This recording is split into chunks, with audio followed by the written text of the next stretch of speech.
Red! Chlorine! Chlorine! Chlorine? Chlorine?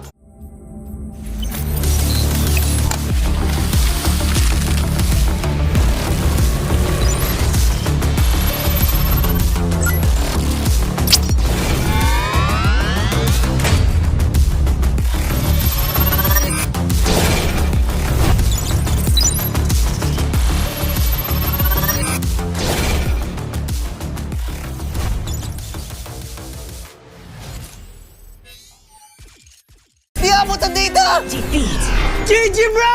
Don't worry, the Unli with Smart Power All 99. Hindi bitin with 10 gig data to power your games plus Unli Facebook or Unli TikTok. Load now!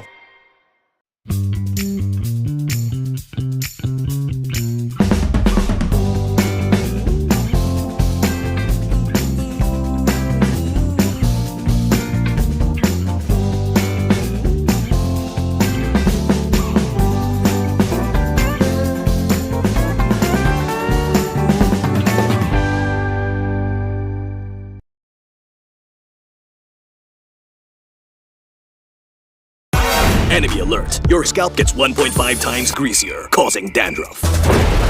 Get triple anti-dandruff power. Supercharge with Clear. Pang-marinade, Panggisa! pampasarap, Ang daming ititimpla!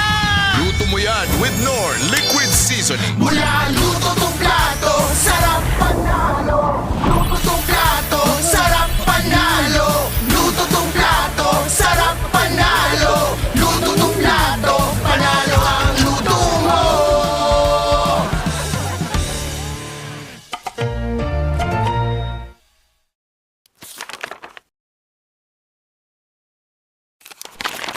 Kung isa ka sa mga player na natigil matatag sa MPLPH, anong sekreto ng pusang field? Para sa akin siguro yung passion ko sa gaming talaga. Kahit anong game kasi gusto ko maging magaling eh. Yung passion ko sa gaming is nakuha ko siya simula nung bata pa ako eh. Parang sobrang saya ko sa mga nilalaro ko and sobrang saya ko lalo kapag nananalo ako. So, piling ko din ko nakuha yung passion ko. Nabanggit mo din na CPU yung vote mo. Kasi nung MPL season 1 nakita ko siya mag-funny, sobrang nagalingan ako sa kanya. Tropa natin dito. At kita mo naman si Pew. Tapos sinasayawan lang dito from wall to wall. Sinabihan Angela pero he still got the kill para dito kay Karina. Yung tatlo! Pew! Tapos ngayon naman, kaya siya yung goat ko kasi sobrang tagal niya na tapos nasa top pa rin siya. Nabanggit ni Cartesi na ikaw daw yung player na iniidolo niya at tinawag niyang GOAT.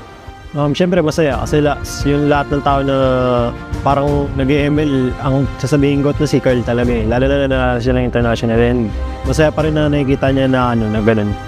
Siyempre pinagdaanan ko, marami munang talo bago nag-champion, ganun. Ganun naman yung cycle eh.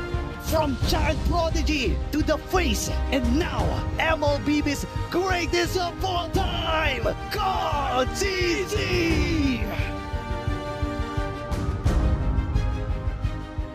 Paano nito nabago yung buhay mo at yung pananaw mo sa buhay? Sobrang dami nagbago sa financially, tsaka yung routine ko sa buhay, yung ginagawa ko sa buhay, tsaka pag lumalabas ako ganun, may mga nakakilala na sa akin. Feeling ko, abang tumatagal parang napapansin ko sa sarili ko na mas madisiplina ako and mas mature. Siguro yung biggest lesson ko lang yung balance lang sa lahat ng bagay. Tapos ngayon talaga, ito na talaga yung feeling ko buhay ko eh.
Siya.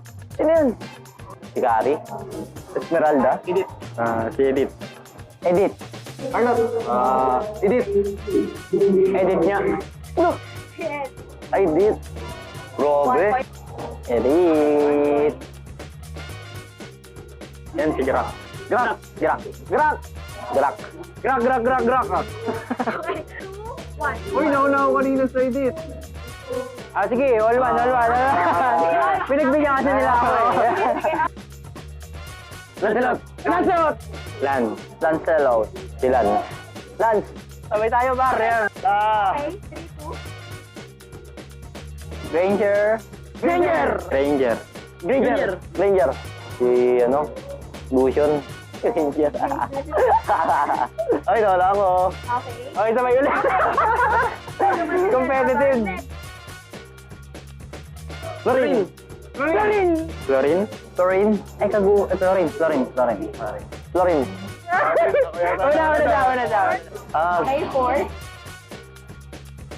Lapu-lapu. Ano yan? Sino yan? Kalea. Bruno. Lapu-lapu? Lapu nga. Ay, Palakol. Parang bagong hero yan ah. Hindi si Popol. Wala, hindi ko alam yan. Sino yan? Ay, Palakol! Ay, Palakol pala yun! Ay! Sumatik. Siya ako nagmamatilde. Matilda. Ate. Yay! Ano yun?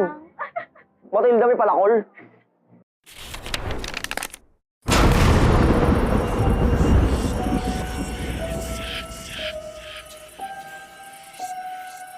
Gising na ako ng tiwala ako sa swerte. Sabi mo, mag-win streak ko to. Dahil sa'yo, tambak na ako!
Malakas, Pilipinas, malakas kahit anong lane, we become the monsters. Malakas, Pilipinas, malakas face the golden sun and repping for the 3 stars. Look at us, to the top, no ifs, no buts. Winning any game, para to sa PINAS. Di mo matitinag aming boses sa new level. Nasa kalye man o mobile, you know I become a legend. Listen, open fire, we unite, we winners. But with pressure, like diamonds are made of. Switching lane na parang gera, HP racing may reseta. Pagkakatang buhat ni Hilda, full dome SS parang Laila. Susundan ko ang wakas, kasama pataas, tagumpay natin to.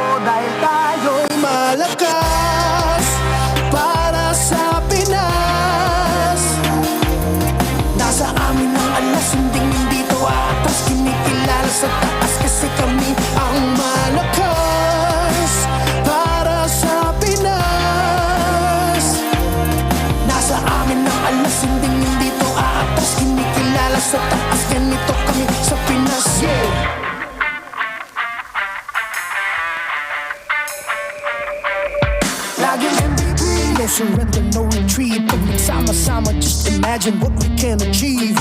Laging MVP, no surrender, no retreat. Giving 100 all my all, cause we just cannot be defeated. We are unstoppable, immune and invulnerable. Ready ang equipment, lahat frozen, mala, crowd control. Pakita on the jab, east to the southeast. Taas ang matawag, proud and loud, cause every enemy we devour. Susundan ko ang iyong bakas, kasama pataas, tagumpay natin to, dahil tayo'y malakas. Para sa Pinas, nasa amin ang alas, hindi dito atas. Kinikilala sa taas kasi kami ang malakas. Para sa Pinas, nasa amin ang alas, hindi dito atas. Kinikilala sa taas, ganito kami sa Pinas. Malakas, Pinas, malakas. Kahit anong tumas, malakas, Pilipinas, malakas. Face the golden sun and repping for the free stars.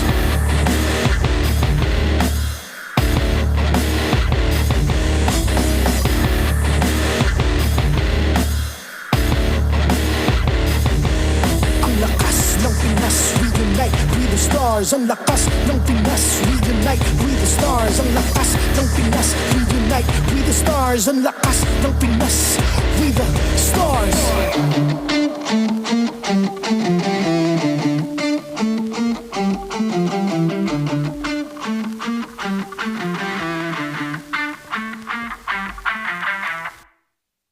The 16th season of MPL Philippines is brought to you by the following sponsors. Infinix GT30, the power behind every madlang gamer. Victories you can count on. Smart, the simply reliable telco partner of the MPL. BPI, the official bank partner of MPL Philippines. Mas epic na bukas, buksan sa BPI. Our partner in esports, Clear Men. Power up your dandruff-free scalp. Supercharged with Clear. And NOR. Sarap panalo with NOR. Don't miss any MPL action by following our official Facebook and subscribing to our YouTube channel. Follow MPLPH on TikTok for more content. Experience MPL live and stay in comfort at the Green Sun Hotel. Enjoy the promo exclusive to MPL ticket holders. This is until October 13, 2025, so hurry and book your stay. We're weeks away from the playoffs, and you can secure your tickets now. Join us at the bigger stage for the biggest clash of the season. Go to the official MPLPH website to secure your seats. MPL Philippines is monitored and supervised by the Games and Amusement Board.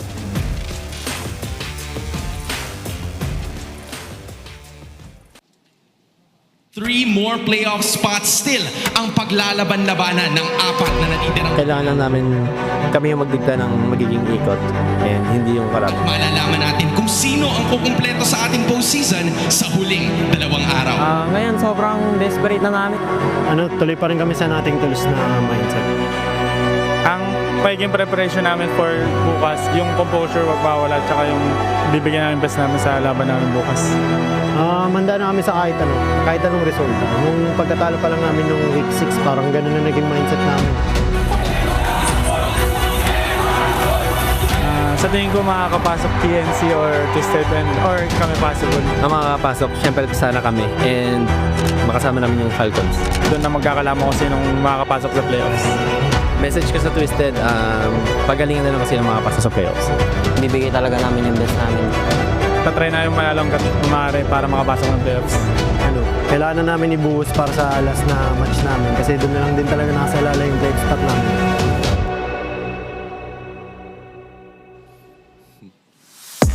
Maligayang pagbabalik sa MPL Philippines Season 16. My name is Hans Galeria and this is Super Fan Saturday. Kahapon lamang, we are still in the middle of a celebration for the 9th anniversary of Mobile Legends Bang Bang. And unfortunately, in the middle of all of the celebration, there has already been one team na hindi aabot sa kanilang playoff contention after being eliminated from their postseason hopes yesterday. Ganun pa man, hindi pa dito natatapos ang laban para sa apat na teams na pinipilit akyatin at habulin ang natitirang playoff spots para umabot sa ating postseason. And for the upper brackets, it's up to the Sonics and the Cavalry to decide. Will it be Team Liquid Philippines? Will it be Onyx Philippines? Yan at marami pang iba ang kailangan nating alamin in this Super Fan Saturday. So make sure to sit back, relax, and enjoy the show dahil oras na para simulan ng Lakas ng Pinas!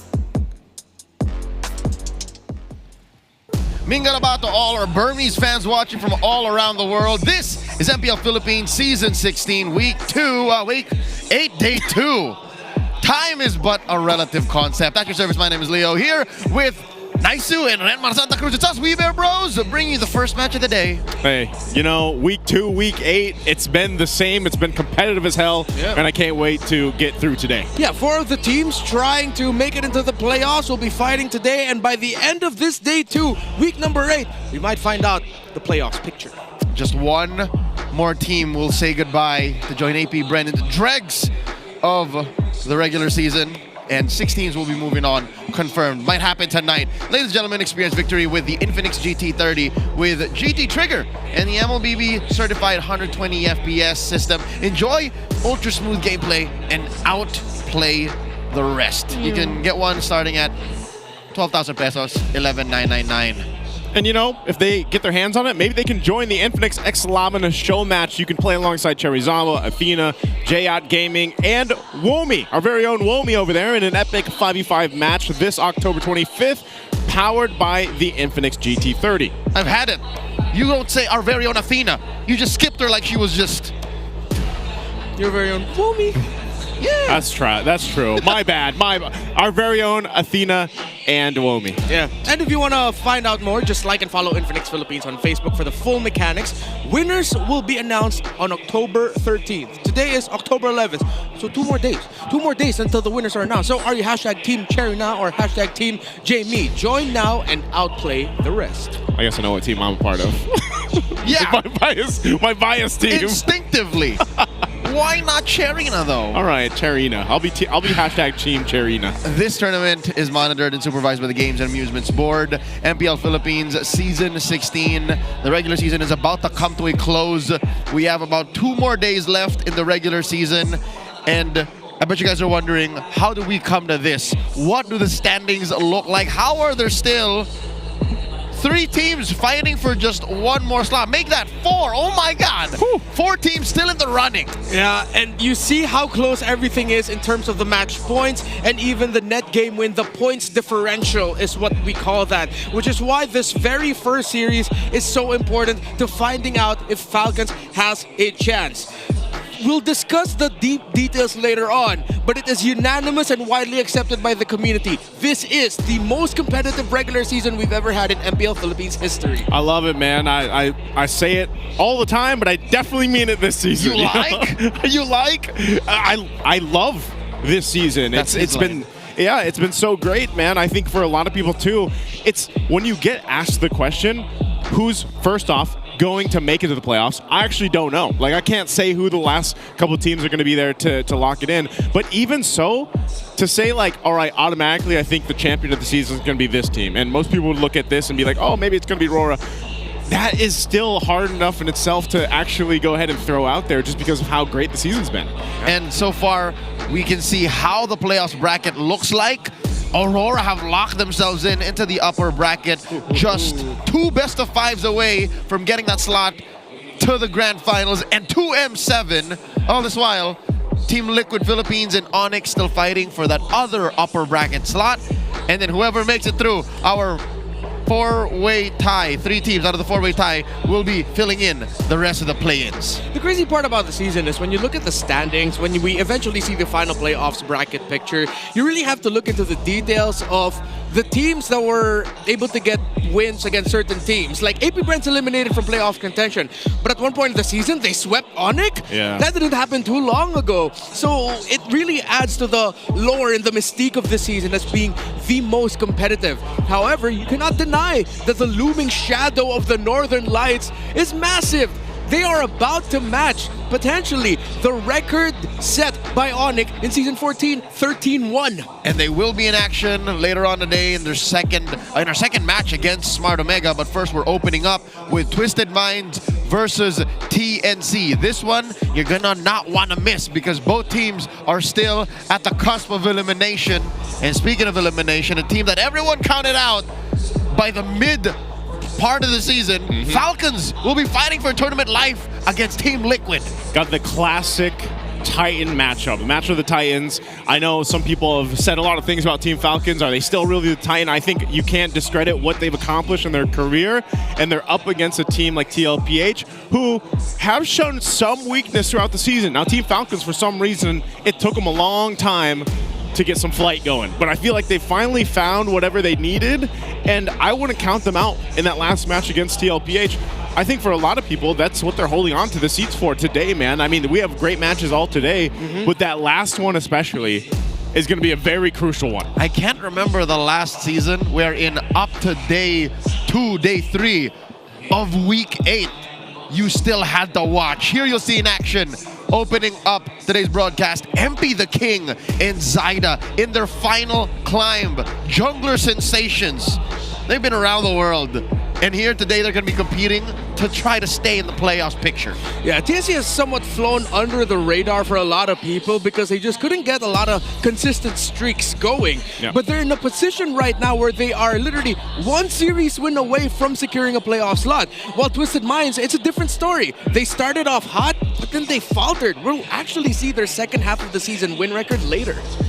Today, I'm still finding a new twist, a final twist, or should I say twist, given that up until week 8 their identity still seems to be we're just really good at MLBB. What else? What do you bring to the table that old renditions of this squad, nay, old renditions of this coaching staff could bring out of their athletes? Because I mean, I know it's too much to ask for these rookies to put on a show, but what else do they have? Because in the first half, it's been enough to say I'm just really good at MLBB. But in the second half of the season, they've been in a slump. This right after that Project Next, man, we got a glimpse of this even yesterday too, and it's very interesting to look at what happened to some of the teams that were on, you know, such a strong start in the first half, and then was it really that change, that Project Next, that made it so difficult for some of these teams to find success? I mean, that is one of the reasons as to why they have struggled in the second half. We have to look at their elimination conditions. Twisted loses to TNC with a 1-2 score, and Falcon sweeps Team Liquid Philippines. The second one, Twisted loses to TNC via sweep, and Falcons just wins against Team Liquid. To ensure that Twisted Minds has a chance of making it to the playoffs, they have to at least just win one game against TNC and then hope that Falcons doesn't get the win against Team Liquid later. But if they really want to secure the slot, win against TNC. I like it. For Twisted Minds, it's very simple. Yeah. But sometimes simple is what we struggle with. Look at what TNC have to do. They have to win at least one of the remaining matches. This one, you can kind of breathe more because first off, they have to fight against Twisted Minds. Today, if they come up short, they just gotta go up against the M6 World Champions. No problem. Yeah, this is basically a mouthful here too.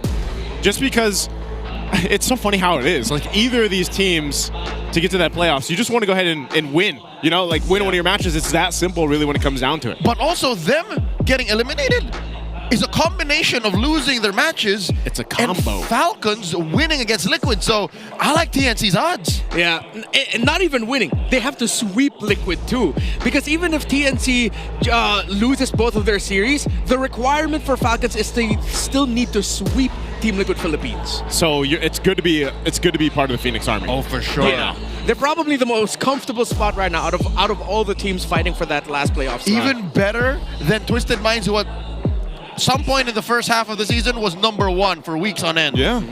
Well, up to week 4, was it? Like it was around that time. They were just holding that top spot. Yeah, I think week 2, week 3. And then now, as we look at Benny Cutie, one of the more prolific gold lane fighters this season, He is 50% win rate with the CC, but of course he has had iconic games as well with the Esmeralda, and he can play the main and Ruby too. I think TNC Pro Team is one of the teams that started really adapting it as quickly as possible, playing fighters in the gold lane, and they're confident with it. I love how Lancey's trying to do the hand sign that Benny's doing while he just locks it out just effortlessly. And I think that's what the CC is to him. We've seen it brought out in the early parts of Season 16, but when he brings it out, alongside any of the other junglers, rather any other gold laners that are fighters, it seems like a natural fit.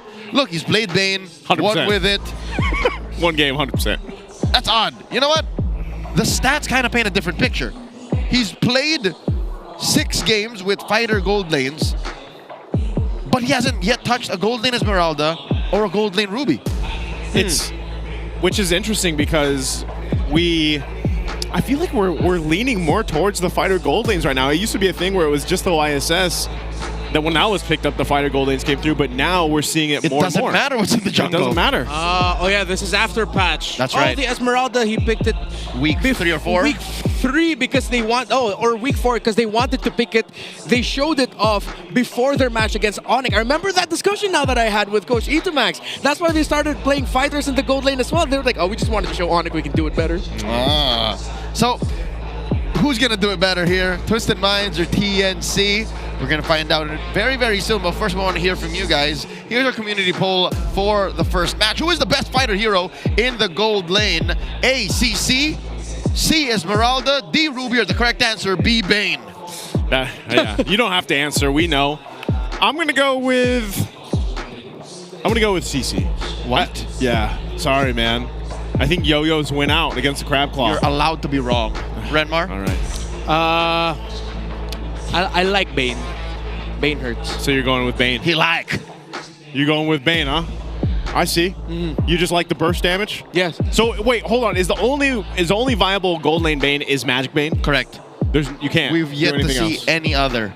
I'm pretty sure people are workshopping a hybrid build, but the Magic Bane is just so bursty and so self-sustaining that its early game ramp up is safer because there's no boots equivalent of the arcane boots for physical. That's true. So how do you beat it? How do you beat that gold lane Magic Bane? We've seen a couple of Magic Banes lose, so just revisit those balls. Ladies and gentlemen, it's just a couple more minutes before the match begins. Again, Twisted Minds going up against TNC. Both teams fighting to stay in the playoffs picture. Again, it's clear that TNC have it a little easier. So much weight on the rookie shoulders. I'm excited, man, because like right off the bat, match 1, this is going to be an intense one. Yeah, I mean, TNC's so close. I wouldn't be surprised if they just go out of the gate right away with a very quick lineup that can end the game before 13, 14 minutes, because games have been getting longer now, especially with more fighters showing up, with Alice showing up even more. So I think Twisted Minds have really got to consider the possibility of TNC just going right out of the gate and taking it early. Lansu versus 3mar. That's another matchup we've yet to cover, and I'm pretty sure the draft will tell the tale. Will we see more Alice today? Yesterday, there was an odd priority for Alice. Watching the broadcast, I was also scratching my head like, where's all this Alice priority coming from? That was like 4 games in a row, I think it was, like from Series 1 to Series 2. Yeah, between 4 teams that have nothing to do with each other, suddenly play the Alice more often. Folks, let's welcome our athletes onto the stage. It's Twisted Minds and TNC. All in their minds is to win. Can they do it today? It's Noja, Kaloy, Sean, MP the King, and Lansu. 100 IQ plays, Twisted Minds!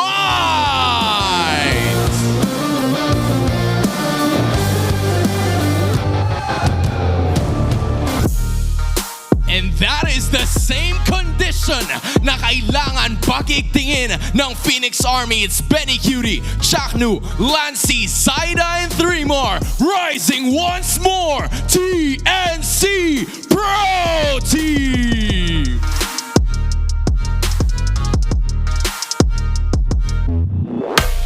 To officiate all of the matches that will be happening today, we have our marshals, Joshua, Chico, Patrick, and JJ. Joining our 2 teams today would be their respective coaches. It's Coach Bonchan for Twisted Minds and Coach Etomax for TNC Pro Team. Ang laban ng araw na ito. MPL Arena, make some noise! It's the MP the King version. Let's go out of Twisted Minds walking into this best of 3. Yep, Lansu, MP the King, Sean, Kaloy, and Nasha. Once again, we saw the stat, man. After Project Next, they have not been doing too well. 1 in 5 currently for that, and they're going to have to adjust it going against a team like this from TNC. Yeah, what I like about TNC is, you know, I'm not going to miss my words, is Zyda, man. Zyda has been so good this season. And then as the season goes on, a new version of the Storm was unlocked. Benny Cutie in the Fighter Gold, throwing back to his Echo Season 9 era when he would be spamming Yuzong and heroes like that, Paquito. So it's good to see that TNC really embraced what Project Next brought for the entire metagame. I'm still on the diversity train. I want to see Twisted Minds spread their wings because look at the hero pool. 3 diverse between these two teams. And I'll tell you now, Zyda, he played Yuzong maybe half of Season 16. So he is not flexing as much. You're seeing the diversity from the roam like Chaknu, as you mentioned, in the gold in Benny Cutie. What did Twisted Minds bring for this final climb? I think part of it too is the diversity we're seeing in the jungle the last couple weeks, especially after Project Next. Now it seems like a lot more teams are deciding to pick up utility and opt for that. So I think that's what's so exciting about the draft. Now that we're seeing, you know, more Obsidia, more Alice even brought into these lineups, it gives them this opportunity to be very flexible, to bring out some interesting compositions. So I think both the teams are capable of doing that. Ladies and gentlemen, let's hear what these players had to say to each other and amongst each other here in a smart 5G ping test before the match begins. What's up, everyone? Game. Usap tayo. Masinsinan. Manood kayo ng playoffs, guys, sa paparating na October 22 to 25. Yan, guys. Gaganapin yan, guys, sa Cuneta Astrodome. Yes, sir. Sana makapasok namin ngayon, guys, para mapanood nyo kami doon. Good luck sa atin, syempre. Bigyan natin ng magandang lalaban. Kaya let's go. Medyo madugo to, ha? Bigyan natin ng magandang laban ng mga manonood. Better na daw message mo kay Nasha. Yun, guys, sabi niya, solo kill niya daw. Solo kill niya daw si Nasha. Jack, ano nga masabi mo kay Kaloy? Focus siya, tol. Focus tayong dalawa. Focus na kayong dalawa, nak. Okay. Ako si Scotty People. What time is it? It's game time. It's game time, baby. Pakita ko sino mo sangat. Opo! Magtulong-tulungan tayo. Straight load daw po. Guys, shoutout sa mga kids na ko dyan! I love you all! Wish ko lang sa birthday ko. Mag-playoffs kami. Let's go! Lord, bigay mo na Lord, oh. Last match na, kumbaga. Hindi ako papayag na isa sa alay-alay natin ang playoffs na natin sa ibang team. Sabi nga sa Jordan Nunes, all I wanna do is winning. Itong laro to para kay Tito at Tita. Para sa team, para kay Coach Bon. Ay, shoutout sa mga millionaire dyan, ha? What time is it? It's game time! Puko! Ito yung ano ko. Oh, na-prank. I'm pretty sure they can't make that catchphrase fly. Somebody else owns that. Somebody definitely owns that. Yeah, I really thought that I've been conditioned to hear Onic time, and then they say game time, and then now I'm thrown off. I don't know what to expect. But I do enjoy that we really start doing the duos more. Hopefully we continue that. I hope for the playoffs we get like a five-man mic check. Oh. With coaches? With the coaches. If TNC makes it through, maybe with Hito. Evolution. Ladies and gentlemen, let's learn about what these teams need to do to win. Here's the keys to victory, brought to you by Wolf in the Howl. Welcome to the Howl. Ako nga pala si Wolf, bringing you the Infinix keys to victory. It's Twisted Minds going up against TNC, the last match of Twisted Minds, at kailangan nila ito mapanalo for them to get into the playoffs. What they need to do is to push TNC into the late game and have better end game decision making. Kapansin-pansin na sa TNC, although alam natin na ito ay magaling na late game kind of team, but recently they have struggled when it comes to end game scenarios. In fact, pinapatagal nila yung laban, napapaganda yung mga plays, but in the late game kung saan kailangan nila mag-push or kailangan nilang makasecure ng mga lords, doon sila nagsistruggle. If Twisted Minds can actually push TNC's limits, pwede sila manalo sa series ito. They also have to expect TNC to play non-marksman gold laners and prioritize winning the lane-to-lane matchups. Napakasimple lang yan. Pag nag-draft ang side ng Twisted Minds, they have to make sure na iniisip na agad nila yung lane-to-lane matchups in mind. Para naman kung sakaling magkaroon ng aggressive moves ang side ng TNC, hindi sila madadali agad in the early game. Now for TNC, they have to mind the mid lane matchup and put pressure on Sean. It is also noticeable for Twisted Minds na yung mga panalo nila ay kapag nakapag-scale ng maganda etong si Sean. At kung pinapressure nila constantly yung heroes ni Sean in the draft and into the game itself, this will be better for TNC. Lastly, kailangan nilang ipuwersa ang Twisted Minds na maging farm heavy on their course. Meaning kasi ito yung Gold, Jungle, and EXP. Alam natin na ang TNC ay magaling din naman pagdating sa pag-punish ng mga greedy na lineups. And Twisted Minds also have that tendency. If this is gonna be possible para sa TNC, it will be better for them dahil naghahabol din sila ng puntos papunta dun sa playoffs. That's TNC going up against Twisted Minds. Back to the casters. To reinforce our theory that TNC Pro Team could go fast here, the first key to victory for Twisted Minds, push TNC into the late game and have better end-game decision-making.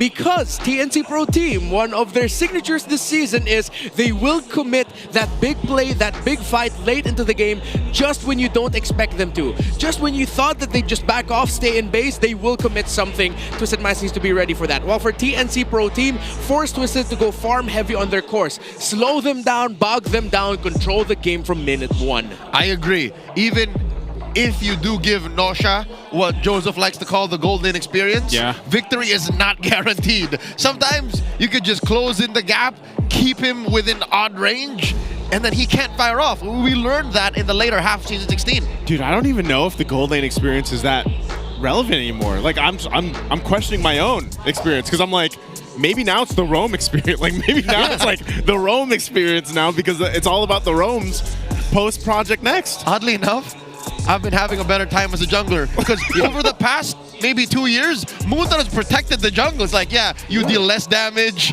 Yeah, you can't gain as much EXP from the opponent's side. So I've been getting invaded less. So maybe it's the jungler experience. Yeah, and what gold lane experience? Don't you mean the other EXP lane? Oh, true. Where you find the CC and the Esmeralda? All right, here we go. Let's choose our map here for the first game in this best of 3. And it looks like we're going to the expanding rivers. Lapu Lapu going a little swimming. What are the stats? This is a Bane map, if any. Yep. It is. It's Bane time. Okay. Although I think Project Next in general just now has become Bane time. Is Bane time. Yeah, especially more so expanding rivers. This was the one that I specifically remember where Benny did pick up the Bane, that only game he played, where he just like came right from the gold lane, flickered forward, boom. He double laned like a menace. Yeah, we called it exactly. Like, by the first turtle, the first big wave, once the river expands, he'll just run, and then we see him run. Arms up in the air. So as expected, Twisted Minds will pick up the YSS. Let's see if TNC Pro Team will pick up one of their cores right away. I'd like to see them consider taking away the Harith from the hands of Nasha, but then with Bane open, they might be willing to give that and then just pick up a Bane later on. That seems to be one of the things teams consider a little bit more now that, okay, get the Harith because we'll get the Bane. It's better for us. Oh! So with the 1-1 open, the namesake of his only daughter. Yep, more often now, especially since week 7, 1-1 has come through. She has been highly contested ever since the season started, but she's been showing up more actually in-game. Twisted Minds, after that Yusin Shin steal, how do they answer this powerful 2-pick swing? I feel like, is this an Alice game? Because I feel like that was the problem with the 1-1 yesterday. It was so hard to actually get the airtime you needed when you had an Alice across from you. But right now, neither team really contesting for that. They go with the Harith. You mentioned this earlier. It's going over the side for Twisted, but now also the Hylos here. So I think TNC will go. They can pick up their roam later. Their jungler, I think, needs to come through now. What are we thinking? The Lance or the Haya?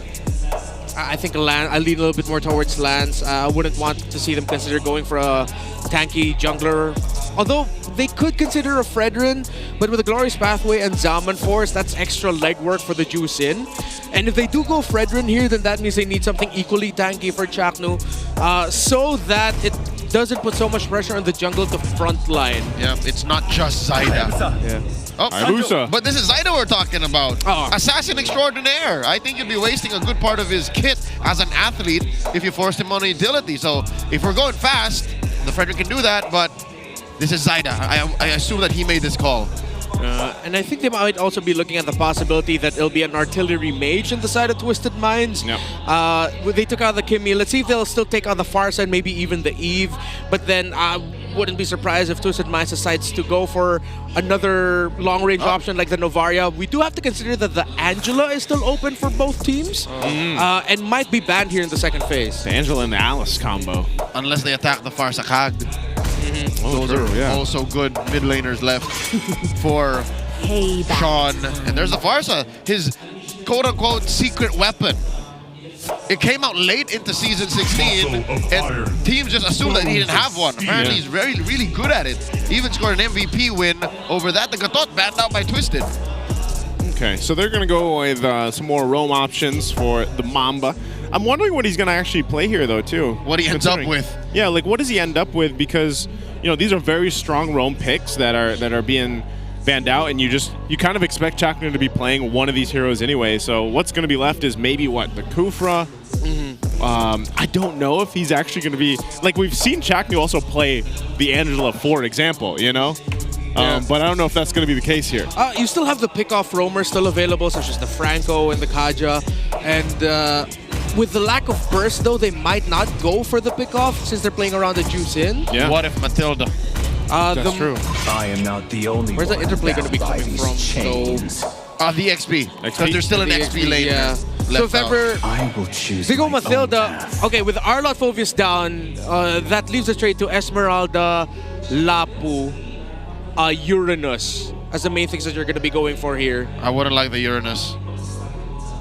I think they need a little more crowd control. I think more than anything, TNC should just lock into Esmeralda now. Can't go wrong with it with the remaining heroes that we have on the table. Lapu, Yura, just pick up the Esme for 3 more, considering that the Arlot is gone as well.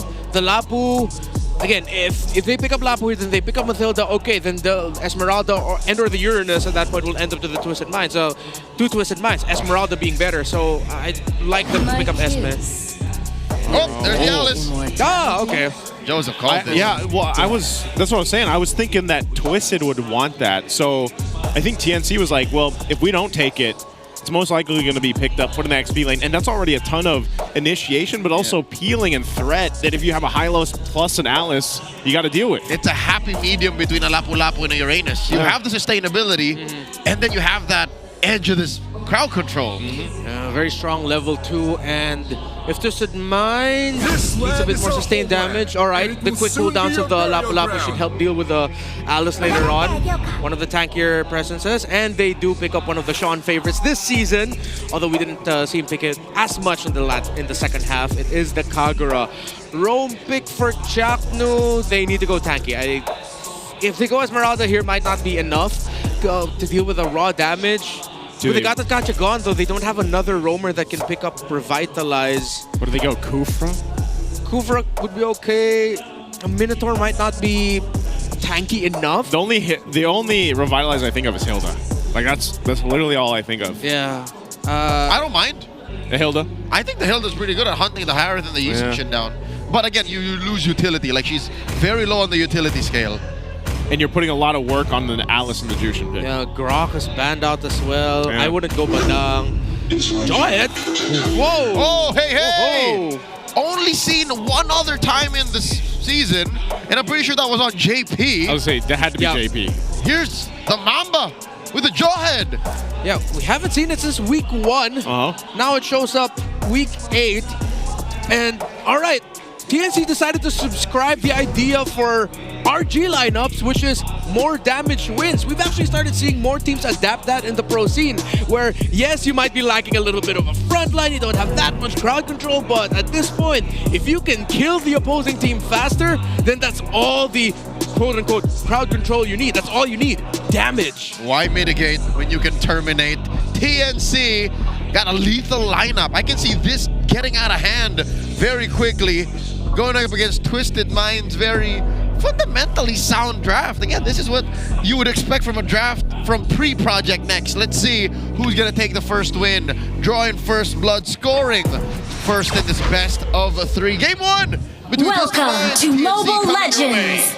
I like the fact that we're in this position after Project Next where you have some of these kind of compositions. You have some of these lineups and some of these more unique hero picks and certain compositions that are coming to the forefront in our meta. You know, like the Jawhead could actually work really well against this and this kind of lineup that we're used to seeing from Twisted. Yeah, since they don't have a burst mage, they decided to apply the burst through their roamer and their jungler combined together. So that should be something that Twisted Minds needs to be careful of at the center of the map, despite them having a high loss. Look at the win rates. No wins yet for Kaloy on this high loss, interestingly enough. Well, this is the debut pick of Chatnu for this Jawhead. 3 of them, man. Yeah, and 3 more. Already first blood on Nosha.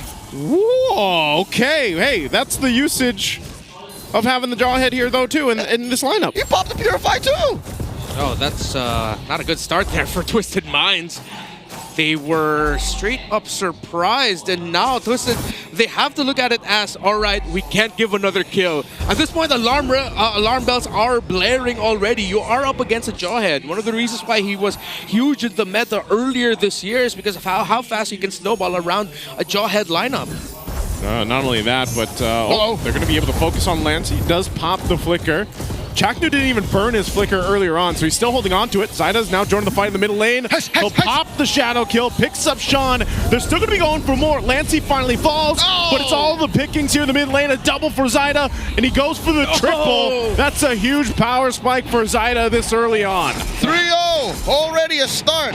I can't imagine him doing that with the likes of a Fredner or a Baksha. Exactly what we were talking about earlier in terms of just the Jawhead and the Hayabusa very strong in the early to the mid game, even for counter punish. Twisted Minds, I thought they were going to be... Whoa! Lansu! That's the bravest fighter if I've ever seen one. He gets the turtle and he gets out. The Admiral pillaging the turtle.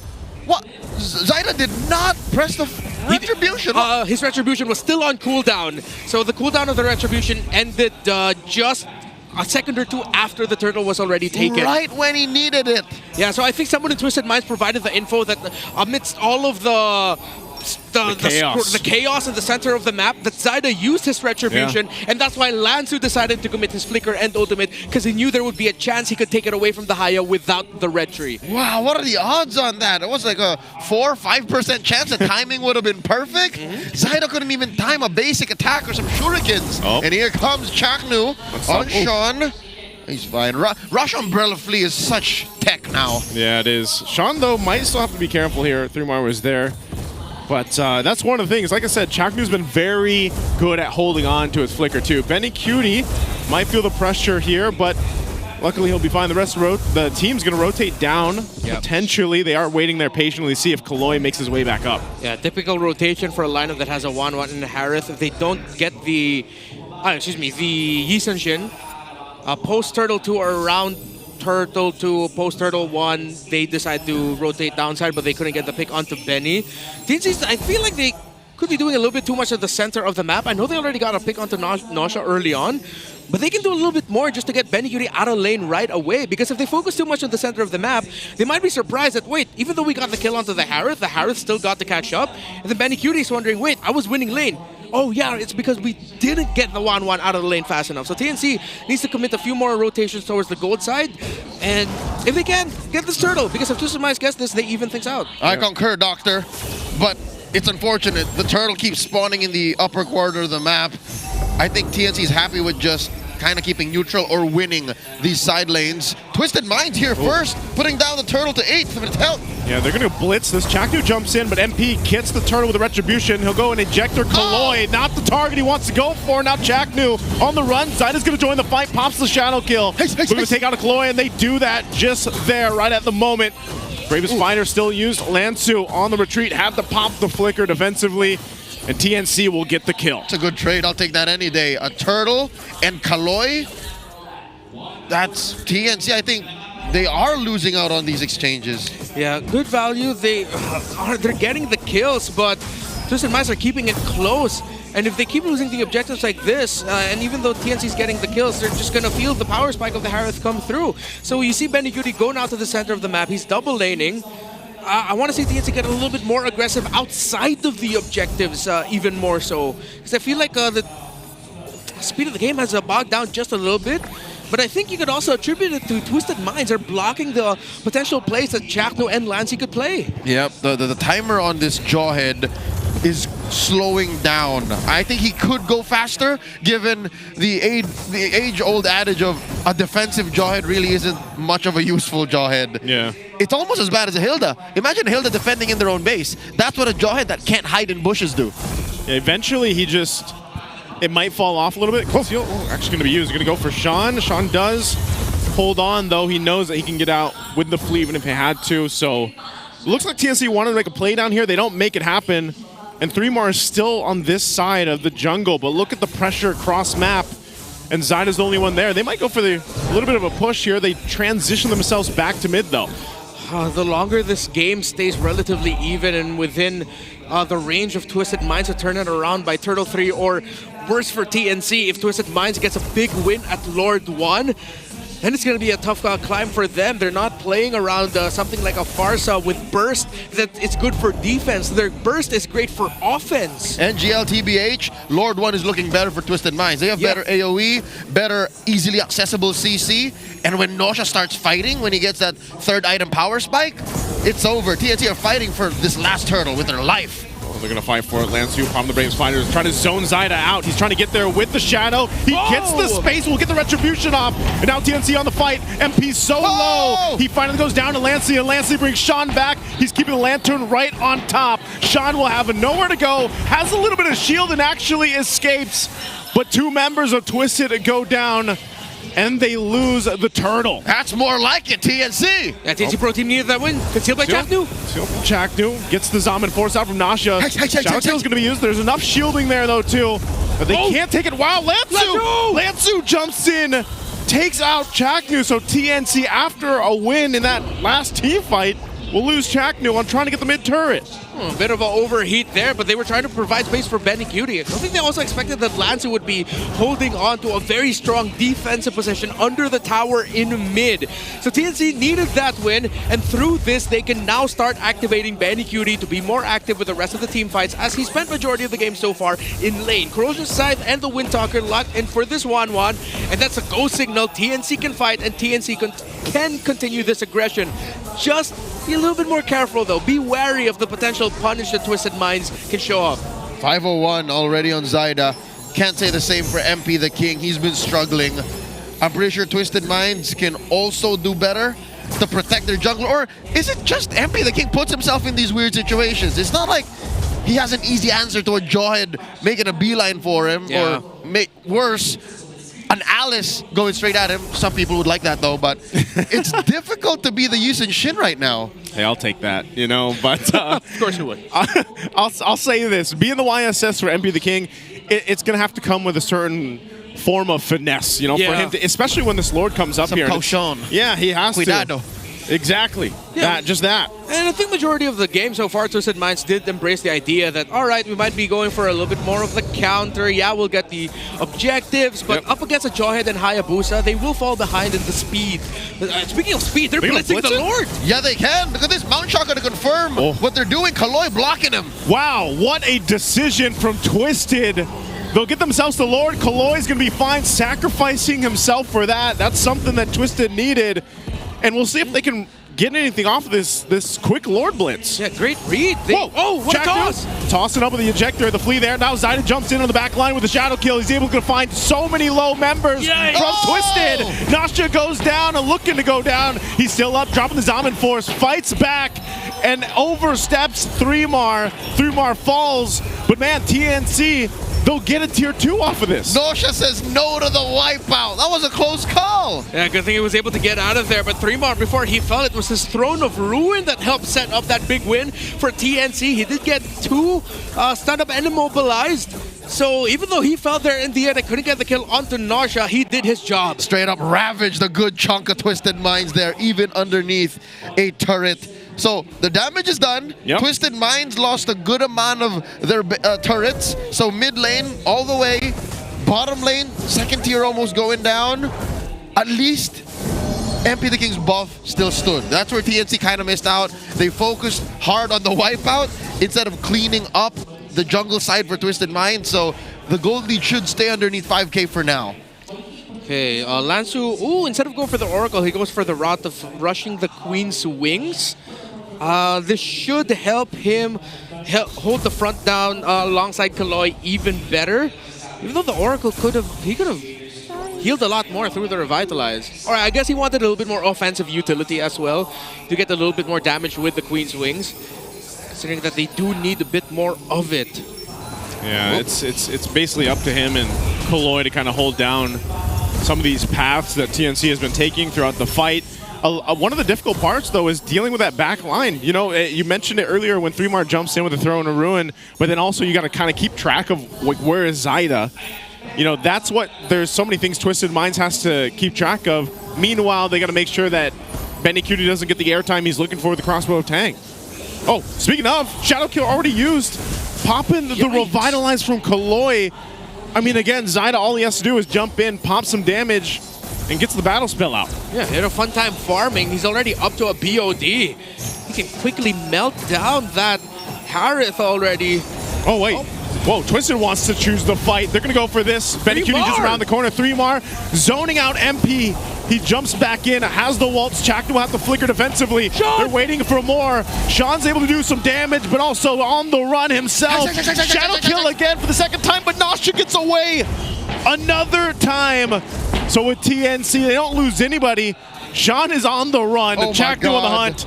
Can Sean actually pull something off here? Is he going to be able to do anything? He does go through.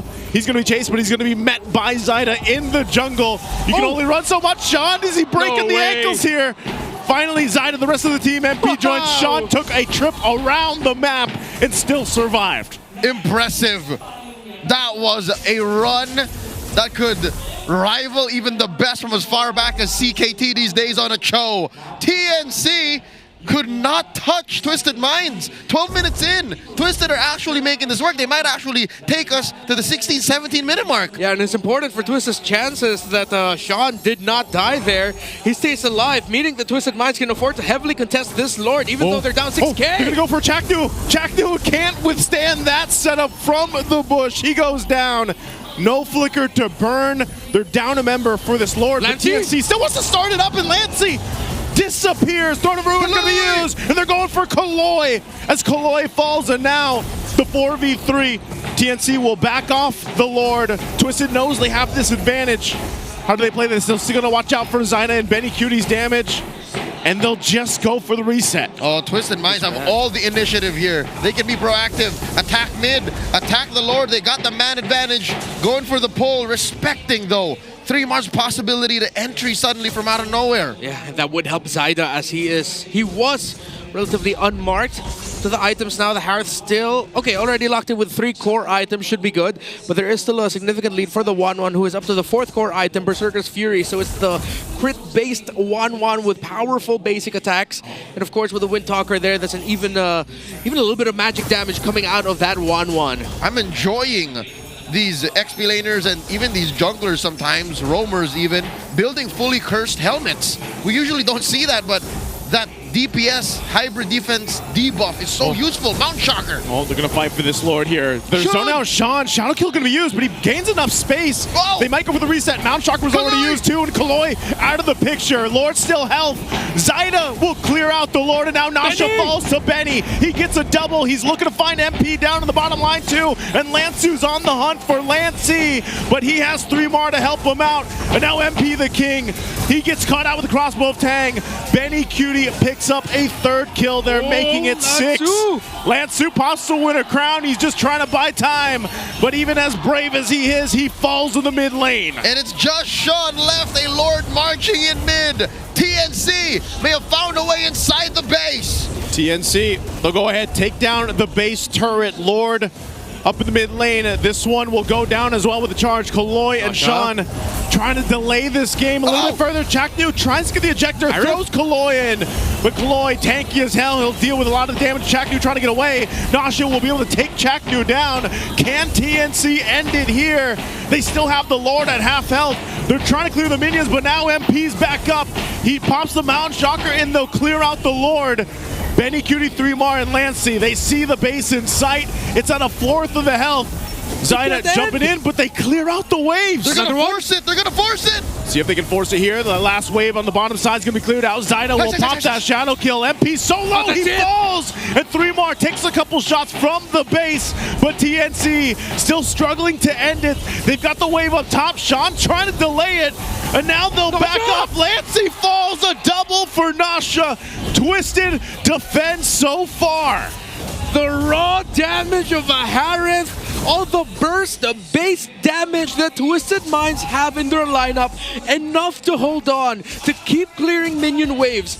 And TNC, probably there's people wondering there, why aren't they just locking the tower? There's too much burst. They needed to focus on the heroes down first because Twisted Minds were taking down minions way too fast. TNC needed Chaknu in the base for the singular pickoff. They needed him, but he just respawned. And I think the call was, let's just wait for it, gentlemen. There's a Lord in a minute.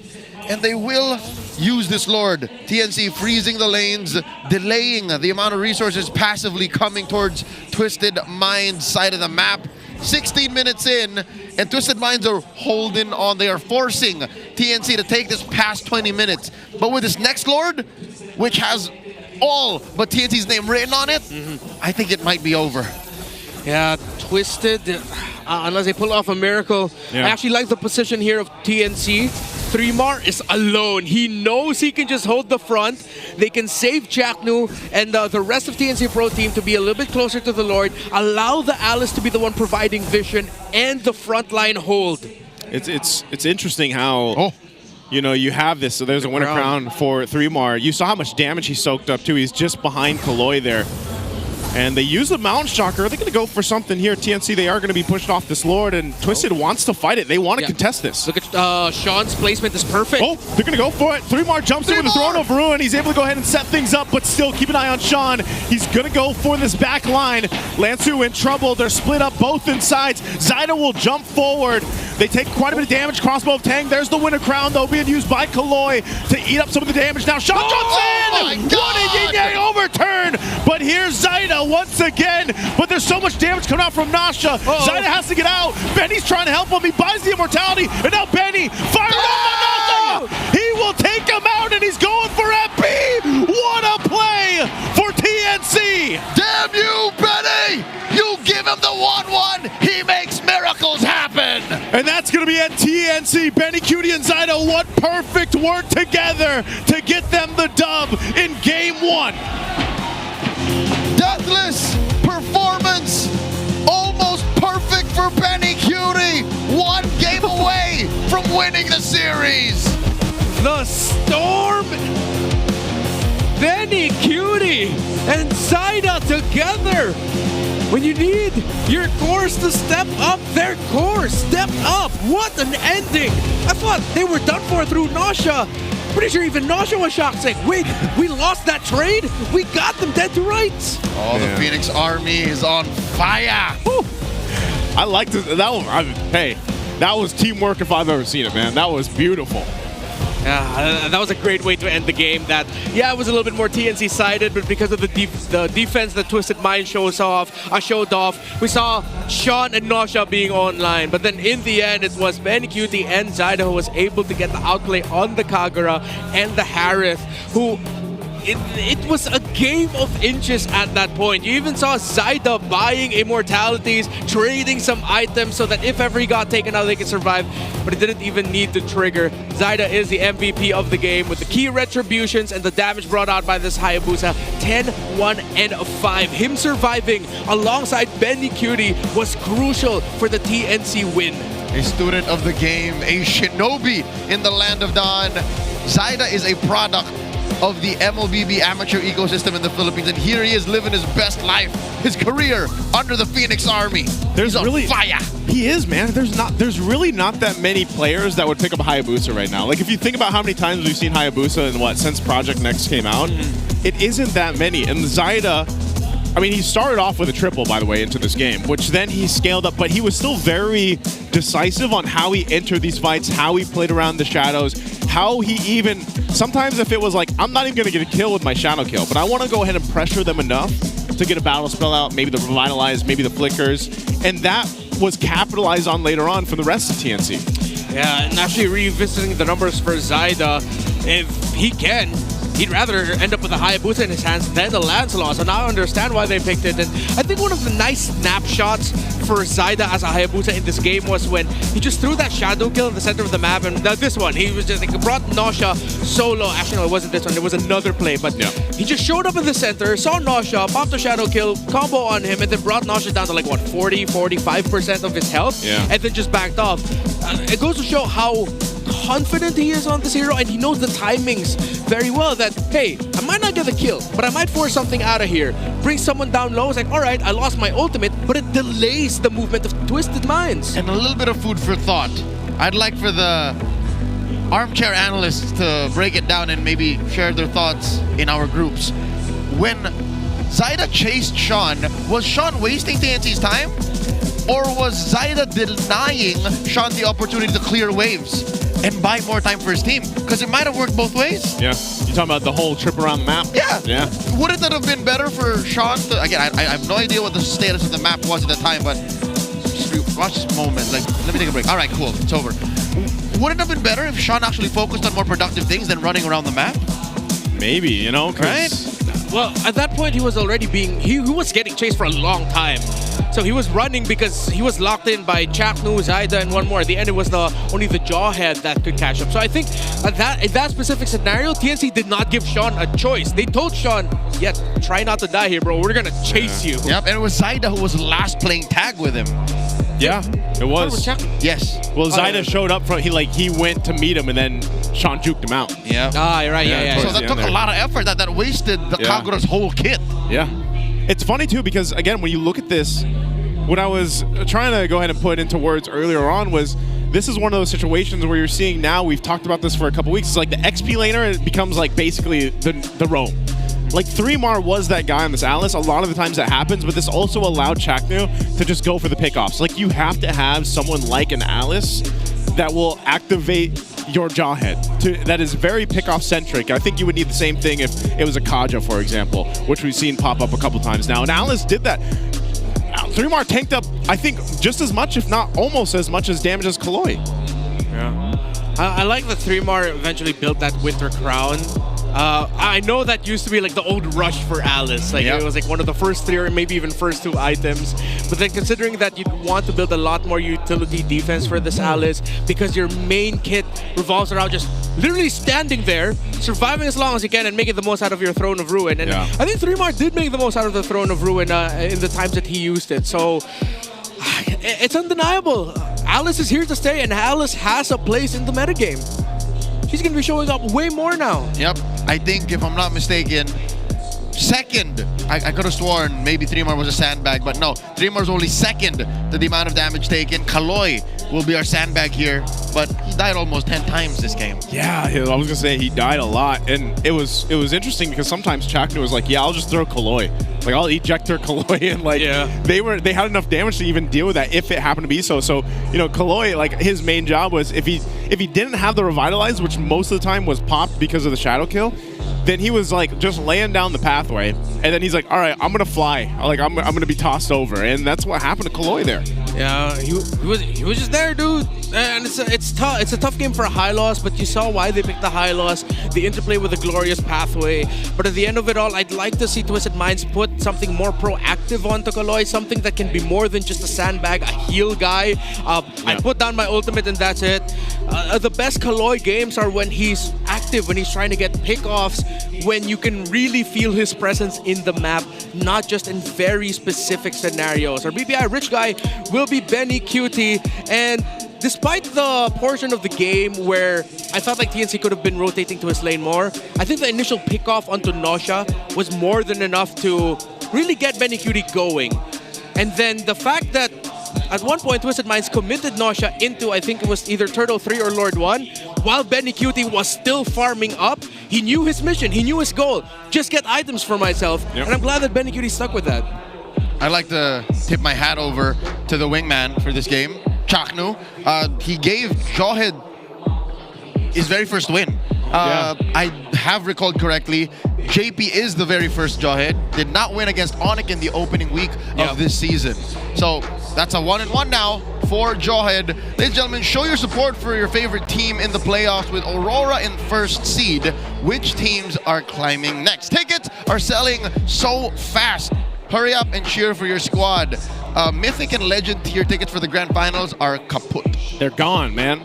That's a lot of people too. Again, so you guys got to grab those tickets because if this has been any case, like the playoffs are going to be crazy. I mean, there's thousands of seats now, the biggest in the history of the playoffs. So we want you to get ready because the MPL Festival is set to bring super fans a super experience. We're talking about Super Fan City. Join us at the Cuneta Astrodome from October 22nd, 26th. It's a full week of MPL Philippines action. We'd love to see you there. Yeah, and it's open entrance for everyone, if I'm not mistaken. You can just show up and join in our community as we enjoy. And if you're not able to watch inside the arena, hopefully the weather will be okay for everyone. That's what I'm hoping. Then you can actually watch it outside. So if you get glimpses of the festival that MPL Indonesia usually holds, they have a big watch party right outside the arena. We're going to have that too. If they don't say Superfan City like you do, I'm going to be disappointed. Who is they? Everybody. Like, you need to walk into Superfan City and be like, I'm in here in Superfan City! And, like, if they don't do it like that, are they really a superfan? Yeah. We need to put it in the terms and conditions. Yes. There has to be a conversation to be had with the organizing body. I agree. Or else I'll bring it up to the mayor of the Superfan City. Who's mayor? Who is the mayor? Yeah. Are you? I was going to say, are you the mayor? Hey, if he's the mayor, what are we? I'm just a dude. I'm just a dude, man. Right, You're just a resident. All right. You're a resident of the Superfan City. I'll be the janitor of Superfan City. Folks, we're trying to figure out what the calculations are for Twisted Mind situation if they do lose this next game and subsequently the series against TNC. It's dire straits, I'll tell you now. I think it still falls in the hands of Falcons. So crazy how Falcons have had such a roller coaster of a series, and at the end of the day, it still falls on them. Like their journey in the season, and then they still have like this big kind of rippling effect for a lot of these teams, and themselves included. Yeah. Again, this is the series that Falcons is looking at very closely because this has the biggest weight for their playoffs chance. In addition to their own against Liquid tonight, but for now, let's throw it over to the Smart Battle Trips and learn about our friends visiting the arena. You're right, casters. We have our guests here from the MPL Battle Trips. Gabi, iba, hep, hep. Saba, hep, hep. Buhay na buhay ang MPL Battle Trips natin ngayon. May kasama tayong dalawang alay, ST community leaders. Guys, pakilala naman kayo. Hi, I am Glyceline Gihiji po, a student leader from Golden Fate Academy. I am Cal Cedric Santos. I am part of MLBPH Community Heroes. Grabe no, parang ang ganda ng buhok mo ha. Parang familiar ka.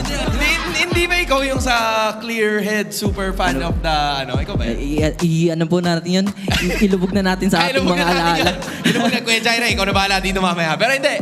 One thing that I want you guys to take note of is the entirety of the event. Sinong first time na manood sa MPL Arena? Out of everyone, first time? Glyza, ikaw din, first time. How does it feel like to watch it for the first time? Lalo na ngayon, elimination rounds pa. Masaya po kasi first time namin eh. Tapos yung mga kasama ko pa po, bang sobrang ingay. Like, parang... Lapit mo yung mic kasi hindi ko marinig kasi maingay daw sila eh. Well, it was fun po to come here kasi it was a pleasure po kasi... Okay, iyak. Thank you po sa Mountain Student Leaders for having it to come true. Ay, actually, ang isa sa mga bagay na sinisilip ko dito, kasi ikaw, hindi lang naman ito ang unang beses na nakapanood ka eh. So, more or less, with all of the teams na meron tayo dito ngayon, sino ba sa tingin mo ang makakakuha ng panalo between these two teams? Uy, bayan. Uy, bakit meron kang side comment? Sige, Kyle, para sa'yo, sino? Feeling ko po, TNC. Feeling mo, TNC? Yes, ay, oo nga, parang marami kang supporters ng TNC. Bakit TNC? With the plays na pinakita po nila, lalo sa first game, I think po talaga, kaya nilang maging consistent with their gameplays. And ayun, yun yung magdadala sa kanila ng victory. And honestly, sa playoffs. you know, the Phoenix Army are also manifesting for that one. Guys, ang dami nyo dito today. Nandito kayo buong araw to watch the games, yes? So, paano ba nangyayari to? Paano ba makakasali sa MPL Battle Trips? You need, to first, you need to you need to go to the Mountain Student Leaders po. Tapos may parang sasagutan lang po kayo doon. Like, certain question. Tapos after doon, may ipi-fill out lang po kayo. Then, ayun pa. Yan guys. See you next season. Kasi for regular season lang yung battle trips. So yan, just follow the MLBPH Community Heroes and also the Mountain Student Leaders PAs. And just need to fill up the form. Register there and you just need to answer a simple question and you'll get a free pass here in battle trips. Ayun po. See you there. I like it. I like the idea, guys. Maraming salamat sa pagpunta dito. Hopefully you get to enjoy the rest of the show. Parinig nga ako na isa pang hiyawan mula sa lahat dito. As we are gonna be tossing it right back. Wala nang lunas to mga to. Balik na natin sa casters. He about to do the dance. Just do not have the same kind of energy as they do. Again, so for some of them, it's their first time in the arena. So yeah. Fun fact, I gave them a talk earlier. They weren't that energetic. So now I am kind of disappointed in myself. You're confused. What if I was just boring? What happened between then and now? I'll tell you what happened. If you guys haven't seen it, Hans does the thing. He's probably like, if you're from Battle Trips, this one's for you. And thank God the camera's not on us right now. We can do the dance and no one can judge us. I get it. Folks, we're going into game 2 here. TNC's turn to pick, and they are going blue, which, by the way, has skewed once more. We're looking at about a 52 to 48%. So it bumped up 1%? Give or take. Right? Yeah, bumped up about a percentage. So we're back to Blue City. Blue City. Man, and it's so weird because yesterday the biggest priority on Blue side was what? The Wanwan, I think it was? Like yesterday's matches. I remember multiple times it was picked up first pick. And that was one of the few times, too, I feel like where Wanwan in the hands of Benny Cutie won. Like, it struggled, though, technically. I'm thinking now, though, it's like, how do we get to the point, like, people decided, you know what? Gold Lane Fighters, Alice EXP. But we should also give the Wanwan more. It's like, wait, I don't like that second part of the train of thought. There's a reason why Wanwan is, like, the most banned hero this entire season. Why are people giving it up? Why are people willing to play into it? And I think that's why TNC chose blue. They don't want to give it up. They'll go for it. First pick. And they have a better win rate on this next map. Broken Walls for game 2. Twisted Minds yet to win. I feel like, I don't know if there's a total count of all the maps that we've played on, but like, is Broken Walls like the least played?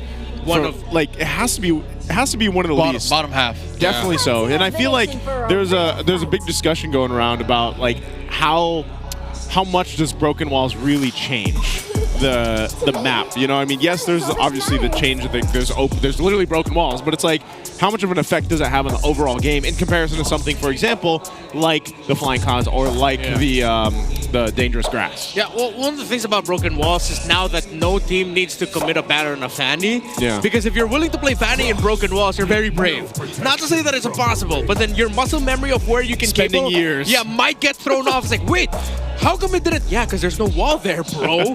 And kind of nerfed. Yeah, exactly. And one of the biggest differences one of the biggest changes that Broken Walls brought, they ban a Fanny. Why? Okay, you know what? It's Zyda. Sure, it's Zyda. They're respecting Zyda. He has a positive win rate on the Fanny this season. But then, with the Broken Walls, you can play a little bit more tanky fighter junglers. You commit less dashes, and you play that extra element of a Lord dance and turtle dance from multiple angles, either in the front of the pit or behind the pit. So I like that TNC decided to pick up the Juicin in this regard. With the high possibility of tanky fighter junglers for both sides, Juicin thrives in that environment. Easier to keep tabs on people to slam up too. And Twisted Minds answers back with a Hayabusa, possibly a steal, but Lancelot is still out there. Of course, a Grok. Grok is very strong in Broken Walls. And that's exactly what Renmar was talking about. You know, like he wants to see Kaloy on something different than that Hylos, and he gets this. This is one of the best picks you can have. Because, yeah, like Grok also, he'll fix some of those Broken Walls. Like, he can actually change. So it's like, all right, you have this map. Some of the debate is how much does it change the course of the game? So you bring in a hero that can actually change some of that because you're on this specific map too. You know, you can cut off some of those openings or force situations around the side of the jungle. So here we go. TNC will pick up the Arlot and the YSS. By the way, Arlot was like perma-banned yesterday. Yeah, best picks in the slot, especially with 3mar playing this Arlot, one of his best best heroes this season, and you always feel his impact. And the fact that it's broken walls means he can rotate around the map a little bit quicker, while the YSS is just perfect in this scenario. Yep, this is Zaida's 14th time playing the Yi Shin. Given it's less than ideal, he's won 6 out of the 13 times he's played it so far. This will be the 14th. Twisted Minds answers with an Alice of their own. It's their turn. Okay. I wonder if they'll still go for a bursty type of gold laner. Oh, wait, if they take out the even, it's like telling Nosha, bro, you can definitely play the Harith if you want to. Oh, wow. This banning phase is going so much faster. Yeah. They know what they want to do here. Okay, Farsa's still open for Sean, but then that is one of the picks that they don't usually pick up. Xiangman was here last week. Those kids? That exact kiddo. Oh yeah, he was like making a lot of faces there. Yeah, he showed us a picture of him making the face. Yeah. All right, one more ban for TNC before we swing back to Red 4. Twisted Minds. There's the Farsa. Still mids. So are they just pigeonholing Sean to play the Kag? I hope they don't go Kagura. At this point, I hope they pick up something like a Novaria actually for Sean, I would like. Yeah. It supplements your Grok, it supplements the Granger. It's even good for the Alice. All that vision also provided for the Hayabusa. So the Alice and Grok don't need to go too far. They can just throw out an Astral Echo, and I think the Novaria rounds out their draft very well. Unless they're considering something that I don't want to see, which is an Angela. Angela mid? Don't give that to Sean, please. No. You want Sean to kill. You want to let Sean tap into what he's been able to do. Mechaniques. Yeah. Let him help carry the game. To be fair, we did see an Angela do crazy amounts of damage. Super I remember, Prince. we were talking about this, and it was like, I think it was Midnight that was losing his mind to how much damage Super Princess Angela was doing. And you know how I feel? Whoa. Okay, I like this, Nathan. Stronger magic damage sources, so they fix their damage profile with the Nathan pick. And it is undefeated this season because it will hit that point of wait. Why can't we end this fight fast enough? Why is the Nathan just shredding through us? So now I feel like still go for the Novaria here. That was the Kagura. I think at some point it just comes down to comfort. And you can't deny Sean's prowess. Sean's adept with the Kagura. He knows what he's doing. It's just mechaniques. Does it bring enough to the table? Does it bring what Twisted Minds needs? I think part of it too is like they have so many heroes that are kind of hard to catch, but also have a lot of like mobility in their own kits. Yeah. And that might be useful going against what TNC decided to draft in this one. So, maybe Twisted Minds is also relying on that. The whole fact that they can kind of get out of fights if they really need to. Yeah, a lot of the lineup of TNC Pro team, they want a strong formation, while Twisted Minds have a very strong lineup for breaking all those formations that TNC want to build up. That if TNC aren't careful, they're just going to get shredded down by this Grok, by the Alice, and by the Kagura. Twisted Minds are holding on for dear life. They lose this game, they lose the series. Their fate is out of their hands for hopes of making it into the playoffs. Game 2 with TNC. Welcome to Mobile Legends. Okay, we get the freeze by the Grok. Typical start. And yeah, this might be one of those games determined by which EXP laner is more active and the objective team fights. Unless Kaloy, of course, can show up with some surprising tech charges that will catch TNC off guard before the objectives begin. Okay. Looking at this too, I think this is going to be more crucial on how Twisted plays. Whoa, Benny Cutie already burning? Whoa, Benny! Oh. Damn, Already Nosha. burning that too. Yeah, starting it off hot as a Granger. He's angry. Aggro. Yeah, he is angry. Okay, that's a good start. That's how you want to start off this game if you're this Granger, because the 2 times we've seen Nathan played this season always ended up the same way. If you cannot stop his farm or delay him, he will hit that point of, there's nothing you can do to stop me before I kill you. Yeah. Hey, I did not expect Kaloy to debut with this. I could have sworn he had like at least 1 or 2 games. 3 more trying to take down Lansu. That was, I'm surprised, but good usage of the flicker there too for Lansu to survive that. 3 more showing off why he's so adept and one of the iconic Arlot players in this game. Yeah, the ongoing theory is that, of course, Alice is one of the most difficult to... Yeah, she has a very strong level 2, and Arlot's one of the heroes that suffer against that. But 3 Mar says, nah, I can make it work.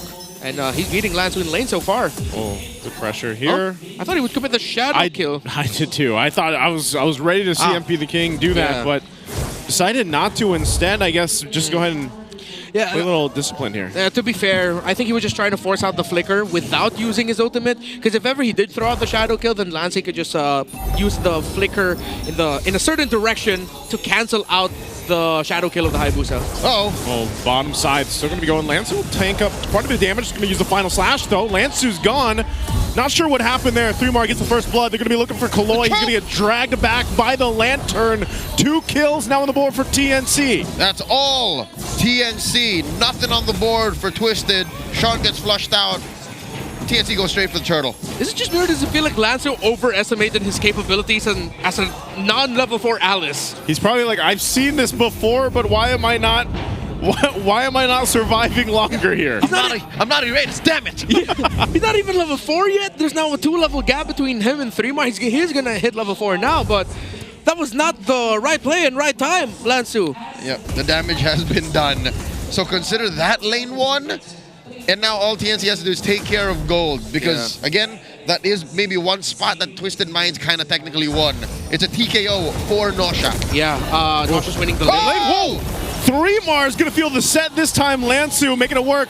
Shadow kill going to be used too. They got to respect Sean's damage with the umbrella here. But hey, what a tech charge from Kaloi. Yeah, one of the conditions for Kaloi to commit plays like that outside of the objectives, and one of the conditions we laid down for Twisted Minds. Nosha has straight up beat Benny Cutie in lane. He only just hit level 4 because the siege minion or the gold card that Benny Cutie could have hit level 4 and a good gold spike with was freezed out by Nosha under his own tower.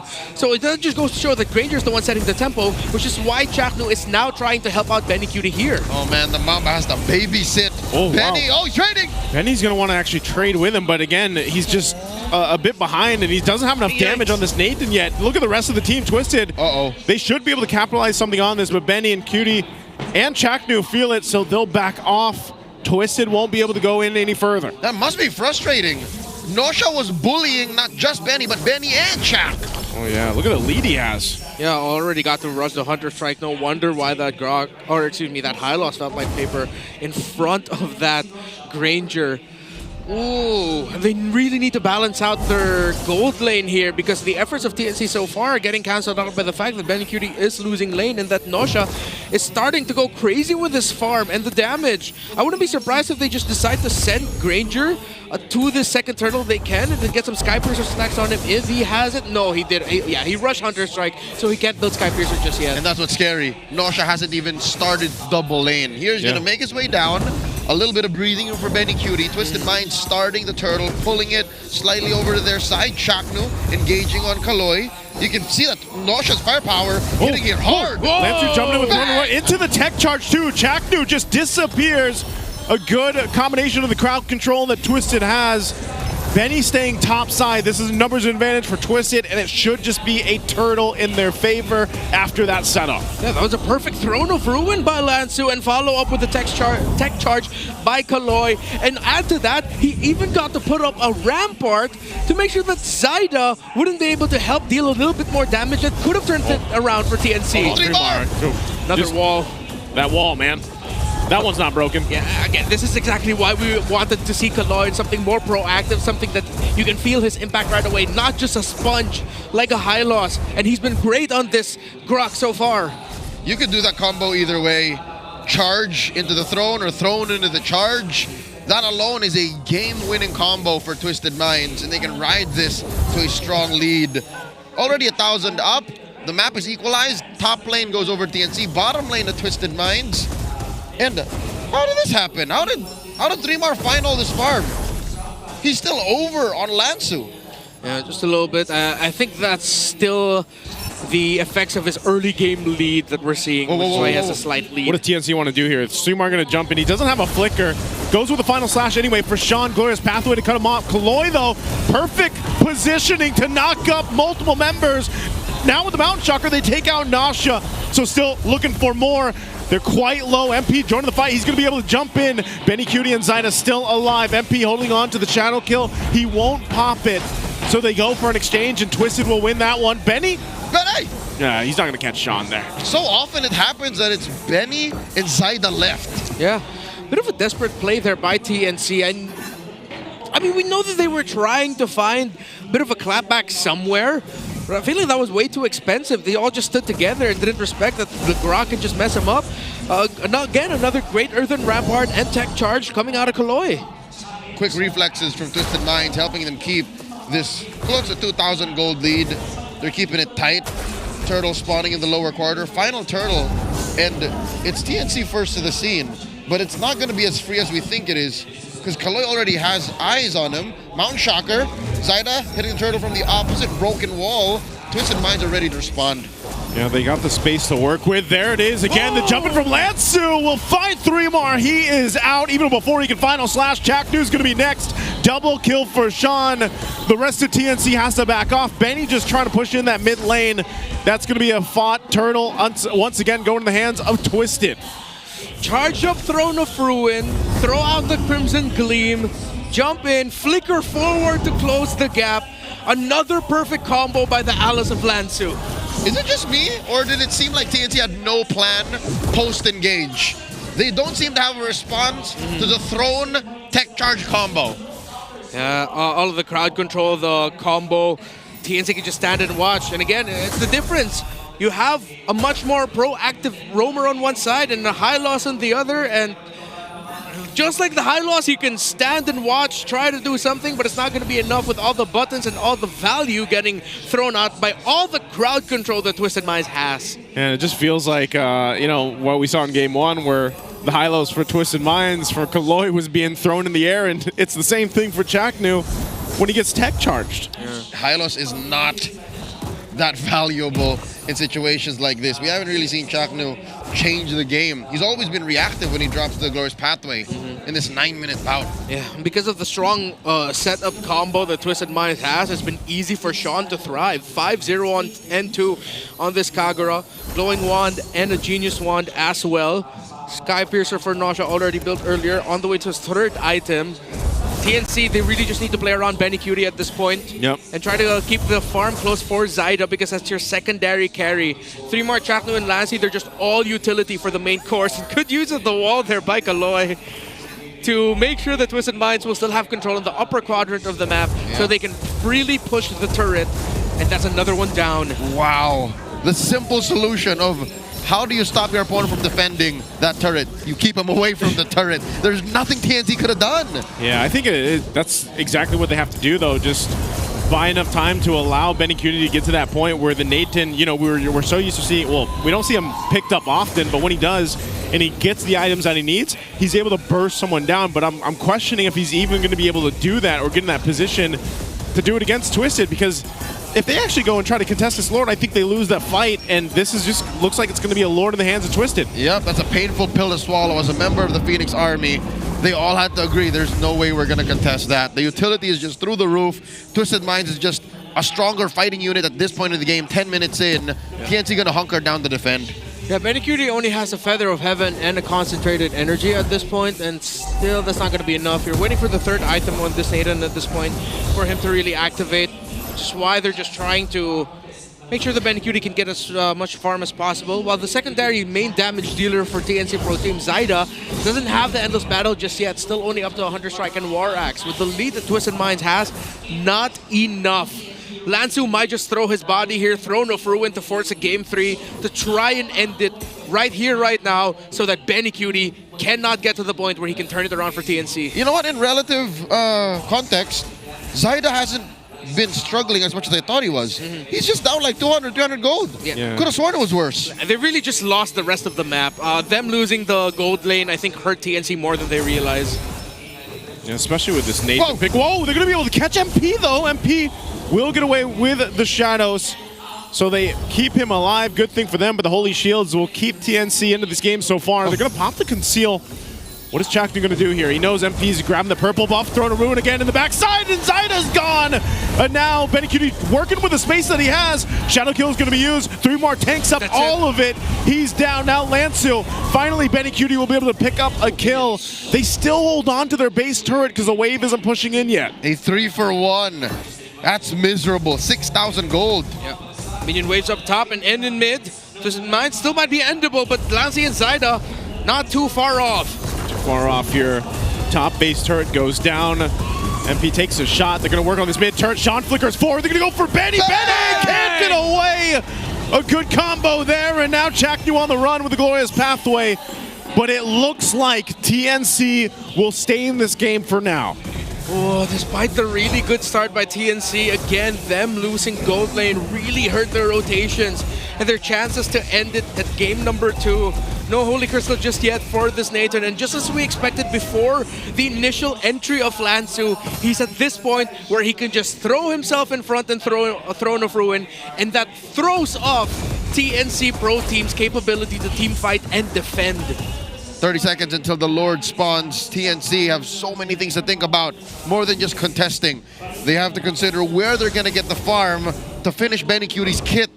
How will they take advantage of Trimar and Lancy's crowd control synergies? And where does Chaknu find a good way in? Because so far he's only really been there to welcome Kaloy's entry. Other than that, the Hylos can't even man mark. He can't even find MP the King. Yeah, at this point, the Glorious Pathway is like a welcome mat. Yeah.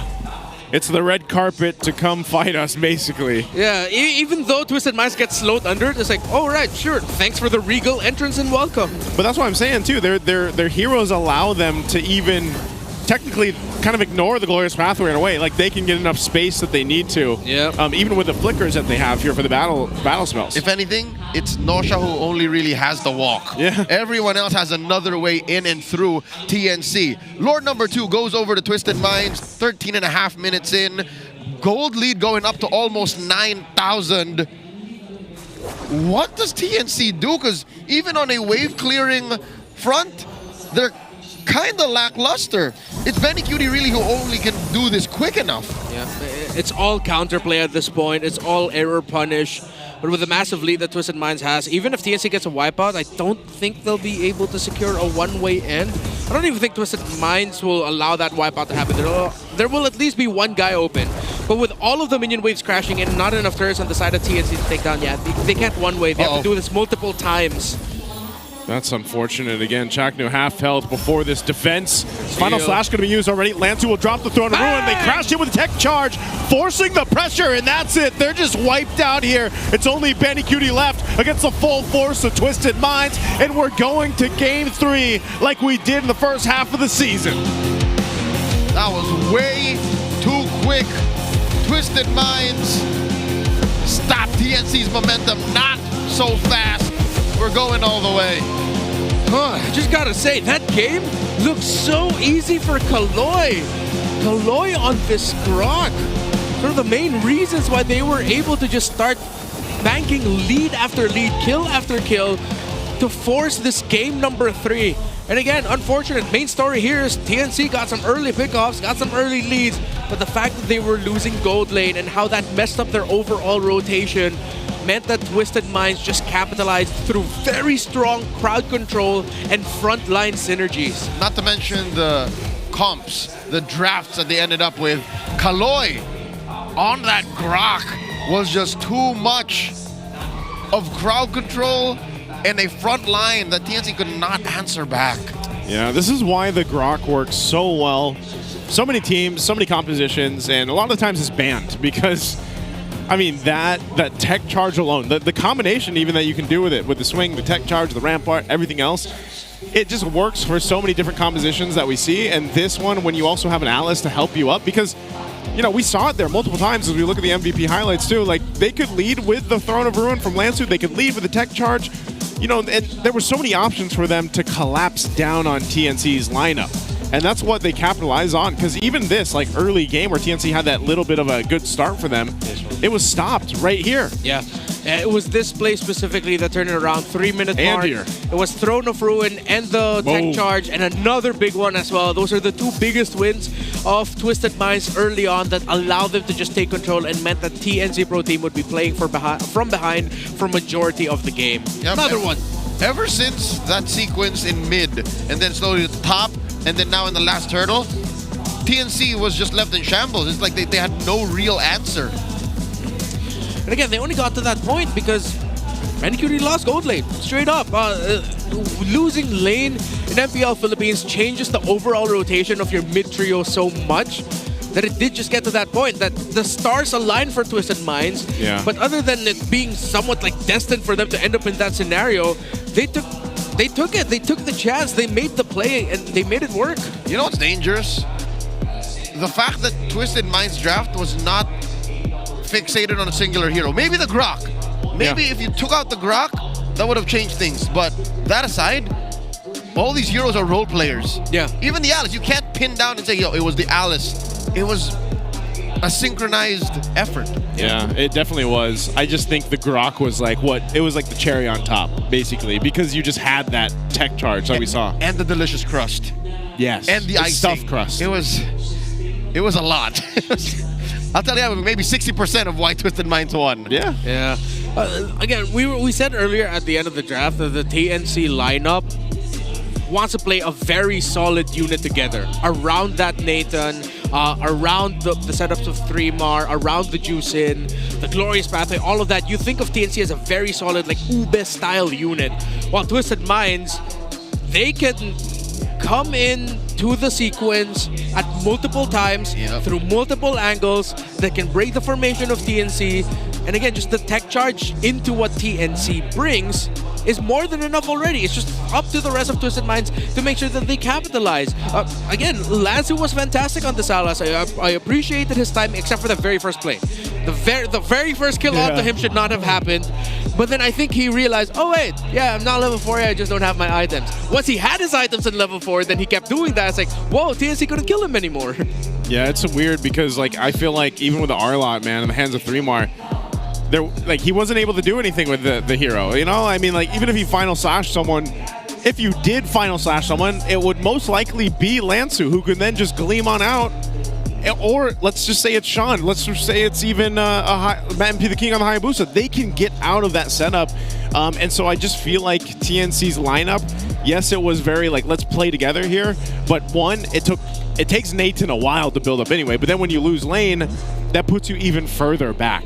So I just feel like Twisted Minds really quickly adjusted. They punished the fact that TNC lost a key component of making the lineup work in the gold lane, and then they just followed through from there. Yeah, I think one of the biggest things as well is that there was no other option for Chakno at that point.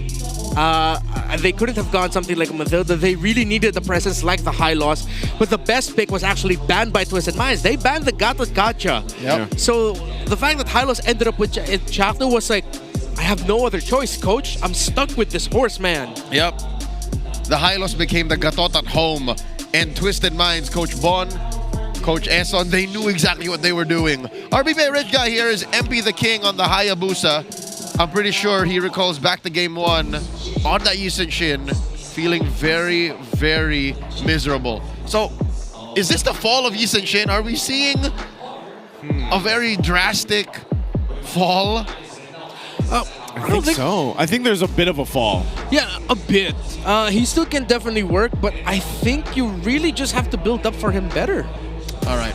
We'll talk more about these drafts in just a bit, but first we'd like to remind you guys that you can celebrate Onyx victory in M6. The Joy Onyx PH Pass has been available since September 20. The starter pass includes the M6 Championship skin, Joy Onyx PH, and more exclusive in-game items. Join Joy Onyx PH on your very own road to champion. I got mine. I know you guys got yours. And don't forget, you can gift it to your favorite friends out there too. Favorite Joy users. Favorite Joy users. Or King Kong fans. Or King Kong fans. I think Joy's really hard to play, man. Like, I feel like you might as well, if you can't play Joy, you might as well learn Beatrix, because Beatrix also has a skin. The Finals MVP skin, the Skyforce Maverick, will also be available. It has been available since September 20th. There was a 30% discount. Hopefully you guys got that. That was during the first week. The M6 Finals MVP, Kelra, he added a personal touch by including his son's name, Slake, printed on the outfit, so get ready to fight alongside Beatrix. The Skyforce Maverick, and claim your own MVP. So I hope you grab that too. Yeah, and it's the first time a skin in MLBB actually says the name of a pro player in the voice line. The only time, Captain Kelra. You know what? It even says the names or the monikers of the other team members. Yeah. So the Beast is mentioned, Kirkitek is mentioned, the Bruiser. Folks, here's a quick look at the stats from Season 16 backwards. So all seasons so far. Look at how big those numbers are. We're celebrating MLBB's 9th birthday. How's about we look at the pro scene stats? Look at the damage dealt, man. That's some big damn right there. That's a no, not a billion. Million. That's almost a billion. What is 650 hours? 649 hours is about how much time I have on my favorite MMO character. Hey, wait, next season is when we'll get our 1,000th MPLPH match. That's right. Yeah. 1,000 MPLPH matches in season 17. Yeah. Somewhere inside. Amazing. Folks, the total game time played in MLBB in-app in MPL Philippines is about 27 days straight. Almost a month. I divided it. Almost whole of February. Yeah. Yeah, technically. Is it a leap year this year? Wait, is that next year? I don't know. Sorry. I'm not good at I don't have my calendar. Yeah. I don't believe in that kind of thing. I don't believe in leap years. You don't believe in the moon? Oh man. That's a whole lot of damage taken, by the way. That's 100,000. That's a billion. This is the beauty of esports. You're able to track all of these things by digging deep into the code. And there's people out there that really love these numbers. They like. I like it. As I look at the guy about the numbers. I guess you're both about the numbers. Yes. I listen to your guys' points about the numbers and I just go, yeah. Hey, without numbers, this game would not make sense. Without numbers, we would not be living life. We're all just a bunch of zeros and ones anyways. That's true. No, what? Wait, are we? Are we in a simulation? Haven't you seen what's been going on? The only numbers that matter to me the most are the numbers in my bank account. So join Vibe by BPI. Join Vibe by BPI. Hey, don't count the breaths you take, but count the moments that take your breath. No. Something like that. The moments that take your breath away. Yeah. Also, you cannot count the dandruff on my scalp because I use clear. I'm pretty sure no one counts dandruff on scalp. To be fair, if you were able to count the dandruff on your scalp, you have a problem. You have a problem. You got to get that checked. Yeah. It's called psoriasis and it's not fun. Ladies and gentlemen, it's about a minute until Game 3 starts. Could have sworn TNC, given their momentum in Game 1, was going to take this 2-0, but I think Twisted Minds have figured out, even from red side, how to step on the toes and press the right buttons to make TNC kind of doubt themselves even in the draft. I'll tell you now, I think that the draft alone was a struggle. Yeah, because in the draft, they went to different ideas. TNC Pro Team looked at priorities for Benny QT and Chaknu, while Twisted Minds, they looked at the setup and the utility factor so that Nosha and Sean will have an easier life. It's like they were already thinking, let's just build our front line, let's get our core, but then we'll pick our mid laner and gold laner in the second phase, while TNC Pro Team got their roam and their gold laner in the second phase. So it's different schools of thought. If TNC can manipulate in the draft in such a way that Chaknu doesn't end up with a high loss, and same goes for Twisted Minds, I think these two really need to take high loss as one of the options out and look at pickoff, look at burst, and look at heroes like that, Gatot Kacha and the Grok. It's funny because when you said that about Kaloy after Game 1, like he needs to play someone in the roam that allows him to play that kind of more aggressive pickoff style or at least set things up. I feel like anytime Chaknu gets a hero that isn't that, that's what like a lot of people say about the Mamba. You know, like even for a lot of people, it's like, man, look what he can do. I mean, he's done it on heroes like the Hylos, for example, in previous seasons and everything like that. But there's something different when even Chaknu can set things up for the team or buy that amount of space. Because, again, Hylos can really just do a certain amount of things within a certain realm of possibility, especially when there's a Grok across from him. So I hope that's what kind of changes when we get to the draft here. Yeah, and the realm of possibility for Hylos is literally a straight line. Yes. That's it. That's his realm. And a singular stun. And what messes that up is a wall appearing out of nowhere. Because what is he going to do? Yeah, it blocks off your path, and the fact that there are other huge gap-closing abilities on the other side, it wasn't a fun game for a Hylos. So, hell, we even saw Chaknu pull it off with a Jawhead. The lineup of TNC in game number 1 was greedy, but they made it work because that's what the meta demands. That's what Alice from demands. Roamers. That's what Alice demands as well. Proactivity. Now Hylos is just a little too conservative for our taste. Yes. And for this matchup. Here we go. Game number 3.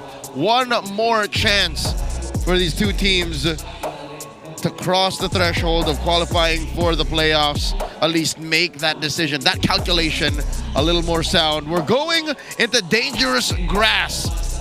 Twisted Minds a little better on the win rate when it comes to dangerous grass, while TNC are winning 1 in 4. That's great. We get 3 different maps for 3 games. You know, that's good.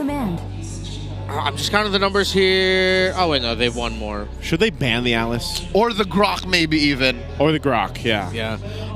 Red 3 ban, do it. Red 3 ban Grok. TNC knows. They can pick up Grok Red 1 too. I'm okay with them picking up Grok Red 1 too. That's what Twisted Minds did as well. They can pick it up early. So are they opening the Yusing Shin on purpose? Yeah. I think they can open up one of those options. Oh, this is what I was wondering if they would ban it out.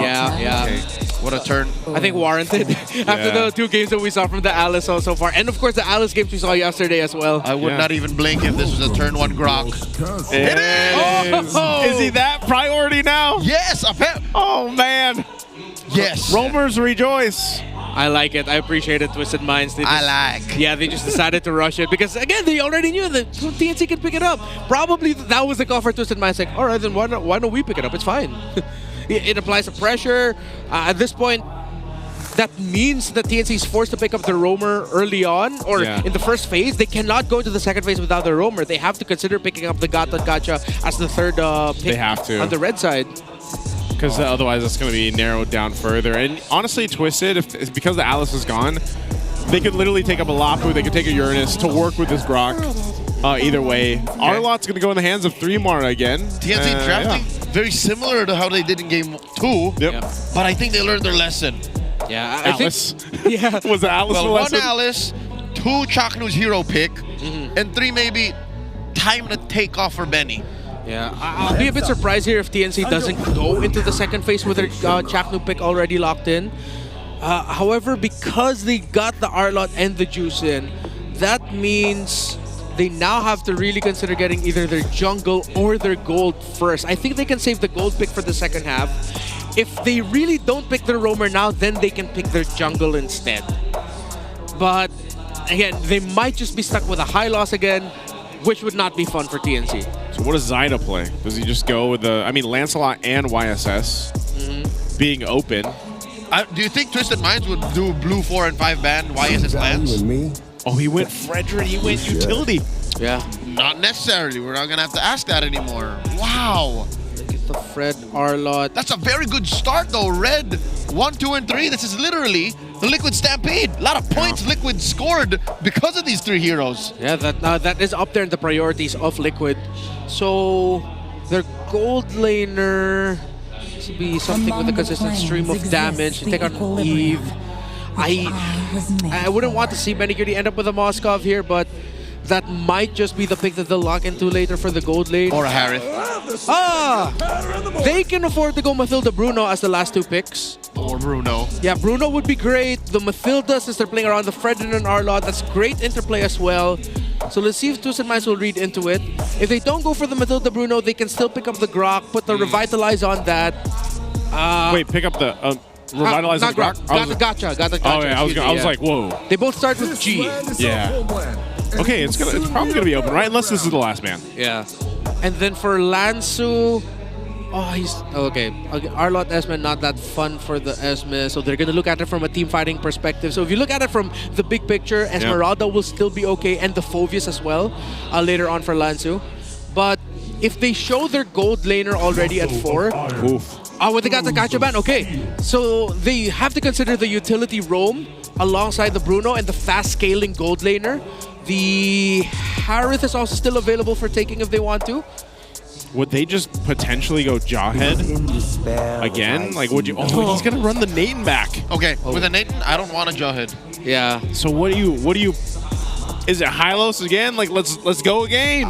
Go again. Go again. I'm still on the Matilda train. Right? Yeah. Yeah. The high loss, no. I think after what we've seen so far, I'd rather peel backwards than just get peeled under 1 second and die. Because also, if you have the Matilda, technically the Rampart comes up. You can just go through it. You can get yeeted out. Yeah. Will they just go Kagura yet again for Sean? Phoveus Kag? Oh, Glue. Oh, even better. Oh, and now their damage profile might not be enough to mess with this Glue. Since they're banking on the Nathan to be the main source of damage. Glufarsa. Yeah. Kagura again. Yeah. Oh, Twisted Minds. This might be the plot twist completed. I prefer their drafts already. I mean, that's how I always feel every time I see a glue. The glue is kind of crazy lately. Like, I mean, think about this. Glue plus Grok. And then where's your damage mainly coming from? Like Benny Cutie? For the most part, for this lineup? I mean, that's unless he wins lane. And the way it went for Nasha versus Benny Cutie in the last one with the same heroes, it was not very good for Benny Cutie. To be fair, the Hylos isn't a very good babysitting hero. Yeah. Oh, what was it? Oh, mid-game. What? A Rome Hellcurt. A Rome Hellcurt. That's got to be it. I don't think this is anything else. Wait, is this going back to, remember how Chaknu was like he'd like to play an assassin in Rome? I mean, he said Saber, right? But he gets the Hellcurt. This is Saber with a hoodie on. I like this better because Hellcurt doesn't need to reach level 4 to do the kill. Yeah, he can actually just jump dudes. You remember what he said on stage? Yeah, he said, let me reach level 4 and I'll kill the jungler. Yeah. That's what he said. I have a feeling that Falcons saw that last pick and yes, I said Falcons saw that last pick and just went, we have to beat Liquid later, guys. We have to sweep them. Oh my God. Despite though the from out of left field pick on the Hellcurt, the numbers still favor TNC. Yeah. The game's logic likes this Hellcurt roam. The game likes. Yeah, hey man, if the Mamba can show up out of nowhere with the Kufra, he might be able to do it with a Hellcurt. It's a Chaknu game. The focus is on Chaknu and how he will make this Hellcurt work. How they will maximize Welcome to Mobile the Dark Legends. Nightfalls around what will eventually be the Fredrin and Arlott being the main frontliners for TNC. The rest of the franchise teams are watching. The world is watching. Can TNC close up the series? Or will Twisted Minds move on and keep their playoffs dream alive? Chaknu here, babysitting Benny. He doesn't want game 2 to happen again. Oh, mid though. Oh man, mid. Lancey. Oh, the Rampart. He already has to burn the flicker too. Yep.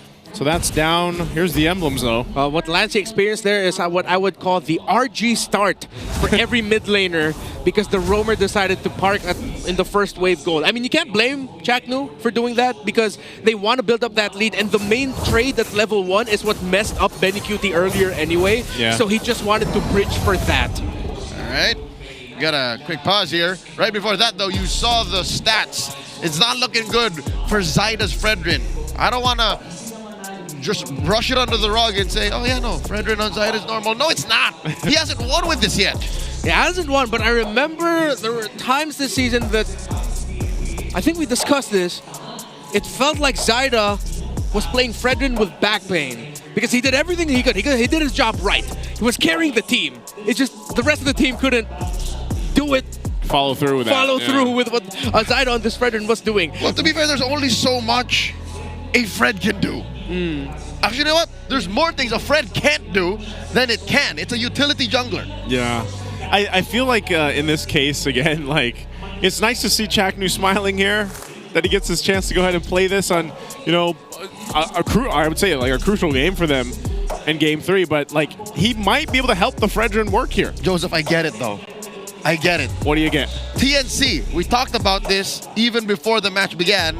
They are in a great spot as a team struggling to keep themselves in the playoffs compared to all the other teams that are still holding on. So they can afford to do this. Yeah, they got one more match tomorrow. They got one more, man. If you're going to do it here. Right now, though. MP. Okay, MP. 3mar is pretty... Yeah, he's not going to get away. MP gets first blood. Great setup there on that XP lane. Yeah. I appreciate that 3mar didn't actually commit the flicker to try and get out. He just accepted his fate. Because even more so, you'd want that flicker available for you as you head into level 3 and level 4, because that's how they can find a counter. So no surprise that 3mar got taken out there. While Bendy Cutie, because of the start of Chaknu in the gold lane, is now a little bit more comfortable dueling it out with Nausha, getting the resources. He's not getting frozen out. They're still somewhat neck and neck. But he cannot get close to this Granger, which is why Nausha will get the gold crabs majority of the time. Yeah, that's... I'm not sure. Even this, until you're level 4 here, I think it's going to be difficult to even find someone. The Stinger and not going the distance. Chaknu wanted has to defensively flicker out too. Zyda might join this fight, but the rest of Twisted making the way quickly here. This is not looking for TNC. 3mar in trouble.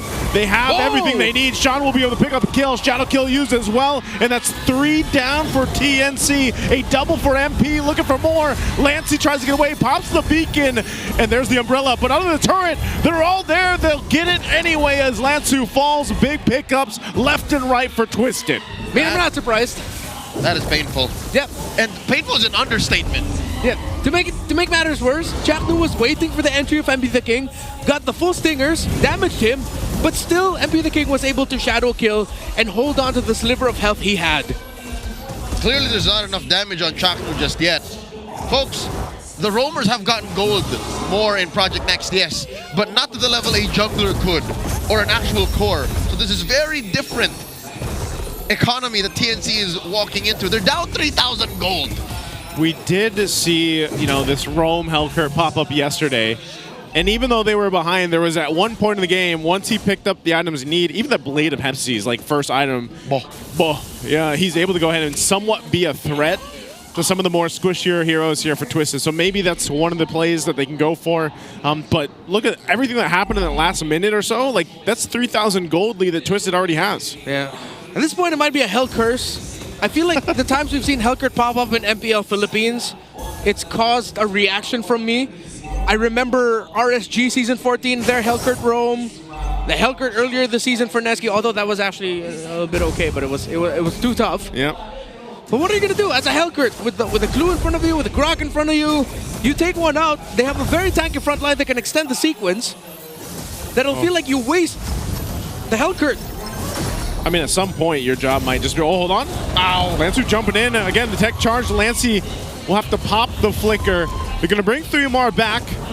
Lansu sticking on to him, but now TNC, do they just disengage? Even Jack Nu still in the mid lane. It looks like they're just going to have to get away from this. A shadow kill used on Zyda. Dies under the turret. MP will pick up that one. Now 3mar trying to get away, but the Rampart in the way. We're going to pop the regen, but have to burn his flicker too. There's just a whole lot being used from TNC. All right, Benny here, making the most of the absence of Twisted Minds in his lane, while Chakno was, I could only theorize, protecting the river from the eventual rotation from Twisted Minds. Was that a worthy use of his time? Well, TNC seems like they've doubled down on accepting the fact that they're playing for Benny already. Because with how Chaknu has been rotating and positioning himself in the map, clearly he just wants to help Benny Cutie. And TNC might have already voted on this idea that let's just play around the Nathan. He got messed up. Maybe we'll hit our power spike eventually.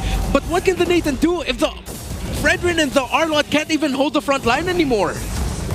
Man, I'm not a fan of 10-pole strats. Zyda. Of course, MP takes it. Zyda falls once more. Man, that's one thing Fred can't do. He can't deal with all that crowd control, man. Not at this level. Oh, hold on. Oh, there's the setup through. Looking for Jacknu. Pops the Dark Knight Falls, but doesn't have enough damage to take out Nasha. And now the rest of the team will have to deal with this. The crowd control's still going to be there. Jacknu left sitting all alone. He'll die and go down. It was unfortunate. That was the plan, and it failed. TNC still have nothing on Twisted. In comes MP. MP the King under the turret, popping the shadow kill, but it'll be divided between 3mar and Lancey. They'll survive, but they're going to lose more space and resources in the jungle. And there's a reason why we had a reaction to, oh no, 3mar, no, okay. He's just trying to clear those minions, but it might cost him his life. Lansu's probably going to bring him back, but 3mar still up, gets the Vengeance out. Okay. And Lansu's actually the one that goes down. A good play from 3mar. I thought he was goner. Yeah, the last Vengeance he used to change where the glue would be coming from actually saved his life because it meant that he wouldn't get brought back to the slam glue that he already left on the floor. So mechanics by 3mar, that was great. I can't take away the genius of what 3mar did, but it is but a band-aid solution to the huge gunshot wound that TNC suffered in the first 5 minutes of this game. They're still down 5K, and really their only hope of winning is still on Benny Cutie. Yeah, that hasn't changed. What we're seeing here is video game logic. You get shot in the head, you eat a burger, and you're still okay. You get the full heal, man. That's what they're trying to go for here. I think a big part of it too is if somehow Chaknu is actually able to find a Nasha. That might be such a big moment or when that happens, and that's what Chaknu's been hunting for. I don't think you take this though, because Nasha is pretty well protected from the rest of Twisted. Yep. A ball is not enough. He's level 7. He only has a Heptasis. That's still not going to be enough to even burst down the Granger. You're waiting for the second item. And then maybe then the Granger will already have enough to punish and outplay a Hellcurt once a Hellcurt decides to jump in with 2 items on the Granger. What second item is Jackno looking for even? Is he going for Hunters? Hunter Strike? Yeah, sure. He needs CDR. But if you're really greedy, straight up Blade. Oh, he's going for him right there. Nasha, he's just around the corner. He spotted him out. Chakra's a different mini game he's playing right now. This is a different game within the game. Yeah, you have 4 members of the team playing MLBB, and he's playing hide and seek. Catch a Granger. Dishonored or something. Dishonored 3. Different game title, and it's just Chakno playing it. It's a stealth action game. Yeah, it's a stealth. Yeah, he's essentially playing Hitman right now. Oh man, it's either him or I guess the only other target is Sean and MP, but they're going to be so hard to get. Whoa! Especially when MP's just like, hey, I see you, Chakno, I'll just shadow kill you down. The predator becomes prey. He's not playing alone anymore. MP's joined the game. Yeah, you even see Bandicoot had a reaction that could only be linked to being yikes. Yeah. This is why stealth games don't get a multiplayer mode. Hellcurt roam. Oh no, Zyda. He's gonna have to deal with this. Again, there's a tech charge. Trying to wait for the team. The final slash is going to be used too. Zyda's already gone, but what can Lancey and 3mar do? Nasha gets the space with the flicker. 3mar's going to jump in, looking to at least get something, but a double for Sean. It's all just falling apart for TNC. Yeah, they look frustrated if you see the player cams.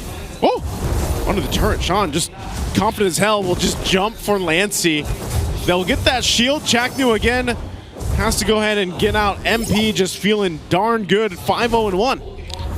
Yep, this is going to be one of the most impossible comebacks to pull off. Not impossible completely, but it's way too damn difficult.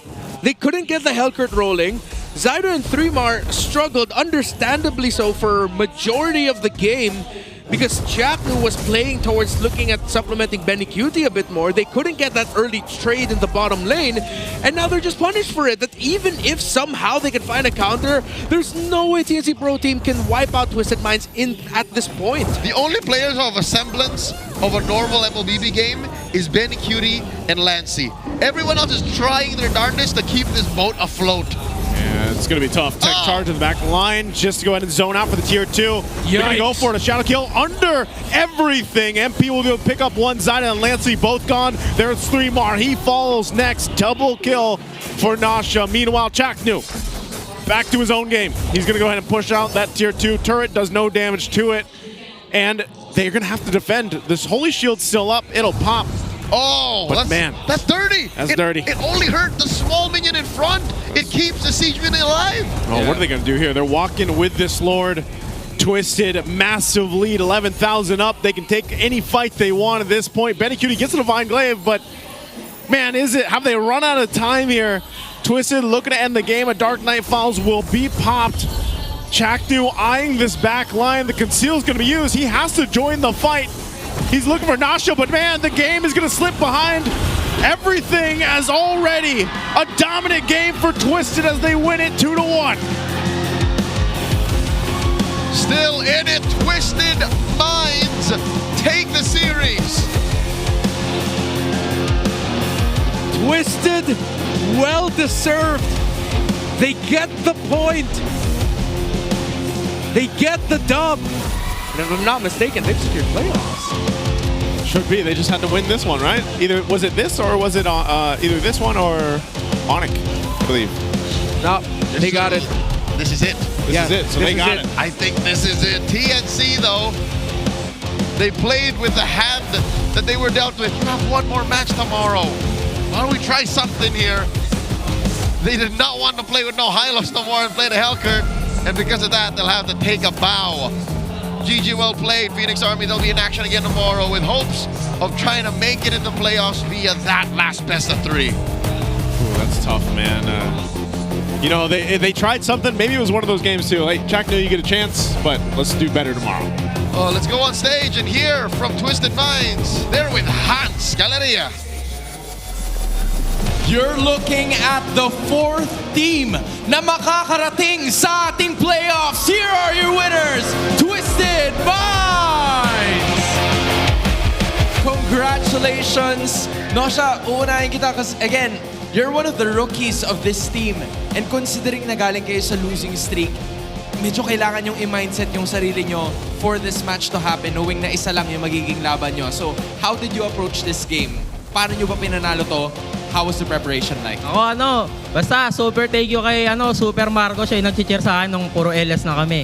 Kaya yun, pas ginalingan ko para sa kanya. Super Marco, magkakaroon din sila ng laban mamaya. As a rookie, did you guys expect na ang mga kasama mo na rookies then would make it into the playoffs unang season pa lang? Di ko alam, naglalaro lang talaga ako eh. Naglalaro lang talaga. Maybe, let's talk to Kaloy this time. Kaloy, going back dun sa tanong ko sa kanya kanina, did you expect na in your first season, rekta na kagad kayo ng playoffs? Para sa amin siguro as a rookie, parang mas achievement sa amin kasi parang first namin makapag-MPL eh. Pero nung una talaga hindi namin expect kasi wala pa kaming parang experience dito sa MPL. Parang pinatunayan na namin na kaya namin mapagsabayan. And a lot of people are looking at you right away, social media, pinapakita nyo sa lahat ng mga tao na kaya nyong sumabay. So, from week 1 to week number 8, ano ba si Kaloy ngayon? Siguro mas consistent na tsaka mas confident siguro ngayon. Consistent and confident. Sean, being one of the 3 rookies as well, congratulations. Nadinig na yung wish mo, kahit malayo pa yung birthday wish mo. So, at this point, you're gonna be making it into the playoffs. How do you keep the fire burning para sa Twisted Minds? Patuloy pa rin namin i-underestimate lahat ng mga katapat namin para hindi mababa yung moral namin pagdating namin ng playoffs. And is that what you did sa laban na to? Yes po. And I love the idea coming in from you guys. Coach Bon, just leaving one more or a few more questions for you. For you as a coach, did you expect that this lineup would make it into the playoffs in the first season? Nung una silang maglaro, parang confident talaga ako na makakapasok sila ng playoffs eh. Yun nga yung nakatikim sila ng mga unang talo, nag-lose streak. Siguro, kailangan lang talaga nila makamove on dun sa mga pagkatalo na yun. And kung meron man sigurong title na Rookies of the Year, deserving nila. Kasi lahat sila deserving eh.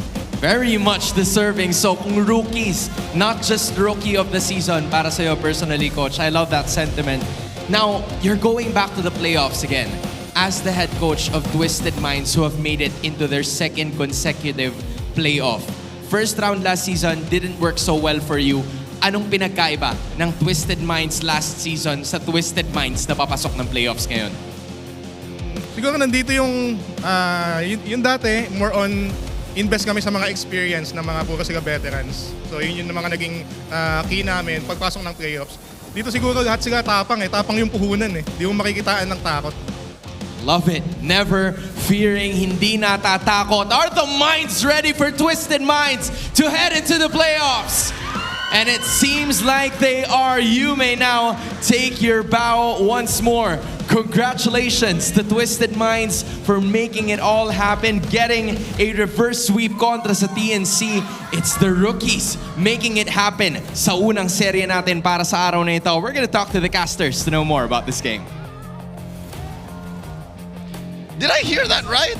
They should keep on underestimating their opponents. Yes.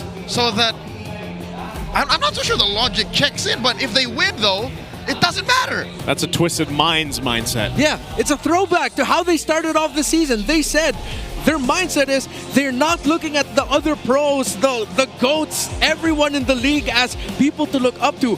They don't look up to anyone. They just look at themselves. They underestimate their opponents so that their morale won't be low. They don't want to think of we're going up against gods and GOATs. I don't care, we're Twisted Minds. And Kaloy leading the charge, the tech charge, yet again in this game number 3. 2 straight games on the same hero. He literally pressed load game. Yep. And it's a new game plus for him. He's just like, yeah, I won't die this time. I won't die here, man. It's just, again, it was surprised because you get this same hero and you do pretty much essentially the same thing. Even back-to-back games, even better here. MVP highlights of Kaloy. Again, the bunch of crowd control that the Grok brings. With the passive, with the mighty swing, everything. It seems like he was just making the most out of the entire kit of a Grok every time as a counter to what TNC wants to do. The first big trade at the bottom of the map is what set the tempo here, favoring Twisted Minds, because Jack Nuke couldn't secure the kill onto MP. TNC could not get kills there. The 4-0 start of Twisted Minds is what began the downfall of TNC. That's gotta be frustrating. A singular enhanced basic attack, literally Grok's passive, ruins almost everything TNC is trying to set up. Yeah, and you saw it as early as the opening minutes of this game. It allows him to go ahead. It's just that little extra layer of crowd control that messes things up, you know. And even if he does that, like where he just text charges in to go ahead and try to zone out from, you know, any kind of defense. But then again, at this point, they have already a massive lead. They can kind of just take what they want from TNC here, and that's exactly how this all played out. Yeah, and you know what? I think this is like a great way to end the regular season for Twisted Minds, other than the fact that they secured the playoffs. But just think of the journey that they had to go through to make it to this point. Like, you understand why they were so hyped up, why they were hugging and jumping, that they are going to be able to make it into the playoffs as a majority rookie team. MP the King back in the playoffs again with Twisted Minds, but now with the old members of Onyx 9 Lives. This was a great game that showcased some of the best qualities of Twisted and why they had such a fantastic first half of the season. Kaloy and Sean just smooth like butter, constant motion, beautiful motion in the map and in every little sequence. This is the most early season Twisted game we've seen since then. This is Twisted at its finest. I don't know, you're a big fan of Super Junior, but I did think that Twisted Minds could do this, to get their playoff spot by playing the same way they did since day one of the season. They just played good, fundamental MLBB. Now, I'm gonna get off their case. I'm not gonna force anything new. How about we take a look at TNC? What was this? The first 3 picks were literally the best possible 3 starters for Red Side, and then they close off with Nathan Helker. I know. I'm not even gonna say anything about the name. Benny Cutie won with this, all right? Yeah. What's up with the Hellcurt, fam? I don't know. I don't know the logic behind it, man. I don't need an answer. I'm just. I know. It's a rhetorical question. I'm throwing it out to the universe. But I'm sure a lot of people, when they saw it in the draft, they were probably thinking the same thing. Like, okay, like a little bit. We're like, okay, yay, like an assassin in the roam. But at the same time, they're like, oh no. I think there's an equal number of people who are saying that should have been Saber. Probably. At this point, I'm not gonna contest. Hey, if Hellkurt's had his moments, why not Saber? Yeah, I mean, there's a reason why I was advocating for just pick up your Jack Nuke pick early on. Yeah. In the first phase. They bat out the Alice, okay, that meant the Grok would go to Twisted. I wouldn't even be against, like, putting Jack Nuke on the Arlot, maybe. Yeah. Just for Roam Arlot. I mean, dude, you know it's bad when you have a roam assassin like that and you did like 6,000 damage. Yeah, and they picked it up. They saw the Grok. They saw the glue. And they said Hellkurt's gonna be the answer to this. I'm gonna stinger my way through. Oh, is Matilda really not good anymore? I think Matilda's still pretty solid. Yeah. Oh, I mean, there was definitely other options there. Yeah. But that's why I'm wondering, like, what was the decision making on their end? Yeah. Big 4 majority going over to Twisted Minds. Our BPI rich guy going with 888 GPM. 888. That's MP the King. Michael Indino. He's feeling himself. Again, we don't know who's going to be playing in the playoffs, but confirmed we're going to see more of Twisted Minds. Yeah. Who's to say, since Sui might play a game or 2 in the playoffs. They might maximize that surprise factor of Sensui being like the tanky fighter guy, while MP the King clearly being the assassin guy. Yeah. If they start flexing that in the playoffs, the biggest playoffs we've ever had at Connect the Astrodome, that could be a huge plot twist. Yeah, I think also at the same time, because that's what our meta allows right now. They could play into that in the playoffs and switch things up. We go with the utility lineup. We also have MP on the assassin if we want to. Yep. So who am I to ask for something new from Twisted Minds? We were getting it, and we've been spoiled this whole time. Great way to put me in a perspective and what we want and ask of our favorite teams. They are one of the only teams to actually have a legitimate and purposeful role switch. Yeah, I would say. Because remember the days when we had 10-man rosters? We still do, technically. We still do, but like they're one of the few teams that changes things up and has this big impact. what a great showcase here by these two teams. Again, a best of 3, a win for Twisted Minds, locking in their slot. Let's throw it over to the mic check and listen how this went.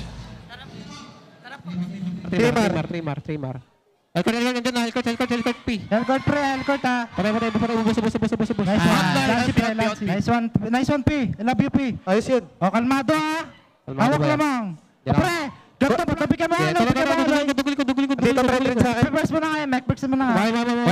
Baya ka pre. Kaya na lang. Kay no siya nga. Lampir to. Tawaran ko. Palo. Tingin sa akin. Pre. Alot nga, pre. Alot. Pre, legit. May isang minion siya. Nice, Loy. Mas better yan. Ayan, full HP lahat, pre. Tara, all in tayo dito, pre. Sa TikTok ka na niyan, Lois. Ito, nasa left position. Tingin sa akin. Get ready, Loy. Any. Tingin sa akin, boy. Tingin sa akin.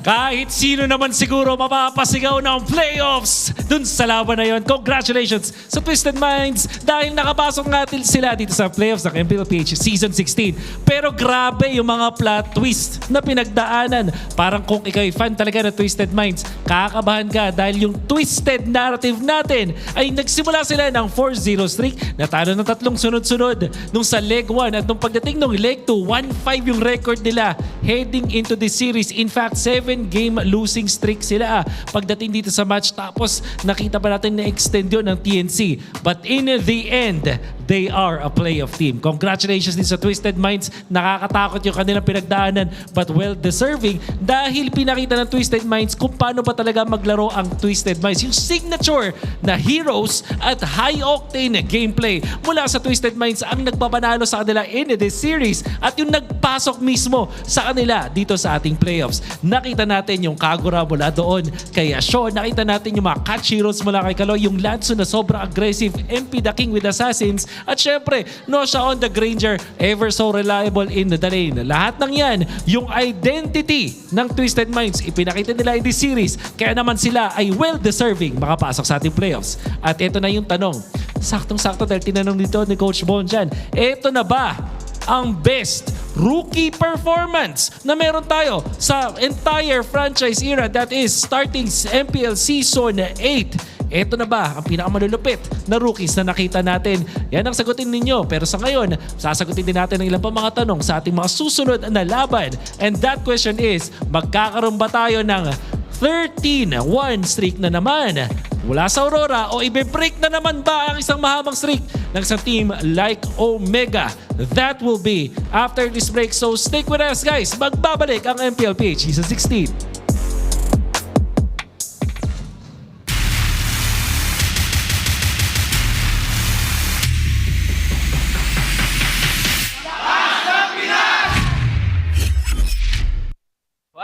What's up everyone? Game. Usap tayo. Masinsinan. Manood kayo ng playoffs guys sa paparating na October 22 to 25. Yan guys. Gaganapin yan guys sa Cuneta Astrodome. Yes sir. Sana makapasok na kami ngayon guys para mapanood nyo kami doon. Good luck sa atin syempre. Bigyan natin ng magandang laban. Kaya let's go. Medyo madugo to Bigyan natin ng magandang laban ng mga manonood. Better na daw message mo kay Nosha. Yun guys, sabi niya, solo kill ka daw. Hindi solo kill na daw si Nasha. Jack, ano nga masabi mo kay Kaloy? Focus siya tol. Focus tayong dalawa. Focus lang kayong dalawa nak. Okay. Ako si Scotty People. What time is it? It's game time. It's game time, baby. Pakita ko sino masangat. Hello po. Magtulong-tulungan tayo. Skate low daw po. Guys, shoutout sa mga kids na ko dyan. I love you all. Wish ko lang sa birthday ko. Mag-playoffs kami. Let's go. Lord, bigay mo na Lord. Last match na, kumbaga. Hindi ako papayag na isa sa alay-alay natin ang playoffs na natin sa ibang team. Sabi nga sa Jordan Nunes, all I wanna do is winning. Itong laro to para kay Tito at Tita. Para sa team. Para kay Coach Bon. Ay, shoutout sa mga millionaire dyan What time is it? It's game time! Puko! Ito yung ano ko. Oy, na-prank.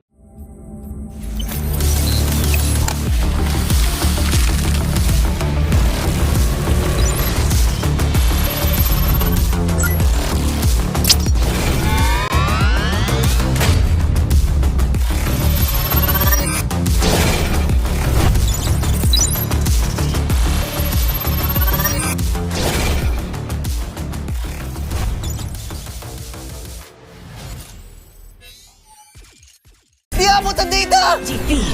GG bro! Don't worry! The Only with Smart Power All 99. Hindi bitin with 10 gig data to power your games plus only Facebook or only TikTok. Load now!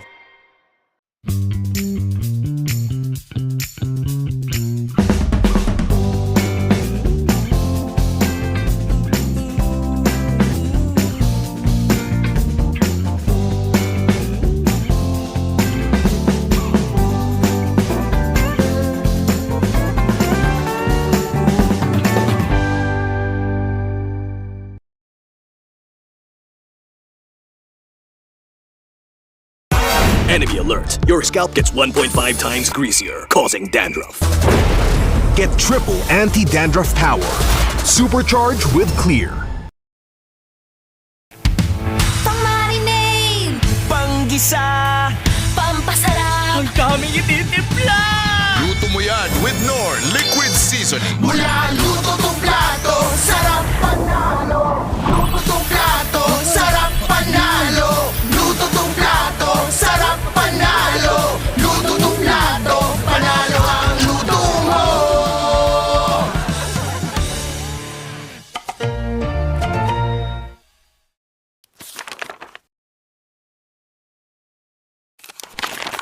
Ang few isa ka sa mga player na natigil matatag sa MPLPH, anong sekreto ng isang field?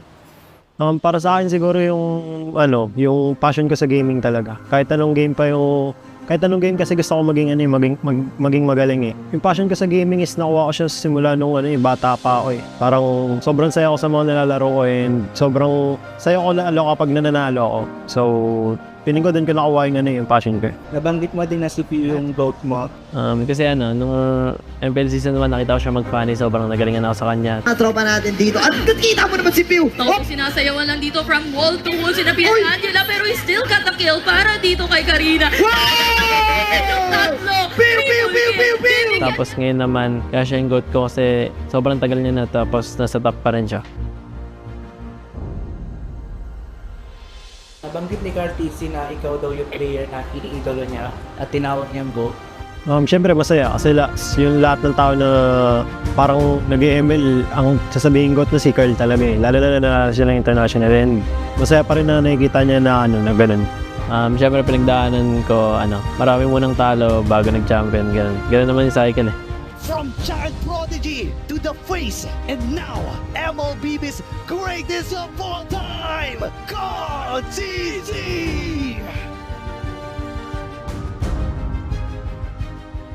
Paano nito nabago yung buhay mo at yung pananaw mo sa buhay? Sobrang dami nagbago sa financially, tsaka yung routine ko sa buhay, yung ginagawa ko sa buhay, tsaka pag lumalabas ako ganun, may mga nakakilala na sa akin. Feeling ko, abang tumatagal, parang napapansin ko sa sarili ko na mas madisiplina ako and mas mature. Siguro yung biggest lesson ko lang yung balance lang sa lahat ng bagay. Tapos ngayon talaga, ito na talaga yung feeling ko buhay ko eh.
Siya!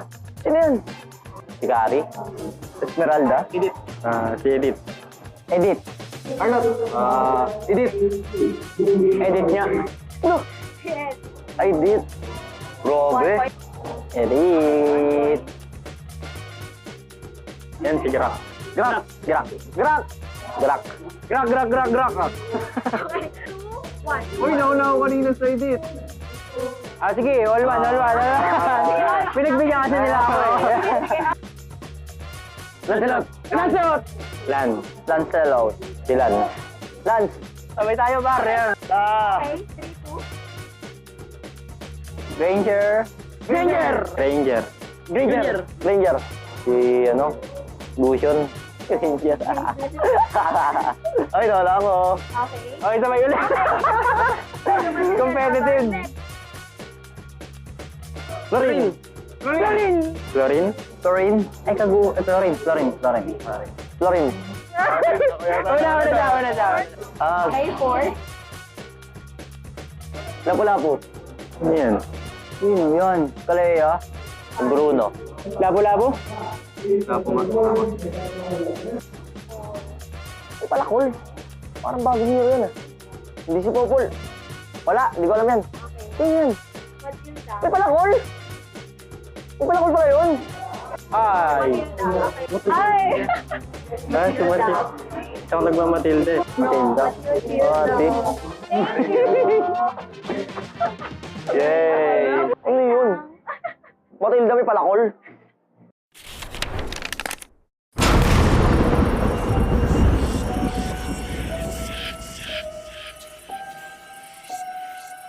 Gising na ako nang di wala ako sa swerte. Sabi mo, mag-win streak ko to. Dahil sa'yo, tambak na ako!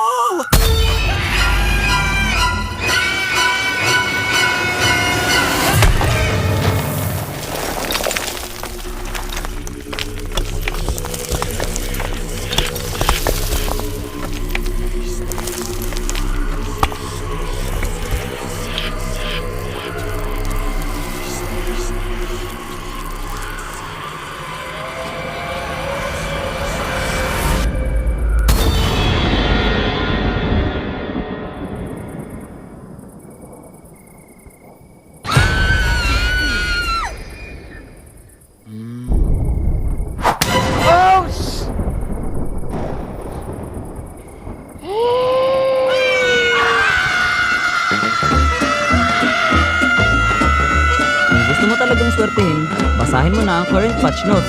Andito na ang Ready for Next, the biggest gameplay update of the year. Break through boundaries with the new Broken Wall map update. MLBB, we are ready for next.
Nagtataka ka rin ba kung bakit nawala?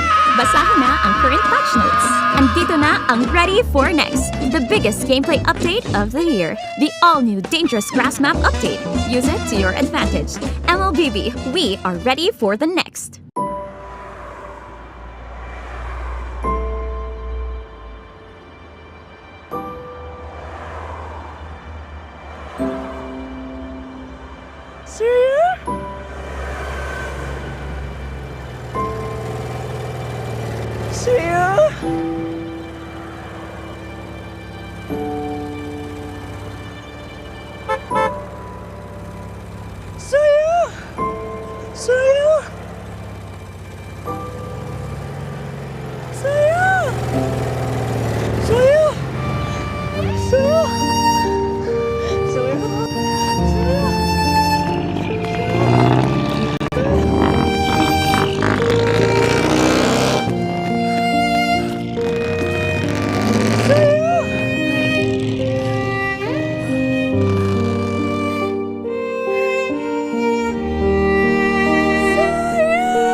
Napag-iwanan ka na rin ba?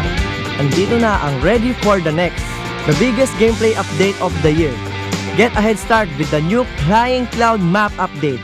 MLBB, we are ready for the next.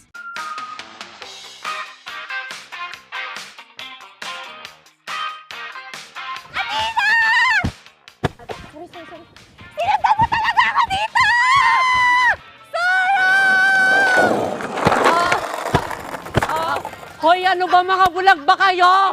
Hindi parang makabulag kasi wala ba kayo nakikita? Makabulag!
Malakas ng Pinas, malakas Pilipinas, malakas kahit anong lane we become the monsters.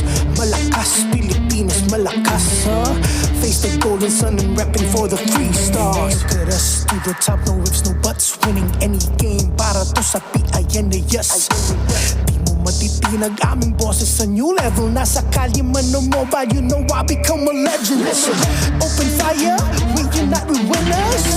But with pressure, like diamonds are made of. Switching the lane na parang gera, HP racing made a setup. Pagkakatang buhat ni Hilda, full dome SS parang Laila. Susundan ko ang iyong wakas, kasama pataas, tagumpay natin to dahil tayo'y malakas para sa Pinas. Nasa amin ang alas, hindi to atas, kinikilala sa taas kasi kami ang malakas para sa Pinas. Nasa amin ang alas, hindi to atas, kinikilala sa taas, ganito kami sa Pinas. Yeah.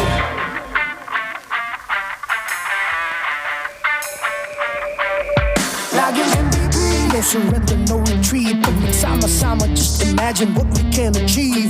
Laging MVP, no surrender, no retreat. Giving 100 on my all, cause we just cannot be defeated. We are unstoppable, immune and invulnerable. Ready ang equipment, lahat frozen, mala, crowd control. Pakita on the jab, east to the southeast. Taas ang matawag, proud and loud, cause every enemy we devour.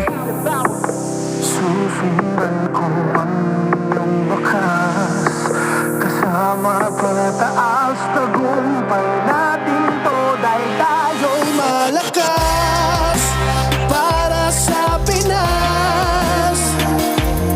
Nasa amin ang alas, hindi to atas, kinikilala sa taas kasi kami ang malakas para sa Pinas.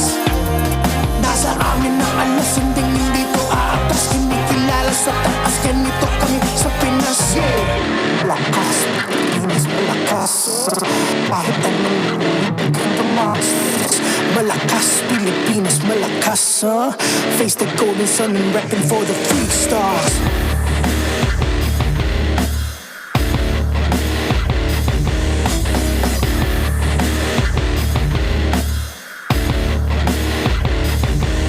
Ang lakas ng Pinas, we unite, we the stars. Ang lakas ng Pinas, we unite, we the stars. Ang lakas ng Pinas, we unite, we the stars. Ang lakas ng Pinas, we the stars.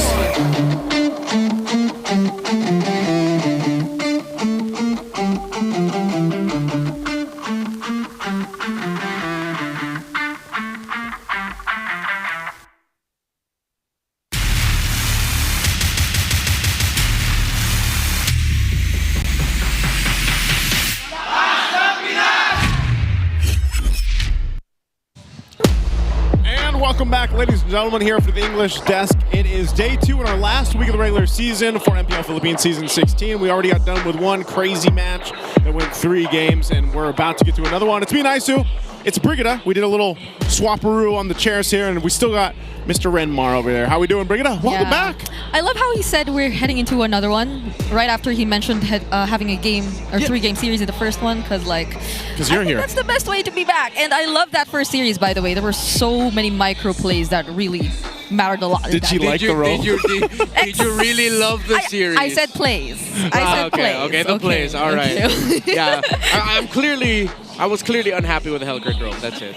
You remind me of how Mr. Midnight was feeling yesterday too, because we saw the Hellcurt Rome yesterday as well, and he felt the same exact way.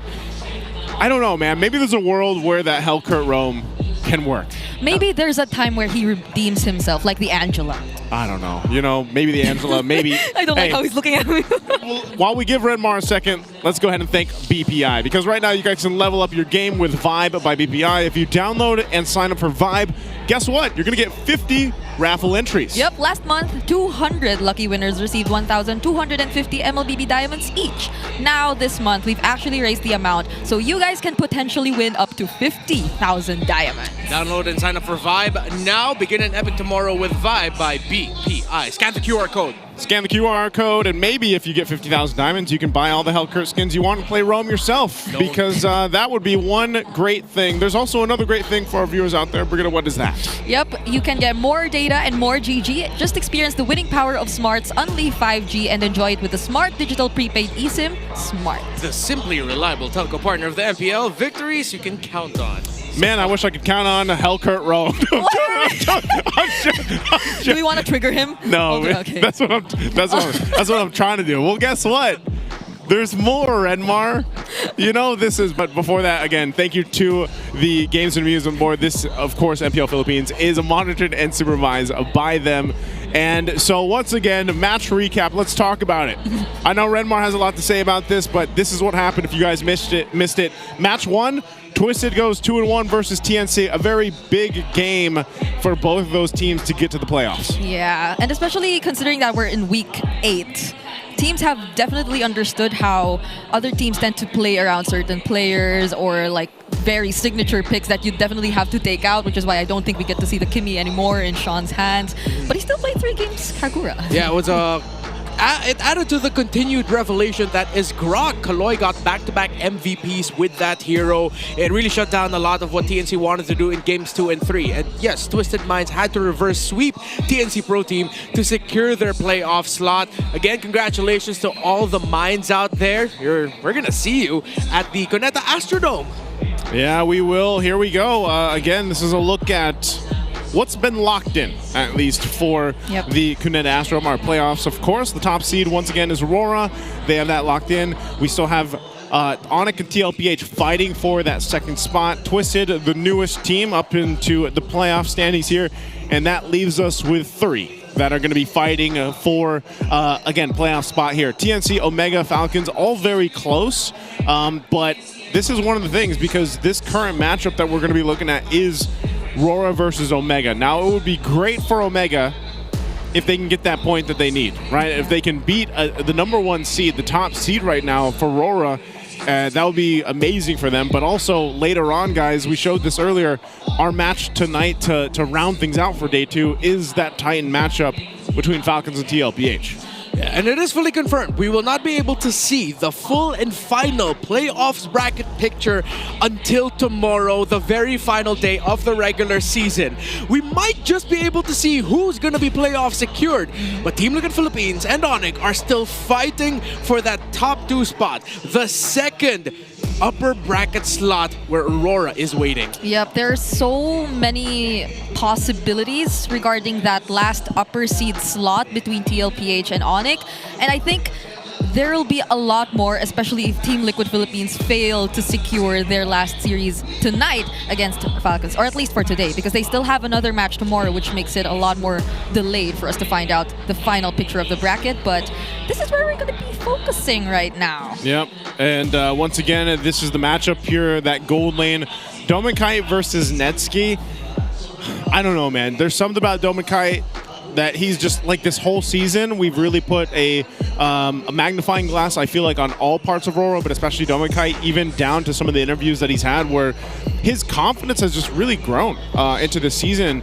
And, you know, not to mention, like, give this guy the Harith and he's just, your chances of winning are very high. Yeah. We've seen that here, but this is basically the last hurrah here for essentially Omega, but also for RORA to finish out the regular season. Yeah, and I also feel like it's nice that we get to look at Netsky and Dominkite, because maybe one of the biggest things Smart Omega does have to overcome first if they do want to get a decent fight against Aurora is especially the laning phase, because I feel like Dominkite has been performing exceptionally well in the laning phase, and that becomes a huge problem for teams who don't get the early game a lot of times. Yeah, Aurora are gunning for match 13 to match the 13 series winning streak of Fnatic Onyx Philippines in Season 14 in the regular season. The same season where we last saw Aurora in the grand finals of MPL Philippines, where they fell in 7 games.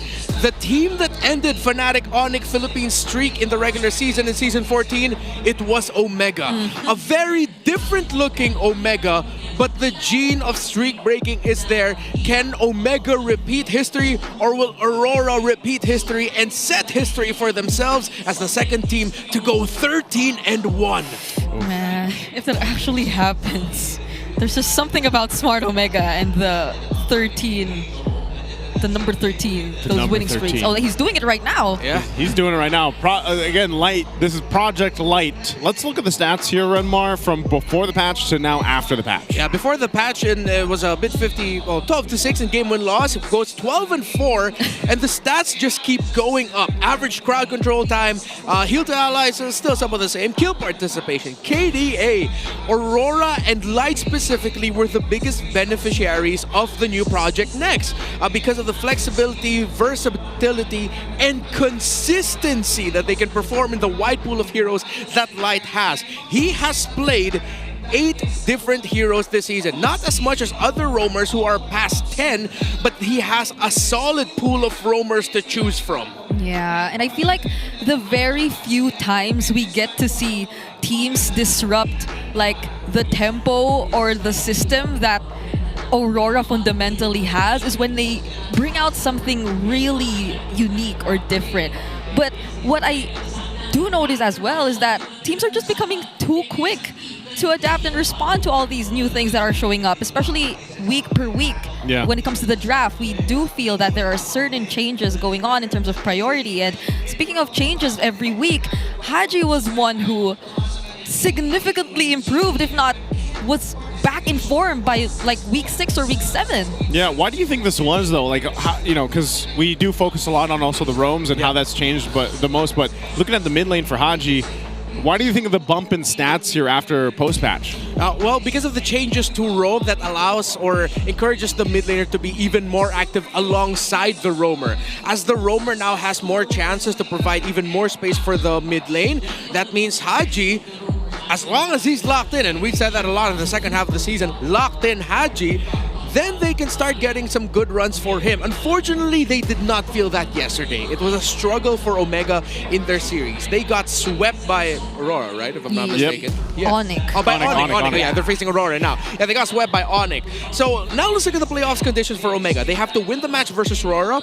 and TLPH needs to win the match versus Falcons. Their elimination conditions: lose the match against Aurora, 1-2, and Falcons sweeps Team Liquid Philippines. If they get swept by Aurora here, Falcons just needs to win against Team Liquid, regardless if it's a sweep or it goes 2-1. So it looks like a lot of this is going to come down to our third match later too, right? Again, Falcons, a lot of the eyes are going to be on that match. Not just for the nest out there, everybody rooting for Team Falcons, but even for these other teams and their fan bases that are hoping they get to the playoffs. So looking at it now, if they win this game against Aurora, they need Team Liquid Philippines to win. But if they lose, they need Falcons to win against Team Liquid Philippines. So whatever happens, they need to watch out. Yeah, they need to watch the last series. No, they're just hoping Falcons don't win at all. Yeah. Because even if they win this match against Aurora and they stop the 13 streak from happening for Aurora, they still have to hope that Team Liquid Philippines can actually beat Falcons. Because if Falcons wins, there's a chance that they will overstep Omega in the standings.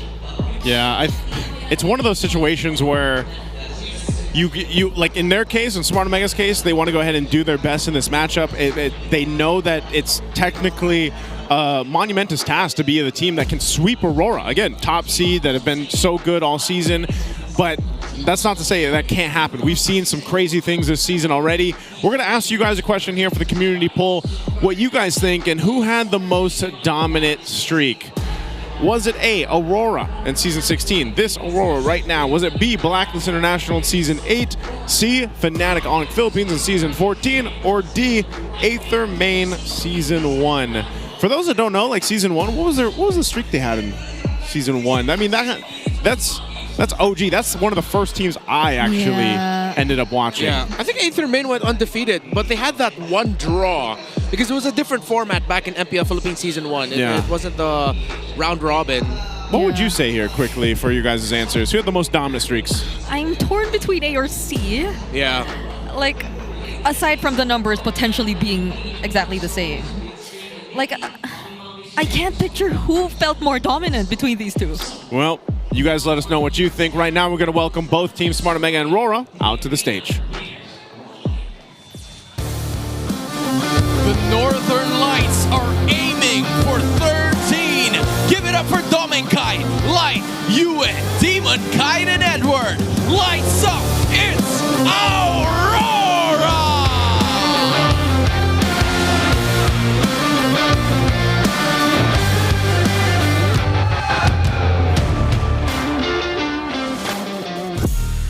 Can the Barangay not only break the streak, but also book their ticket para sa playoffs? It's gonna be Nets, Super Yoshi, Haji, Ryzen, and James. Make way, Smart Omega!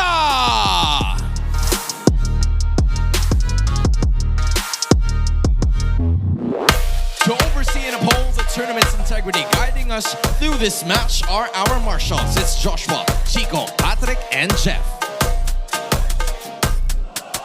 Joined by the two teams are their respective coaches. It's Coach Master the Basics for Aurora and Coach Wura for Omega. Second of today's triple header, MPL Arena, make some noise!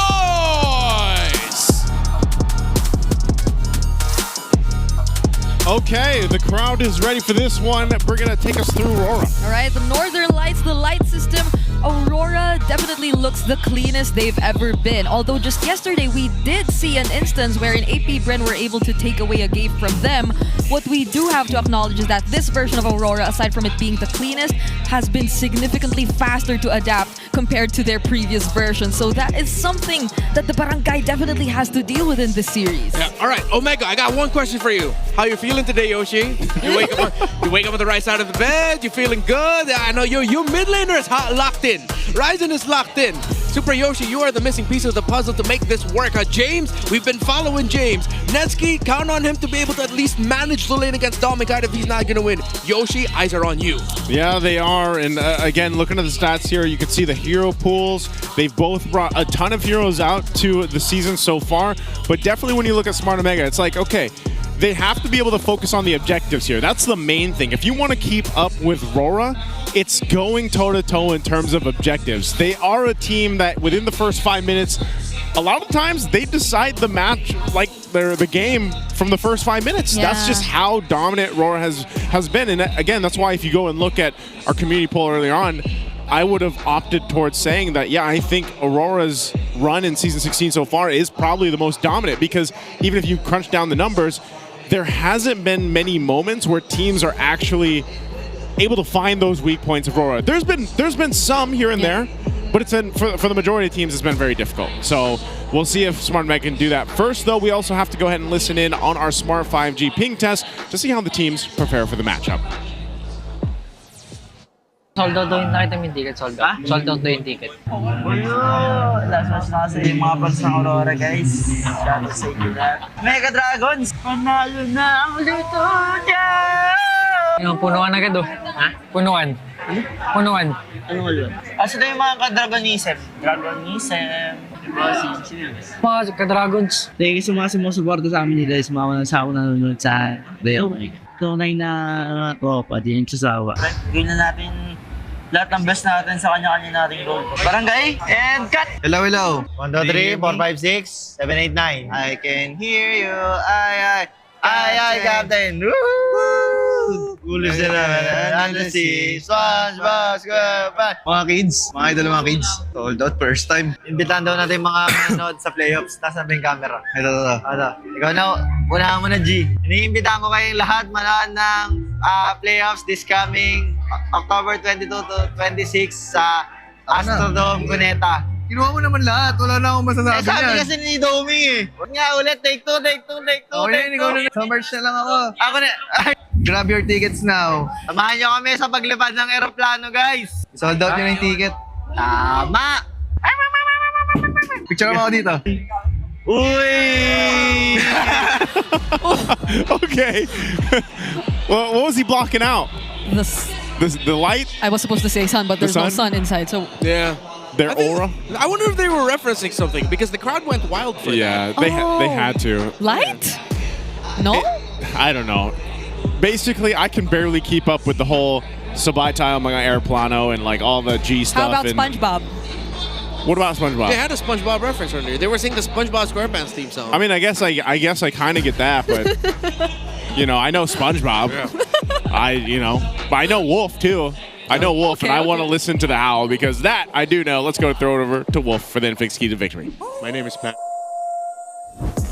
Welcome to the Howl. Ang mapasin Wolf, bringing you the Infinix Keys to Victory. It's RORA going up against Omega, ang last stop para sa streak na hinahabol ng Aurora. What they need to do right now is to watch out for Omega's tendencies to prioritize hero turns in neutral objectives. Ano bang ibig sabihin nito? Hero turns, ito yung term na hinihiruhan yung mga nakakalaban. And Omega really likes to play like this during neutral objectives sa mga turtle at sa mga lord.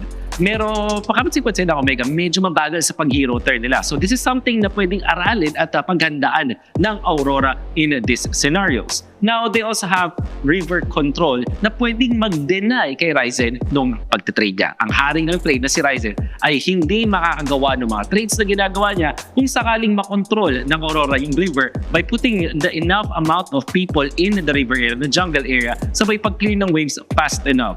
And also, para naman sa Omega, they just have to get better trades in the draft prio picks. Ito yung blue 1 at red 2. For example, in their matchup against Onyx, nagkaroon tayo ng laban kung saan nakuha nila yung Harith na gusto talaga nila. Pero nakuha naman nung Onyx yung Farsa as well as the 1-1. Yung counter dapat sa 1-1 ay nakuha ng Onyx at mas maganda yung naging first few trades para dito sa side ng Onyx Philippines. This cannot happen against Aurora. Omega will struggle so badly kung ang Aurora ay nakagawa ng mga gandang trades sa first few picks na ating draft.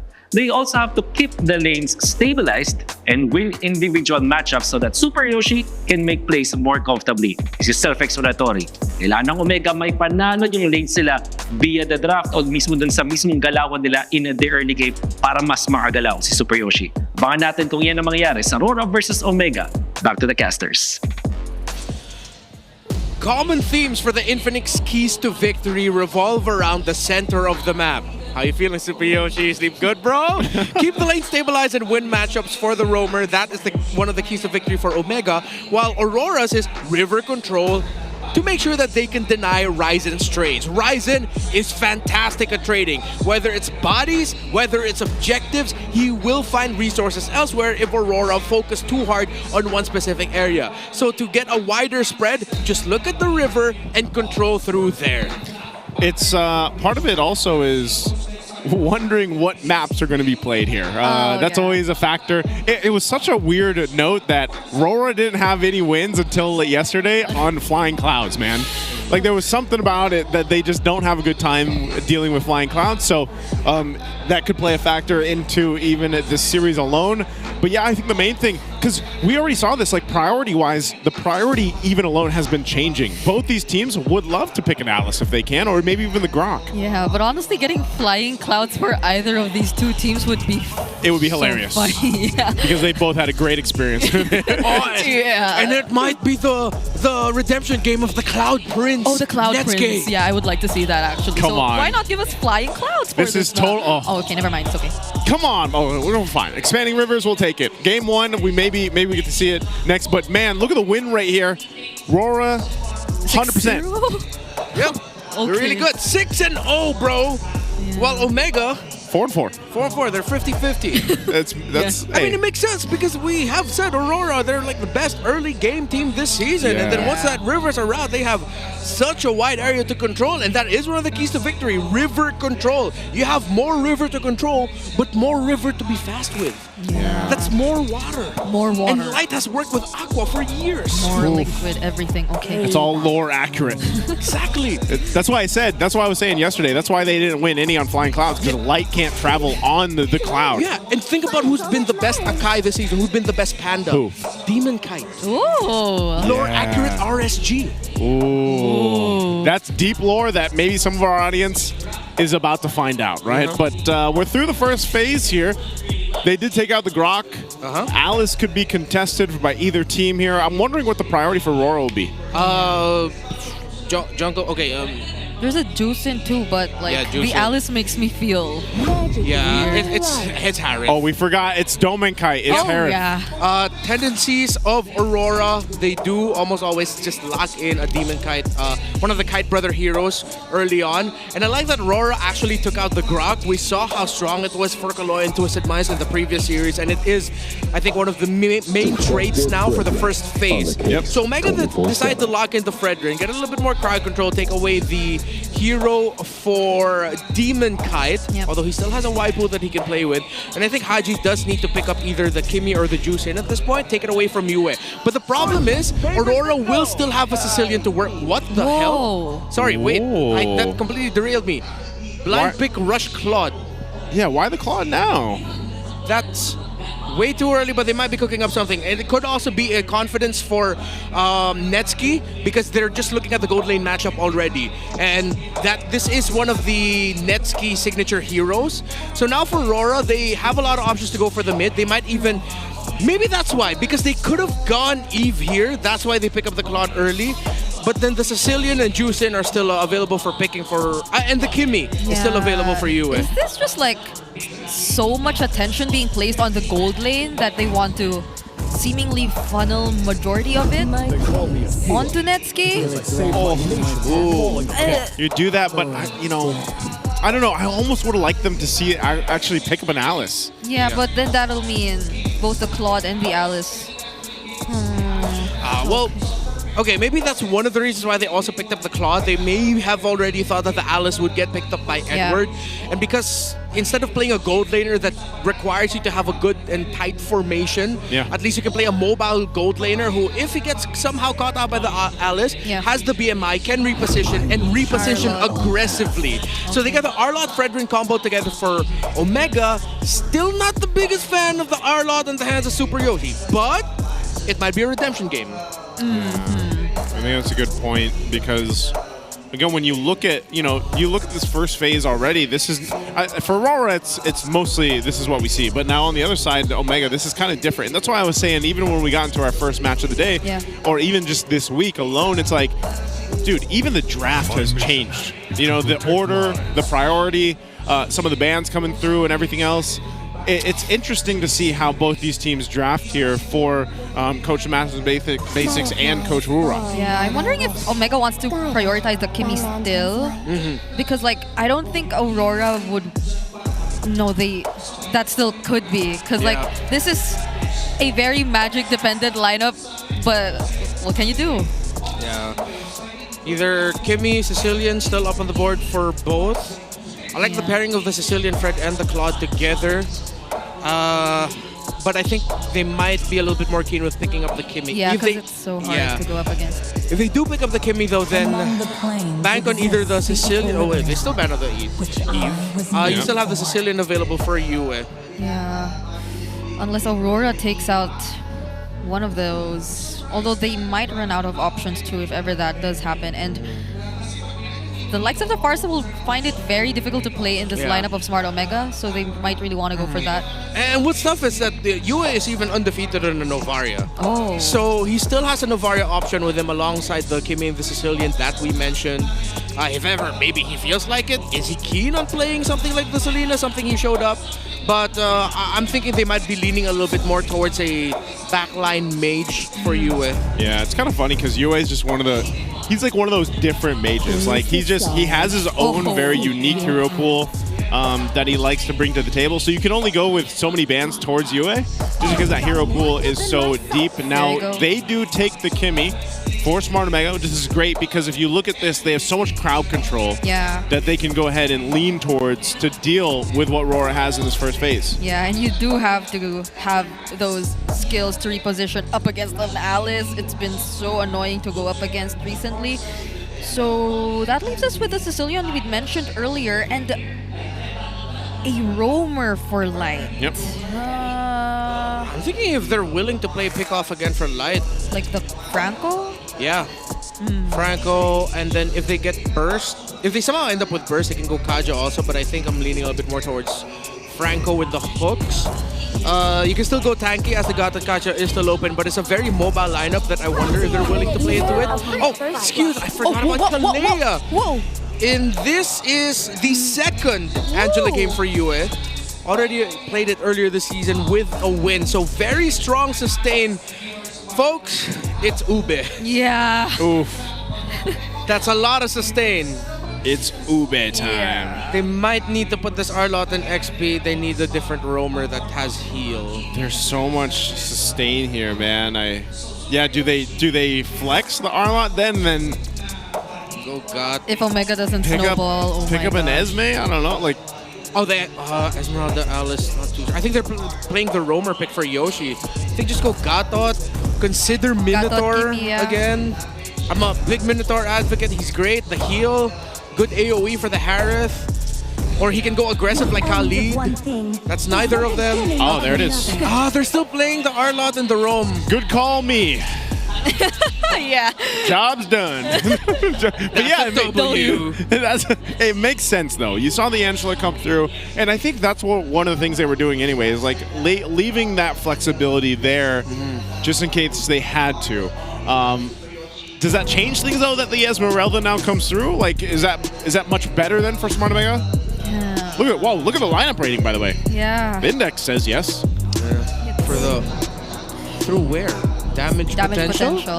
Oh, just through the damage potential, but the early to late game potential list of Aurora. Yeah. I'd rather be looking at that as the advantage. Better pushing also for Omega, but then Aurora can just play a very solid, tight game that even if Omega open up the map, at some point you're gonna have to start playing around objectives, and all the heals that Aurora has might just be too much.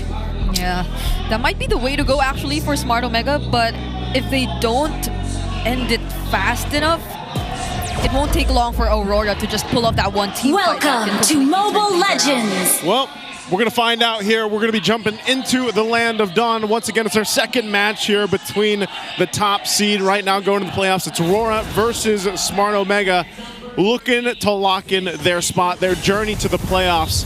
And it can all start here in game one. Let's go ahead and take a look at this. Also, some of the emblems for both sides. And yeah, once again, I don't know, man. It's been a while since we've seen an Arlot roam. Yeah. Saw it last week in the hands of Super Yoshi, hence why I'm very skeptical about it. Wasn't the best time for them. Game number one, not that great. Game number two, a much better performance, but they still ended up getting the loss. So let's see if this time they'll have better interplay alongside Haji. Again, I'm still one of the people who believe that Kimmy is one of the best picks that you can play up against an Angela in mid. Yeah. Look at Dominkai, 10-2, by the way. I'm liking how they're still trying to manage the mid lane or be just as aggressive though, because of again the sustain that they have, but it doesn't really take away the fact that the Kimmy is too dominant. Yeah. And that there's almost nothing you can do about it when you're matched up against the Kimmy in the mid lane.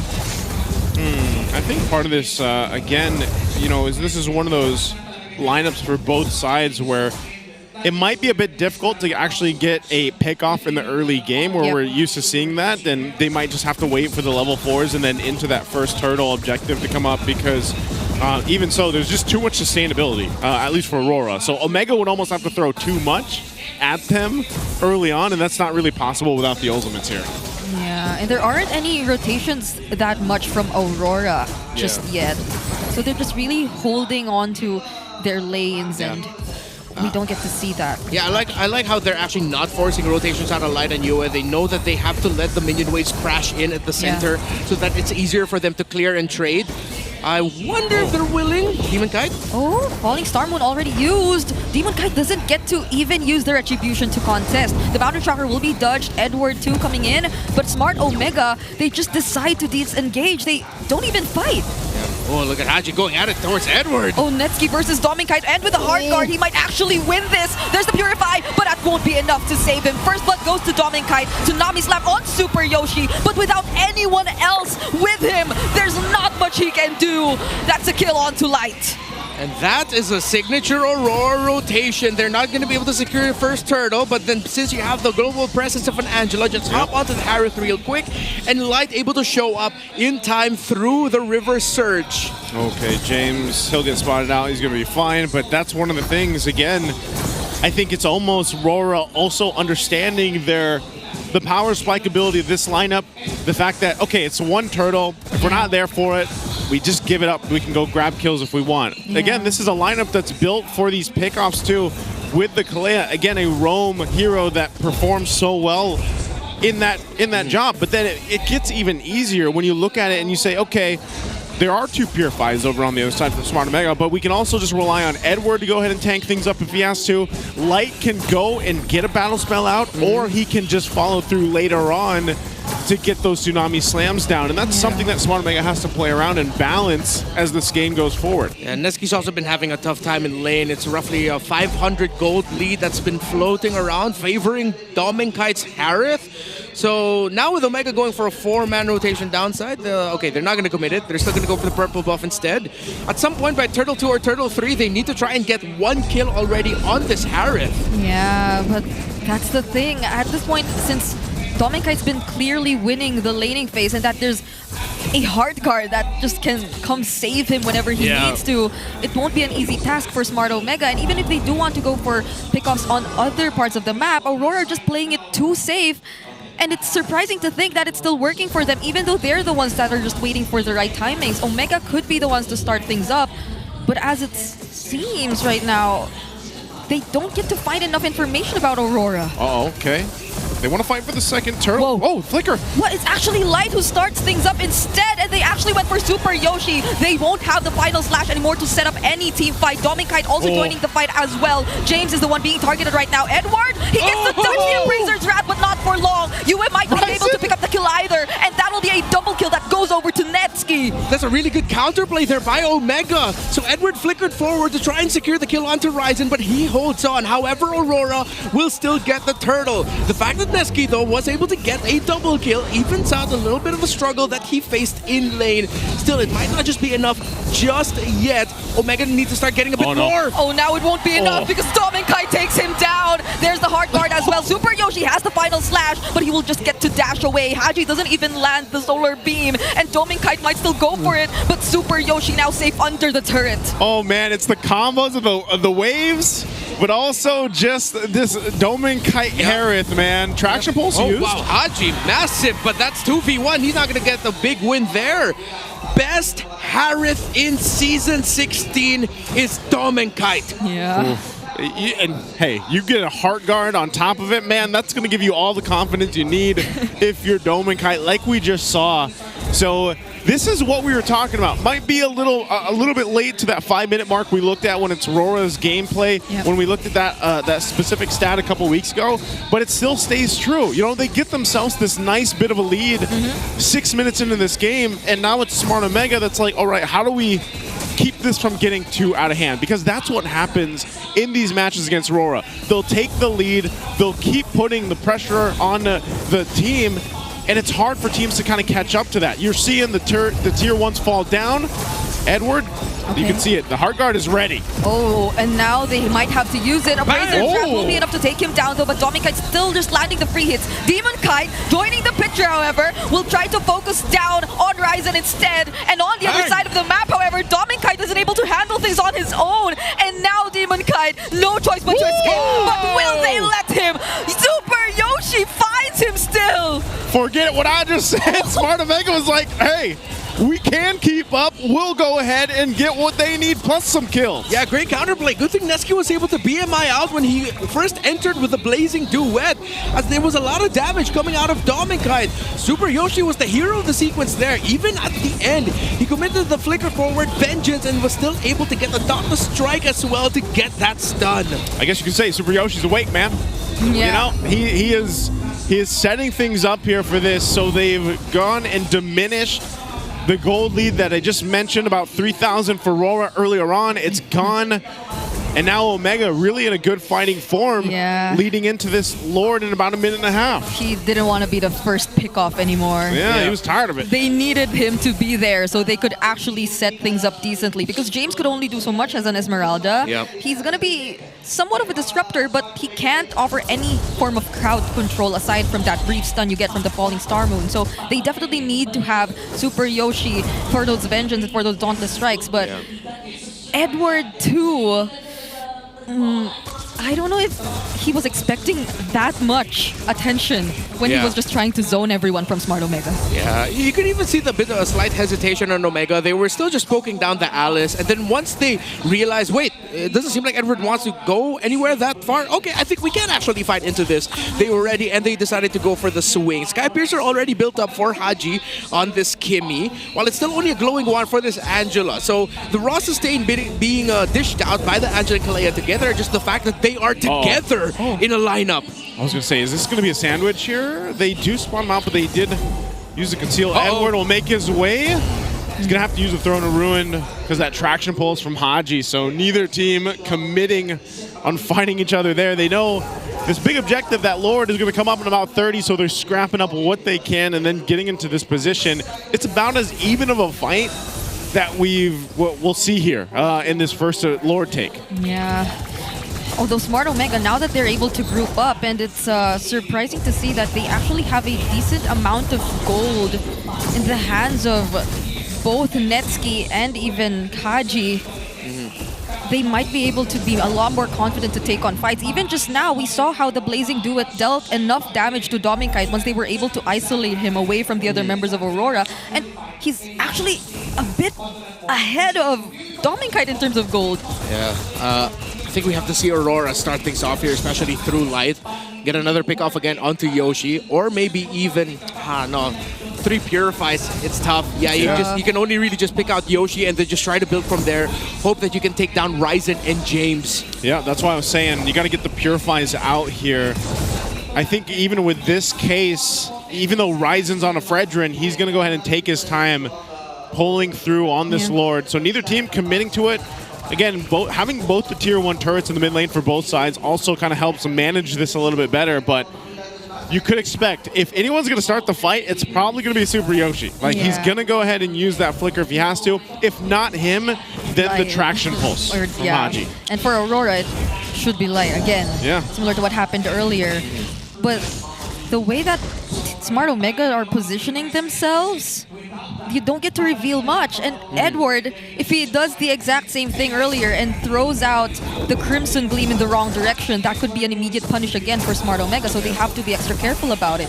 By the way, we have an MPL fan Insights quest. Answer the survey. You can just rewind it a little bit if you want. Scan that QR code.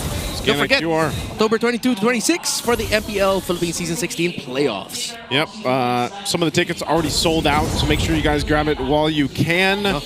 This is going to be one hell of a playoffs ahead of us, but starting up, they're going to go for the Lord. Well, James is actually dealing with Demon Kite and Edward. Ryzen secures it though, but there goes the Tsunami Slam, but they're all separated, and the Blazing Duet is able to deal so much damage in the double kill for Haji. Dominkite just trying to look for trades, but then they will be able to escape, and in turn, Aurora, they lose 2 members. Constant basic attacks coming out from Omega, the zone out by James.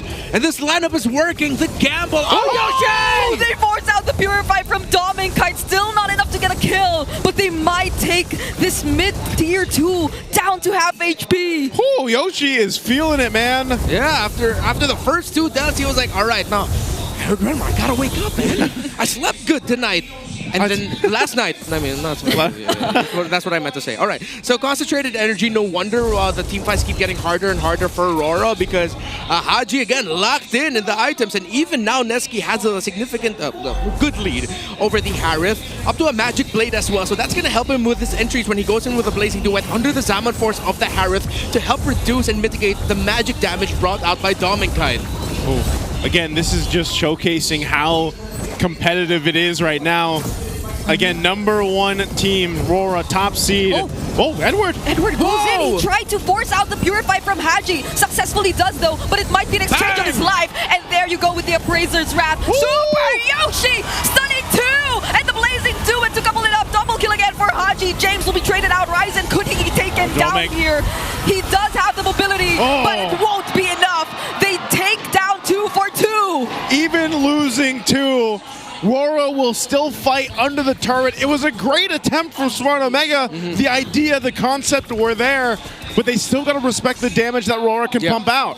Yeah, the raw damage, the little bits of heal, the surge to life coming out through the Kalea. And yes, Omega, though, still in a relative control compared to RORA, considering that they have the tower advantage 6-2 as we go back to the replay. This was after the Throne of Ruin of Edward. Look at where Demon Kite is able to stay safe. Even though he gets hit and clipped, he's able to traceless out. Yoshi gets the great final slash, but Light with the counter Tsunami Slam to make sure that they get the kill onto James. Then they'll be able to punish Ryzen. Yeah, it was a great setup. It was a great response, but the idea was right from Smart Omega. Yeah, they did get to force out the Purify from Haji and even James, I feel, if it's just that. But Aurora couldn't really catch up. Ryzen did so much to block off their way just to reach those other members of Smart Omega, and that might be a bit tricky for Aurora now, considering that Smart Omega, on the other hand, have so many ways to just go in and out of the fights with the amount of mobility they have. Yeah, not to mention, you know, Haji's done a phenomenal job at just staying alive. Yep. Whether that's with the traction pulse, he's able to go ahead and get the thrusters out, or just the Purify alone. You know, like, he's so hard to catch for RORA, and he's guarded really well too, whether that's Super Yoshi, Ryzen, or James.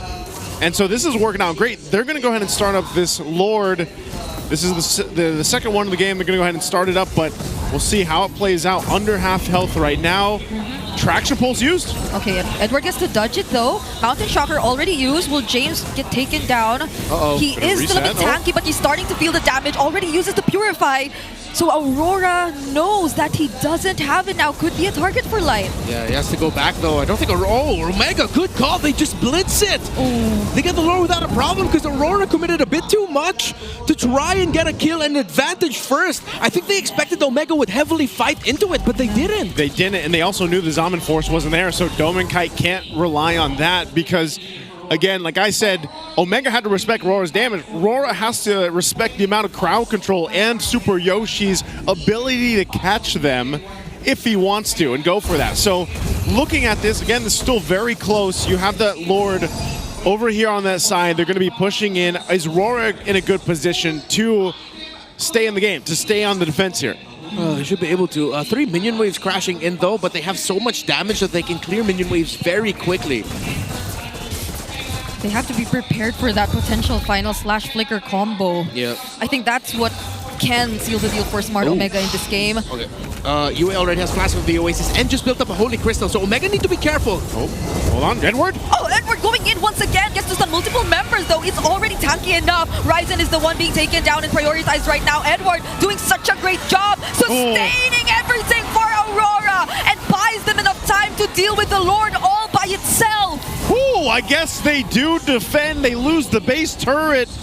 But man, Smart Omega, they realized it's going to be more difficult than they thought to get the game. Yeah, Netsuki was brought down way too low, way too quickly. It was only Haji who could bring out dependable damage in there. And I like how Aurora actually didn't wait for Omega to crash in and initiate and try to go for the counter punch. They sent Edward right away to send Omega back and reeling.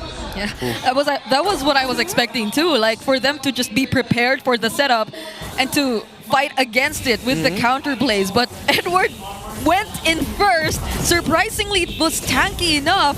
And now they're the ones trying to push against Smart Omega, but they don't know James is there. Now they do.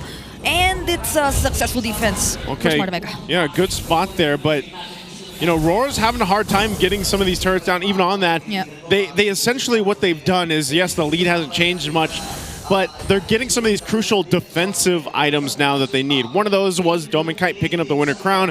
We'll be able to buy him a little bit more time. Smart Omega has had that, though. Again, they've had these defensive items that they needed, and it comes down to now we have to look at the team fighting on both ends. You know, how does Smart Omega approach these fights? A lot of the times they know, okay, if we get Domin Kite to go ahead and use the Zaman Force, then we have somewhat an advantage.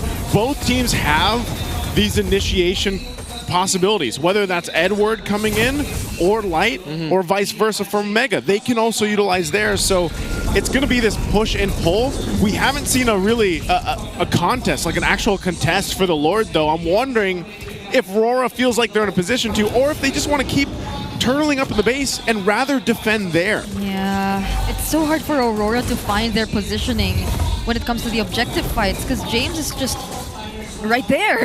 He's just blocking everyone. I think it all boils down to the timing of the entry for Netsky and if Aurora can find that Claude. Because again, Netsky was found out relatively quickly in that base siege earlier. So as long as Netsky's healthy, then they'll have the damage. If it's just Haji pumping out majority of the damage, they won't have enough. He's trying to bait it out.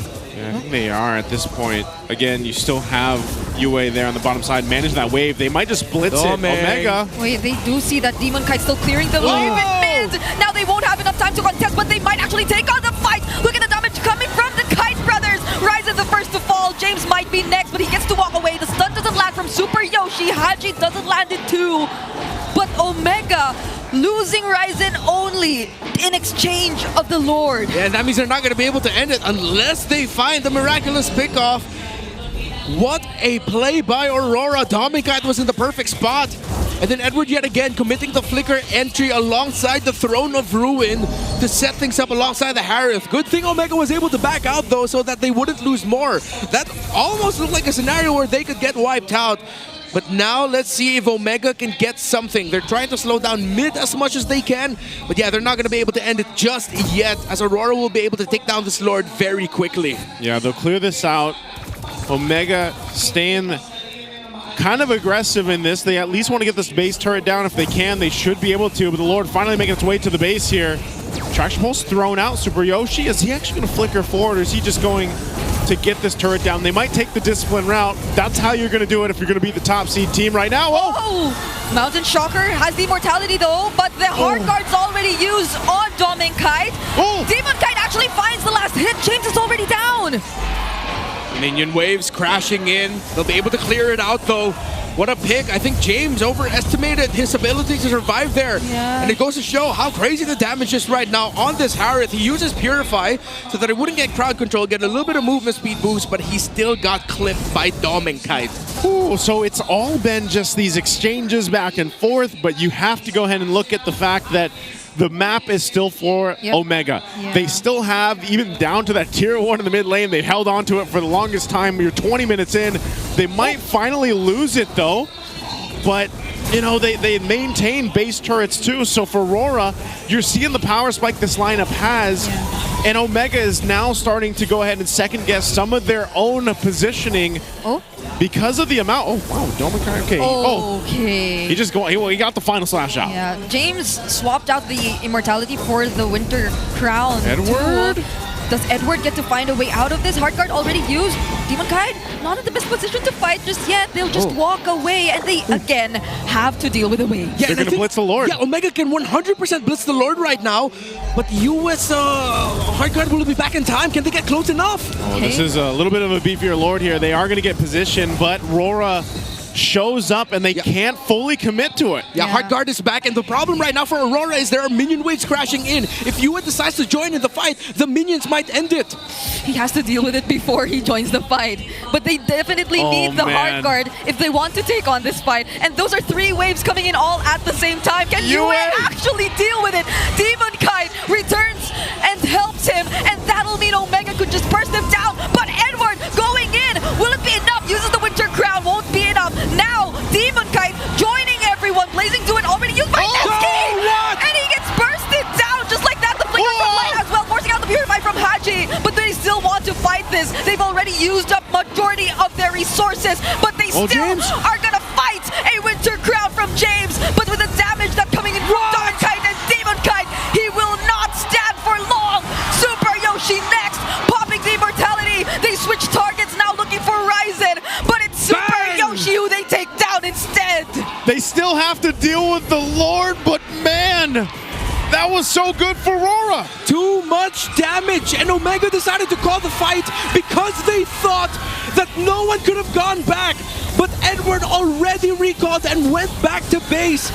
Still, Omega cannot end, despite Ryzen playing out of his mind for Omega. What a game 1 in this series right now. 22 minutes into it. The pendulum swings in favor of Aurora based on that team fight. Again, yes, Omega has the map advantage, but they might have to play into that. By the time we get to the next Lord here, we're still a minute plus away. But you know, it's not going to be the same situation where they can just blitz it like they did previously. So maybe part of the game plan is either Netsky goes and helps with potentially pushing it in the base and causing a distraction, or he just has to have better positioning, because that fact that they got Netsky down and he blew up literally. That's not what you want here for Smart Omega. Yeah. Netsky already now with an Athena shield. He also built up a potion for himself. So he'll try to pull the trigger on a big play, but because of the minion wave advantage that they have, Omega, they must be so frustrated. They're doing everything right as much as they can. Yeah. But again, it all boils down to the timing of Netsky. This Harith of Dom and Kite, along with the Angela and Kalea to help support it, is too much. Yeah, the Kite brothers have been throwing out so much, especially if they just find you in one instance wherein you're not positioned where you should be, and that applies specifically for Netsky during that one instance where he just had to receive the stun from the Mountain Shocker and then he just disappeared in the blink of an eye. So that cannot happen again if you are Smart Omega. But could you or should you be looking at a potential different angle to deal with this now? Because Aurora, they're starting to adapt to this repeated sequence that we're seeing that takes place whenever there's an objective, but now they're the ones who actually started first. RORA wants a fight here. They're holding that Lord at a little bit above half health. Some immortalities come to play. Edward's going to be caught out. Oh, blocking everything. Does he have the Winter Crowns? That's the majority of the members of Omega with a Throne of Ruin, and now they get to isolate so much, but Aurora, they decide to fight. They're taking down Smart Omega one by one. James is going to be next, popping his immortality.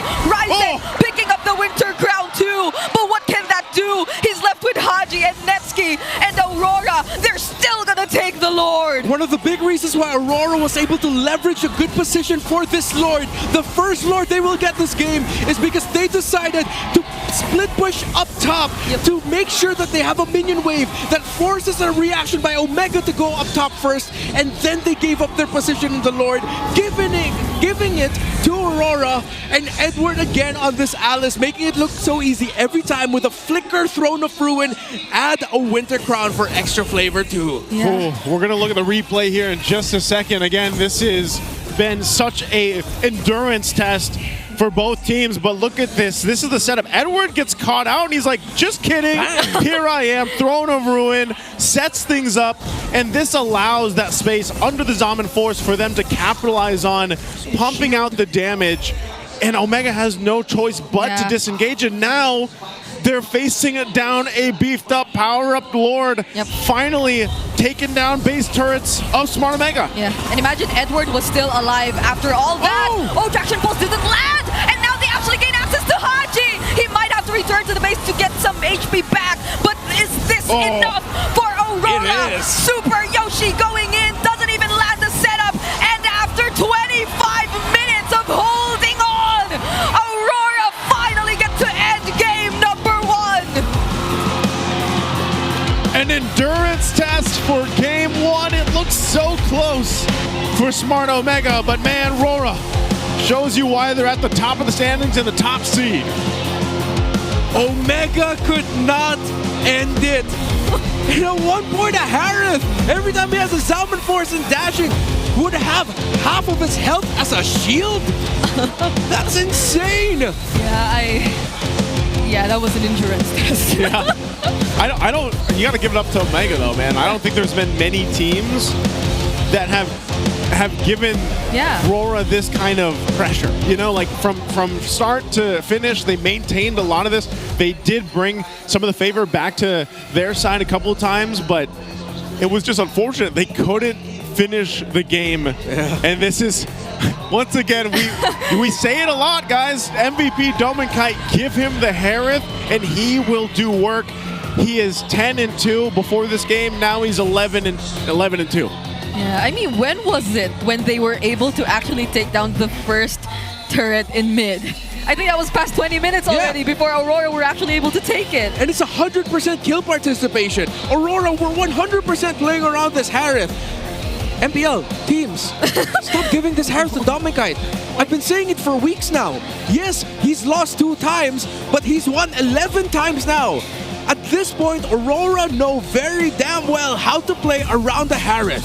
Yeah, I even thought it was going to apply for Netsky because it felt like they were drafting around it, but it's, again, the laning, the dominance that you get to see from Dominkai, his ability to just always hold everything in place for his team, that they barely need to worry about him. Even without the rotations coming in as much in the first few minutes of the game, Dominkai could handle himself. Yeah, and again, the sheer amount of heals that Aurora has, eventually Yue would build the Flask of the Oasis. I mentioned once that Holy Crystal was locked in, it would be so difficult for Omega to end this game. It would take near perfect execution and a mess up from Aurora to be able to end it. And even if they could get Edward down, it was this scenario, Light still being able to hold on and getting a Tsunami Slam to lead into a string of sequences that led to a 2-2 trade.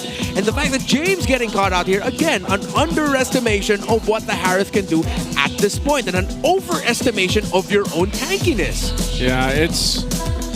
I don't know. I really liked what Smart Omega was doing here for the majority of this game. Yeah. Even, I gotta say, Super Yoshi was locked in for this game. It just feels like at some point throughout this, RORA finds the adjustments they need and turn this game in their favor. Yeah, one of the plays here, when Netsky decided to BMI in Blazing Duet, he walked right into the turtle boat ship of Demon Kite, stunned him, and he got bursted down. That reminds me of the Cloud Prince incident.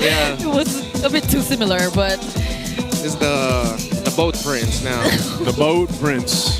Man, it's unfortunate because they had such a good game here, and I just feel like you got to say that's one of the things RORA has done. There's obviously RORA has had many 3-game series and everything like that, but if you notice the way that they play, even if they're down, that patience, that discipline allows them to go ahead and bring a game back in their favor, and that's what makes them so strong. The reason why Netsky got smacked by that turtle ship in the face is because Demon Kite held onto it. He was really waiting for the Claude to come in, and once he saw the BMI entry of the Claude, bang, turtle ship to the face. Yeah, and I just have to say that Aurora just keeps getting scarier as time goes by. Yesterday, it took them an entire game to adjust against what AP Bren did to them in their series. But now it took less than 30 minutes of them just holding on, trying to prolong the game, and eventually finding a workaround. Because that one Lord that they got, as mentioned by Renmar, the only Lord that they got in the game, that was the first time the waves were actually pretty decent on their side. And that didn't happen just randomly out of nowhere. Yeah, I still won't forget seeing Yue on the Angela try to keep the base together with 3 waves pushing in, and he's like, Kite, I need some help here. So Demon Kite joins him, helps him a little bit, and then that clears in things because, again, that's basically what Yue had to do on the Angela. I think I like that too about Aurora, the fact that they're not as afraid of letting go of the objectives if they're confident that they're able to win in the team fights that they get to force after Omega secures the objectives for themselves. Because I think that happened quite a number of times, but it was only until that last team fight where we saw Aurora just really confident and capable of dishing out the damage against Smart Omega. Because even before that, Edward was already scouting everyone. He was already able to force out a couple of skills from the members of Smart Omega. So it wasn't entirely just a fight that they started after the objective was taken by Omega. They did, in a way, set up for that too. Yeah. Wow, what a crazy game. Aurora, again, you can't just stop commending what they brought out here. And the why, for the longest time, lineups with multiple sustain was the bane of existence for teams internationally. They brought back Ube. They brought it back. It was like peak Ube, except it's an Alice in the EXP instead of the gold. Double heals, playing around the key, core, gold laner. Yeah, it wasn't as dominant of an Ube from start to finish, but it's terrifying how masterful it looked like. Yeah. Especially if you don't get to end it before they reach their power spikes. Yeah, it was one of those situations where man, they have this lead, they have this, even the Lord marching in, but they just can't end it. And part of that was because, like Renmar mentioned too, within the game, RORA's lineup allowed them to clear the waves so well. That's another reason why it helped. Harith is a big part of that. As you can see, they carry their Dome and Kite.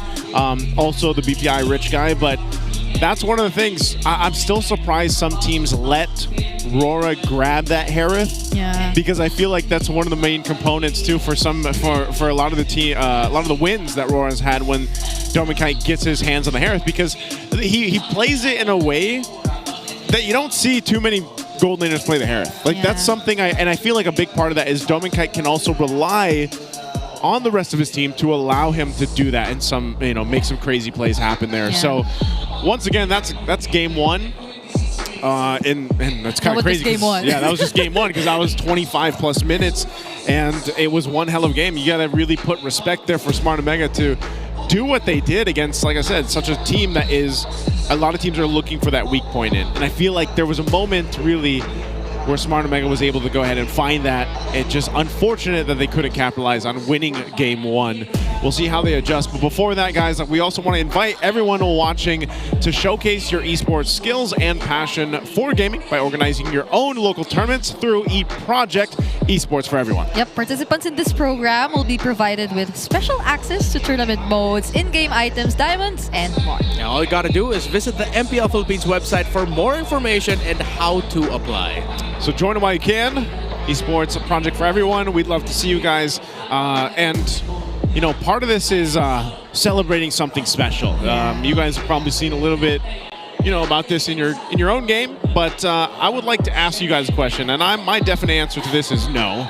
But do you like to dance? Yes. Because celebrate by dancing to the 9th anniversary Glam Up Challenge by the Moonton Student Leaders Philippines and MLBB Community Heroes. What does that all mean for them? I think for you to find out, you just have to scan the QR code so you get to discover the details, because you can't miss out on this. I think there are amazing prizes awaiting you. So dance and celebrate MLBB's 9th anniversary. We have a really cute mascot and a very cute girl group that we will be seeing in-game very soon. I love the Fanny skin.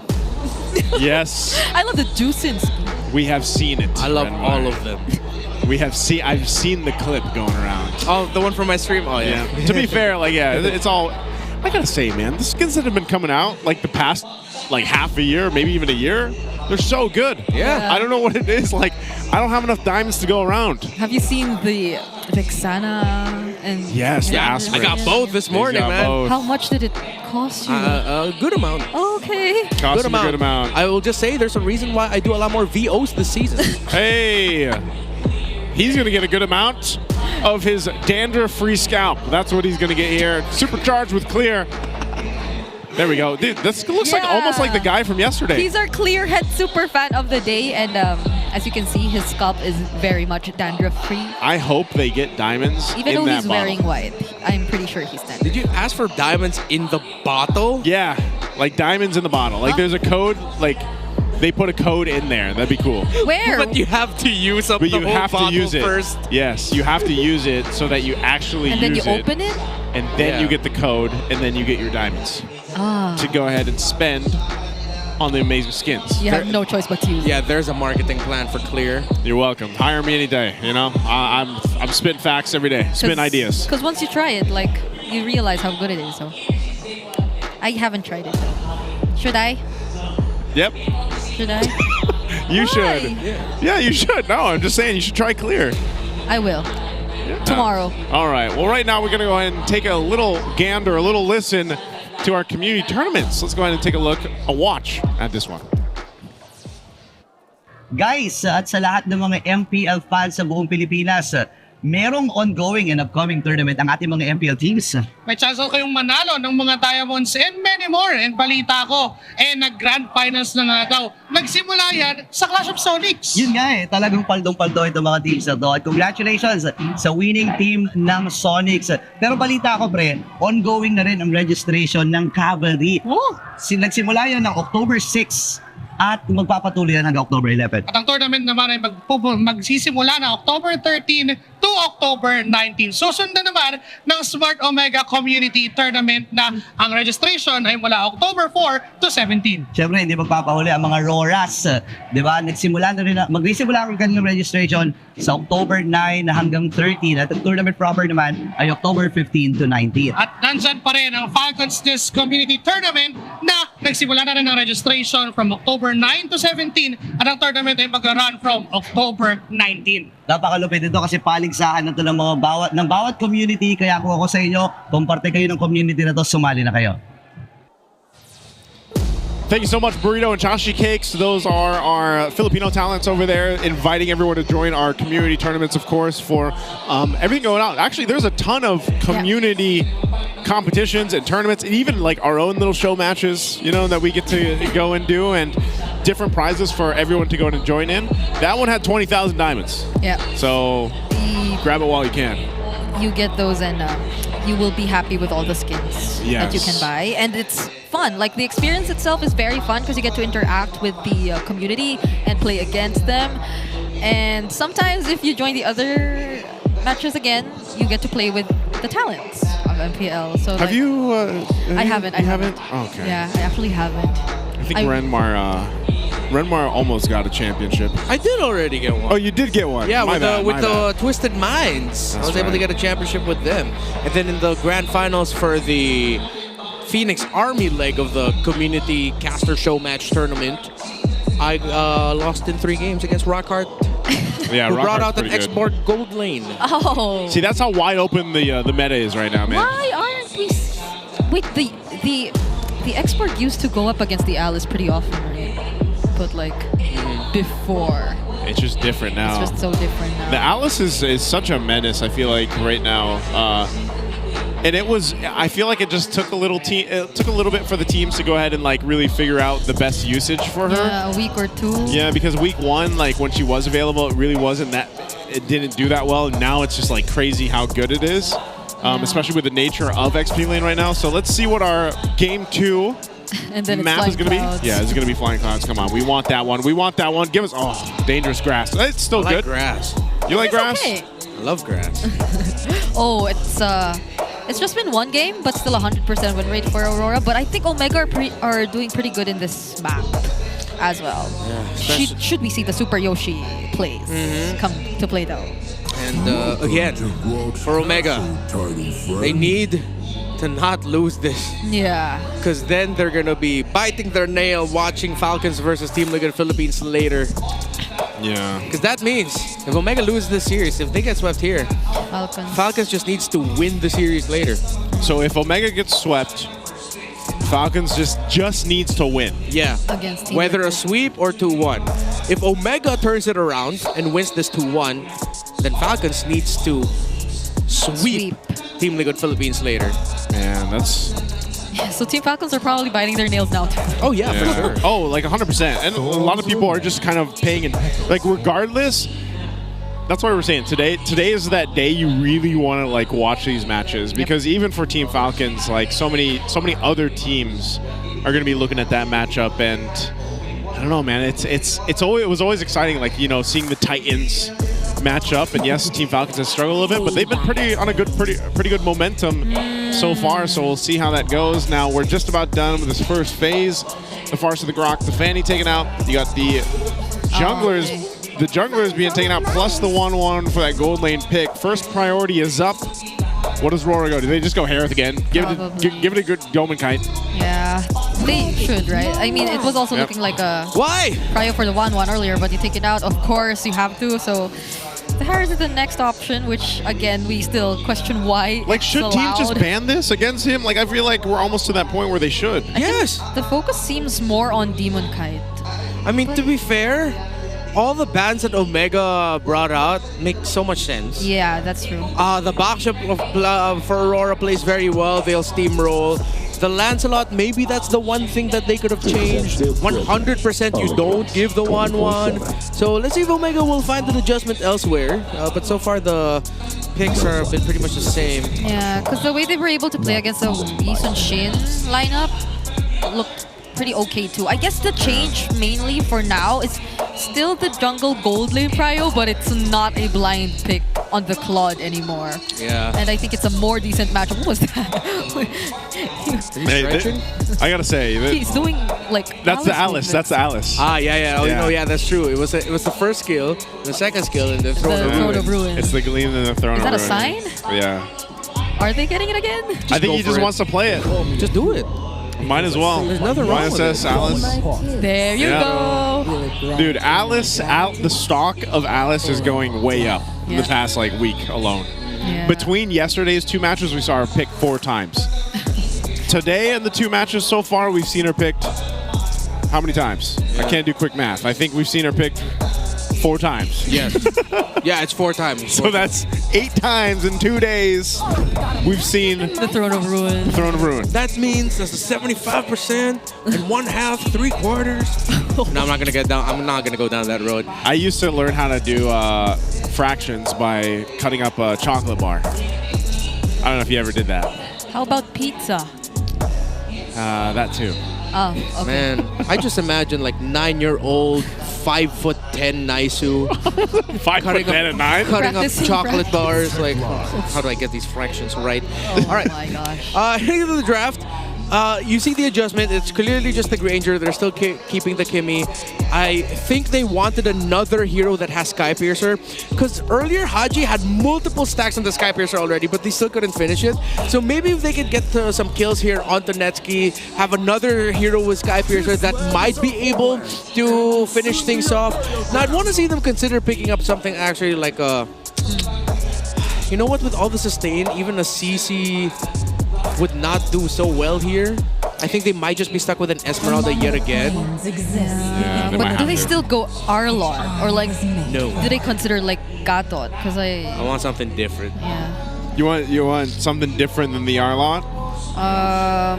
What else could Super Yoshi play that would be beneficial for this? Although you do need a bit more front. Gatot. Gatot. Yeah, it's really just Gatot Gacha for me. Same. Get to revitalize on it. I think with everything that we saw from game number 1, I will reel back on my suggestion on the Minotaur. Because I think you need like well done. And Minotaur Well with done. Well support. done, Minotaur. Yo, Minotaur with support emblem is just Wagyu. It's too soft. That's a good way to explain it, man. But now, they took now out I'm the hungry. Arlot themselves, so... Oh! Oh, they're going to go Kalea. Yeah, and they picked that really fast. I think they had their eyes set on picking that one up. Arlot Dan, interesting. I think they're still respecting it. And yeah, I think now with the Granger on board, I think Aurora acknowledged that like, wait a minute, this might not be going the same way if we still end up giving the Arlot later. So now it's a mid hero for you again, and Just go for the Jello again, honestly. Oh, we know, but with the Kalea, but there's Kimmy. no Kalea. All right, yeah. Sicilian. I want the Reach or Novaria. Yeah. And Novaria then- for the Vision? Yeah, and Sicilian. then match pick off, go Franco. Or if you're gonna go Burst, then you go. Yeah, you go. Got it. Oh, there you got the Gata Concha. Yeah, but it went to Aurora. And the there. Novaria. Yeah, there. Nova, Gold. Not Gold. EXP. Okay. What are you gonna pick here? Just Esme. It can't be Esme again because it's not like you're playing around shields. It can't be the Phobius, not enough dashes. Huh. There's no Lapu. There's no Lapu. The glue? Might be the next best bet, yeah. Glue. Little tankiness. Help with some of the displacement if you can. No, it wasn't. Still There was the a CC. Oh, okay. So, all right. My suggestion earlier, but then, yeah, now it works out better because it's not exactly like the same draft. So, I like it. You know what? This could honestly go either way. This is still the Harith of Dominkite, and I'm leaning a little bit more towards Aurora here. Look how animated Coach MTB is with some last-second instructions for Aurora. Hey, though, you know, to be honest, the entire squad of Aurora has been very animated lately. I think them going into this very dominant season, into locking in the top seed, like they felt very comfortable this entire run, and you see a lot of smiles on their faces. But when they get to the game, they're so locked in. It's the opposite of what you see when you look at Haji, but that's because he's locked in even before the game starts. Even before the game. Like, he's stone cold, man. And like, Smart Mega has to be. They have to go ahead and win this game to get to a game 3 here, to stay in the series. We'll see if they're able to do it with this kind of lineup. It's changed a little bit from game 1. They had the right ingredients for game 1. But this time around, will it be enough to capitalize a game out and finish with a victory here? Or will Rora stay dominant as ever and get the sweep against Smart Omega? Trying to see where they're starting with their rotation. So, typical start for both. Nothing too wild. Let's see who wins the first trade. Clearly, with the oppressive nature of a Kimmy. But they get to balance it out. No one's going to be delayed. They forced out the regen already from the Gatot Kacha of Light, who decided to go for the full tank set. He went beefy, tenacity, vitality, concussive blast. This is old school roaming for this Gatot Kacha. Yeah, he has to. Maybe he has to be. Whoa, hold on. Oh no, Demon Kite. Ryzen will gain access to him, and he already used his bracelet. Last minute was able to use it again, though. Although Light will have to be the sacrifice. Yeah, much better start this time around for Omega. Fantastic rotation, maximizing what the Kalea, Kimmy, and the Fredrin can do together early on. Man, I'm actually surprised that Demon Kite got away with his life there, just with a sliver of health. But this is one of the things that Kalea also provides to your team. You know, that sustainability and not just the setup potential. And this is so strong in the early game too, to go ahead and keep you in lane and keep those members topped up with that surge of life. Edward gets the last hit on the EXP Crab, but James manipulating and controlling the waves, putting the pressure on this Alice. Oh no. He doesn't know Super Yoshi's there. The title strike doesn't land, so he actually will get away with this. I think he was just able to get a grab on the air around Alice, not Alice itself. Yeah, could have been close, especially considering that he was already poked down quite a bit. So, you see the good thing about this Navario pick at the center is that you can stay relatively safe to clear your minion wave. Like, you don't have to put yourself at risk too much against this Kimmy. And at the same time, in the objectives, as we all know, great with getting vision and initial damage. Yeah, so helpful now that they get to maximize the grabs. But Ryzen got isolated right there. Double man knockup from Super Yoshi, but he's forced to flicker out just to survive. James, the only member from Smart Omega who's able to get some sort of information on this objective, but that might not be enough. It's a turtle that goes over to the hands of Aurora. Okay, so they get that, and they knew right to go for Ryzen. They wanted to get him out of the picture to secure that first objective. Yeah, perfect entry by Edward. Ryzen almost able to get out of the Throne of Ruin, but still flicker Throne of Ruin too easy for this Alice. I wonder if we're going to see nerfs on her soon. It's weird, yeah. Maybe with just the reduction of the size of the Throne of Ruin, it feels a bit too big. And the pros have been making it look so easy landing it with the flicker. Yeah, I initially thought that the self-slow would be a bit bad, but it's working perfectly, even with the flicker, especially with the flicker. Yeah, and now that Edward's able to get some momentum for himself, and he's level 4, now James can only do so much to mitigate what this Alice can do, because Edward can play aggressive in the lane now against CC. Just pushing constantly, because he'll be healing through the minion waves that he's clearing himself. Yeah, so even with that case, I feel like Smart Omega, they still want to go ahead and find a way to play into the next objective the best they can. It looks like they're going to go for Demon Kite. Yeah, has the Purify though. And Light will be able to scout. The other member doesn't land the AOG, but it'll be enough to at least keep Dom and Kite safe. So they don't get much out of that rotation, but on the other side of the map, James will fall. Rinse and repeat rotation for Aurora when they have the YSS. Whoever is in the opposite lane of the second turtle, maybe even first turtle, if they got their timings a little bit earlier, that person's gonna get ganked by the YSS. That you commit so much on that top side to go ahead and get Demon Kite, and then you end up losing James. That's really unfortunate for Smart Omega leading into that first turtle, because it could have ended up working out for them, but Demon Kite, he's dealt with that a lot. Again, he is so used to playing under that pressure in that lane if he has to. And yeah, he's always got that Purify here. So turtle's up. They're going to go ahead and fight into this. Super Yoshi will get into position. We'll see if he's able to go ahead and get even that Purify out if he can, using that Tsunami Slam, but both teams just setting up right now. Yeah, James has a bit of catching up to do, but Waji could barely move just with the toss that came in. And look at those skills, those star shutters coming in from Yue, just as the Throne of Ruin was thrown out. All right, I gotta say it, Alice is a little OP now. Yeah, perfect combo alongside the Astral Echo. Light timing it with Yue. He got the Unbreakable Taunt onto Haji, and then Edward followed in with the entry with the Alice. Omega could have only done so much there. Maybe at this time, They have to acknowledge that they are up against a Novaria, so their pre-objective positionings need to keep that in mind because they are up against an Alice and a Gatotkacha who can easily just dive after the Astral Echo. Look at that. Taunt, Astral Echo, then Edward's gonna enter. Charging up Throne of Ruin, Flicker as well, perfect. That's so much distance covered, by the way. With the Gleam, with the Flicker, like, again, how do you counterplay that? I think teams are going to have to figure that out because obviously Alice is going to be a big hero contested once we get to the playoffs. We could even just see it being one of those priority bans for some teams in some cases because given that and paired up, like you mentioned with the Novaria, you spot out the positioning. So it's like, okay, we don't really have, even if it's dangerous grass, man, we don't have enough bushes to hide from. James isn't even able to do the exact same thing that Edward's able to do, like the pressure he's able to apply. But Light might get punished here. Tsunami Slam used onto him, and that'll be a pickup for Smart Omega. But going back, like, we don't feel the threat of the curtain call just yet. At this point, it's going to be tough for the CC, even though you're going to have to fully accept now as if you're James, really your job is just land curtain call. That's it. You won't be able to live long enough to make the most out of your yo-yo blitz, maybe for initial pokes, and then you throw out the curtain call.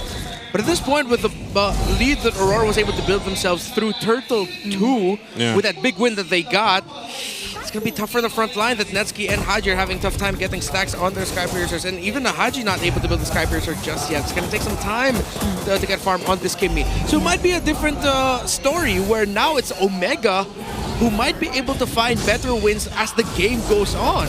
Yeah, because right now Demon Kai's scaling out of his mind, man. Like he's levels ahead of Ryzen. He's 2,000 gold plus. They grab themselves the 3 for 3 for the Turtles over here for Aurora.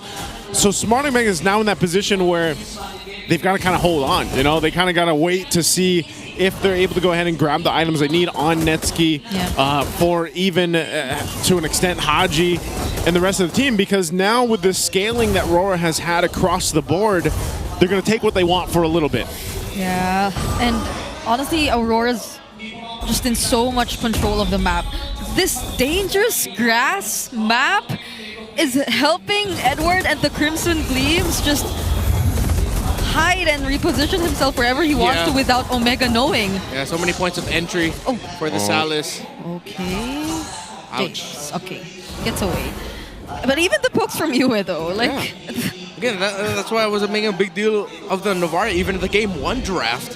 Especially in dangerous grass. It's perfect synergy for this hero. It allows the setup to be there, and that's what I was saying. The control right now for RORA is all in their favor. Smart Omega, they're going to have to scrap up what they can, and really when you look at it, it's like, where can that be? Because every single lane is down quite a bit in terms of economy, in terms of XP even. And so that's not going to be in a good position when this Lord does come up. You got about 30 seconds. It's most likely better for Smart Omega just kind of to deal with it, let it go, and then try to defend in the base. Because with this kind of lineup, this kind of lead too, RORA, once they get that Lord later on, they're going to be in a good position to just force themselves into the base because, again, Smart Omega, it's not like they're going to be able to hide, you know what I mean, with a Novaria across from them. So, again, it's like, does Netsky have enough damage? Is the damage profile there? I feel like James is in that precarious position where it's like, your CC won't be able to do much. Current call is the best you can do. We clearly are not seeing that at least any time now. Ryzen just trying to secure this purple buff and will use the Retribution even though there's an objective. So they fully accepted the fact that they're not gonna contest and they cannot contest this objective. Omega are gonna be playing the Aurora waiting game. Flip the script, and maybe as the game goes on, they'll find the turnaround. But so much control by Aurora, so much domination. Flicker down too for Netsky. Yeah, that was just the Unbreakable too, just because of the Astral Echo still catching up. That is crucial. They're trying to keep this Holy Shield up, so they'll do that for Smart Omega, but they've got a lot of work to do here. That Lord making its way up top. They're going to have to deal with the shots coming through from Yue too. That's always the downside when you're playing against a Novaria. You're not really safe even behind the base turrets right now. The tier 2 in the mid is going to go down. That push up top They have the Holy Shields. So can Smart Omega defend this? Are they going to force something, or will RORA force something with this almost 10,000 gold lead? Oh, they don't have the only shields up top, and now the AOG Right. trying to block the way, but it'll actually be enough. Ryzen is the first to fall, and now Aurora can take down the mid lane base turret, as well as Omega works on the Lord. But will they stop there? They will, or they might try to go for it. James, James. he cannot tag it. There goes the jump coming in from Super Yoshi. He gets to catch Light, but it's not the right target. It's gonna be a sweep handed over to us by Aurora. And the lights will shine bright in a 2-0 sweep versus Smart Omega, making their chance of the playoffs a little more difficult now. Aurora has succeeded.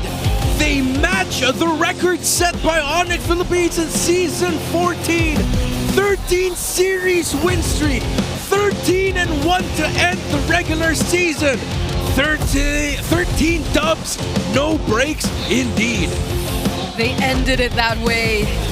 Their only loss was at the beginning. Oh, look at Edward and Haji. Again, there's so much respect here between both the teams and all the players, of course, here in the MPL Philippines. And it was a good try. It was a good effort from Smart Omega as they take their bow here. Like I said, game one was phenomenal. It was just unfortunate they couldn't end the game when they needed to. There's not that many teams that take RORA to 25-minute games, but then RORA does it so quickly in game two. Let's throw it over on stage to hear from RORA in our winning interview. 13-match win streak. Everybody give it up for Aurora Gaming! What an experience it is, Coach. Again, congratulations. 13-match wins. Talk to us about processing yung in-between ng Game 1 and Game 2 kasi sobrang nag-iba yung dynamic from those two games or in between those two games. Sa totoo, medyo napagalitan ko sila kasi ang dami naming mga bagay na hindi na dapat gawin ginawa nila nung Game 1, especially yung mga TP na yon. So buti Game 2 naging malinis naman yung laro nila. So yan. Good job pa rin sa kanila. Pero parang mga napagalitang estudyante Light, ano ba?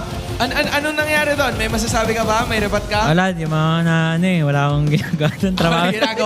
Wala ginagawa? Si Doming ata. Si Doming, ano ba nangyari? Ano nangyari? No comment? No comment? Wala, nice game. Nice game lang. Nice game. Okay, mabuti ng malinaw. Edward, game number 1 and game number 2. Ang dami mo ng streak na pinagdaanan dito sa MPL. There was one with Blacklist. There was the one last season. Tapos ngayon, 13-match win streak ang team nyo. What makes this win streak so special para sa'yo?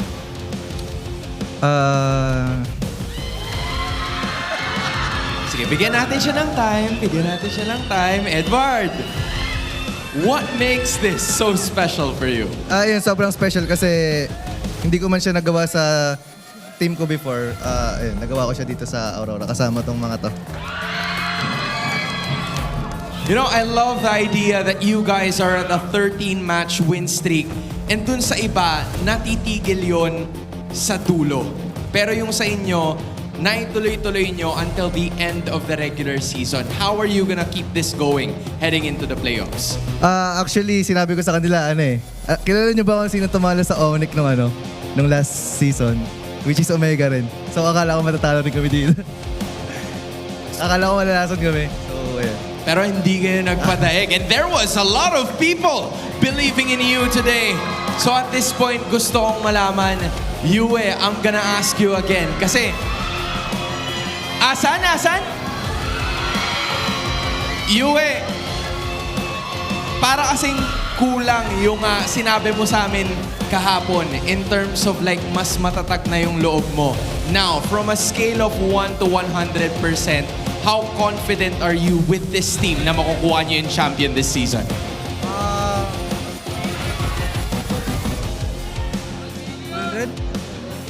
US yung sa'yo. Personally. Hindi, sa kanila kasi 700 pero kung sa ngayon, siguro mga 80 kasi magiging depende pa sa magiging practice namin before mag-start yung playoffs. You were already talking about practice, Yue. There's at least a week or 2 weeks max bago kayo lumaban sa October 23. What is this team gonna do to make it happen na kayo ang hawak ng trophy? Ano bang dapat gawin? What are you doing? Anong gagawin nyo? Kasi 2 weeks ang tagal ng preparation time. So what are you gonna do para kayo ang mag-aangat sa finals? Siguro, dodoblein yung ginagawa. Dodoblein yung ginagawa namin. Kumbaga mas, tag ito. Kaya niya, di ba? Kaya niya! Kaya niya! Okay, Yue, everybody's waiting for you. Anong dapat na gawin to get that championship? Siguro maging doble effort sa maging consistent kami sa pagdating hanggang sa practice, hindi lang sa stage. You know, ang isa pang consistent ay ang inyong mga fans who came over here to support you today. From win streak number 1 to win streak number 13, imbitahan mo naman sila to watch you right at Cuneta Astrodome. Sino naman? Sino utusan mo? Sino? Si Light? Si Light naman? Oh, Light, ikaw naman daw. Coach, ikaw ang may huling final call. Sino ang gusto mong mag-invite sa kanilang lahat? Nag-away pa nga. Nag-away. Oh, sige. Oh, maiba. Oh, ikaw na. Oh, yan na. Imbitahan mo naman sila na panoorin kayo. Imbitahan mo sila na panoorin kayo sa Cuneta Astrodome. Yun, punta kayo sa October 22 sa Cuneta Astrodome. Panoorin niyo yung game namin and yung Infinix, Mats sa Love G. Mats sa Love G. Ayan na naman ang may mga bitaw. Give it once more for Aurora Gaming! 13 straight matches secured ng kupunang ito. Tila nagtaruan pa. But that was a solid victory, 2-0 coming in from the top seed, showing everybody who's boss. And with that being said, we're going to toss it right back to our casters. Thank you so much, Hans. And again, congratulations there to Rora, 13-1, matching the streak. I wonder what team is eventually going to break that, man. Or if we're ever going to get a 14-0. I mean, we'll see. Like, Yue and the Navaria. Yeah. Hey, you called it, Renmar. You know, he gets the MVP performance on it in Game 2. It made sense, especially on this map, the Dangerous Grass. It really stopped any of the plan that Smart Omega had in terms of like trying to set things up, trying to counterplay into this.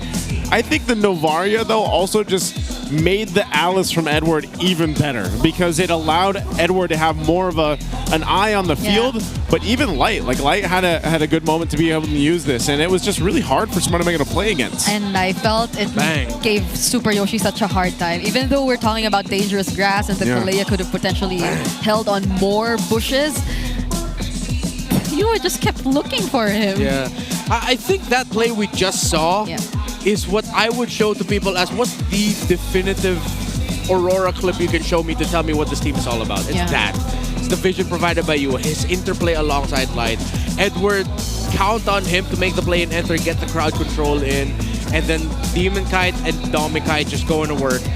Which is why when it comes to the drafting priorities of Aurora, when they're in the blue side, they will, and even on the red side, they will almost always just rush their Demon Kite and Domikite picks in the first half. Now with Alice on the board, that's going to be like the go-to Edward pick, most likely in the EXP. And then you just play for the Light and Yue pick in the second half because they want to put their importance in that mid-lane duo priority.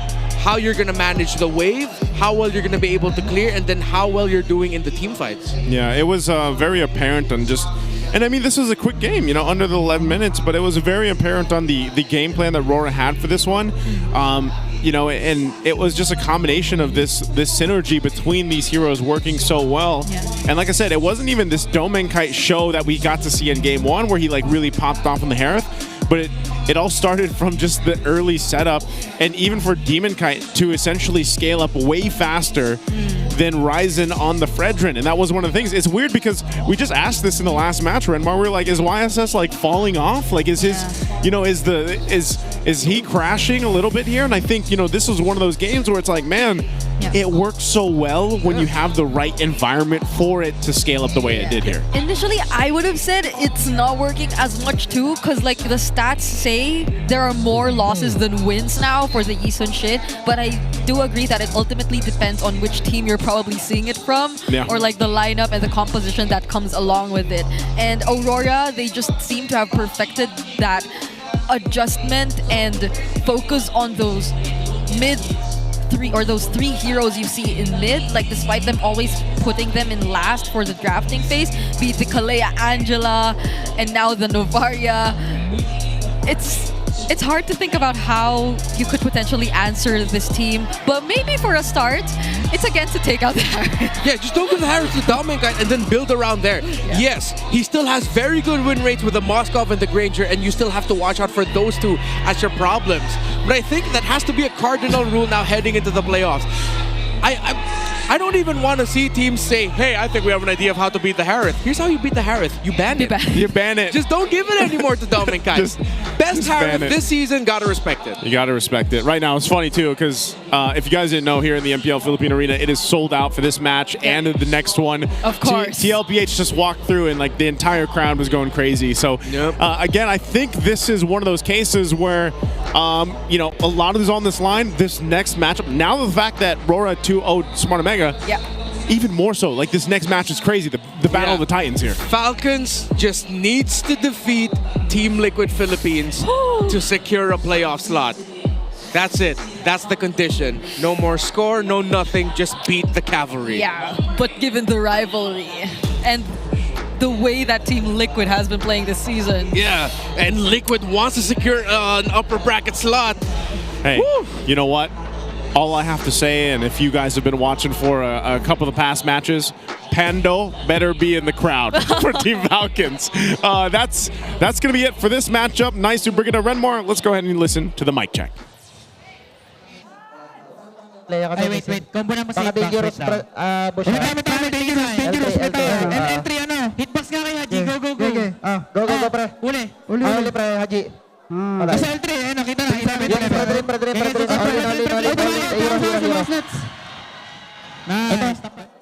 Harapan lang ako, pre. Okay, tara. Tower. Kaya nagtatower ako. Pwede tambay, pre? Malakas natin. Lima lang ako. Boy ako. Mid. Basag ko healthy yung catapult. Bag! Kimi, pre. Kimi. Tayo. Babad. Kulang sila isa. Babad lang. Harapan target natin. May buhay pa itong kalembang. Replikeran ako netong kalembang. Flicker. Ako binuhat. Grabe, Babad na, Brad. Wait lang kayo. Malayo pa. Over and over again, pinapatunayan ng Aurora na sila ang pinakamalakas na team that we've seen so far in MPLPH history. Kahit hindi pa tapos ang MPLPH Season 16, nakikita na natin talaga na papunta sila doon sa trajectory na yun. All they have to do is to continue this streak into the playoffs. Pag tuloy-tuloy yan, maabot na nila ang championship. Kahit anong ibato ng mga teams sa kanila, kahit magkaspa si Brigida, hindi aabot ng Game 3 to dahil yung RORA sobrang dominant na nga.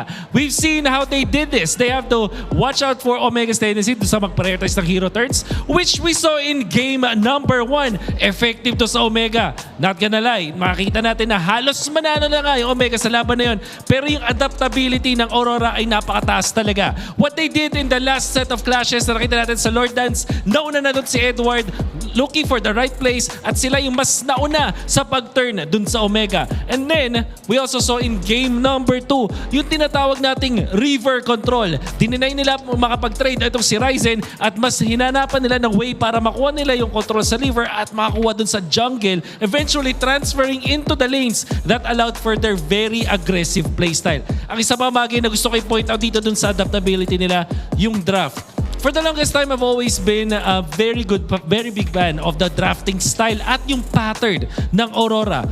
And game number 2, Prayo pick dun sa Esmeralda, I really felt na yun yung parang checkmate dun sa draft na yun. Yung Fredrin eventually hindi na nagkaroon ng magandang opening. They already set up for a good game para dun sa Harith. Nakuha nila yung Yisun Shin. All the pieces were just so perfect nung game number 2. Kaya naman hindi nakapalag ang Omega. That is the streak para dito sa Aurora. Pero para sa Omega, they just have to wish for, siguro a misfortune dun sa Falcons. But we will see kasi yun naman yung next na laban natin. The series that will decide so much of our playoffs bracket ay paparating na. That's Falcons going up against TLPH after this break. Wag po kayong alis. Magbabalik ang MPLPH S16.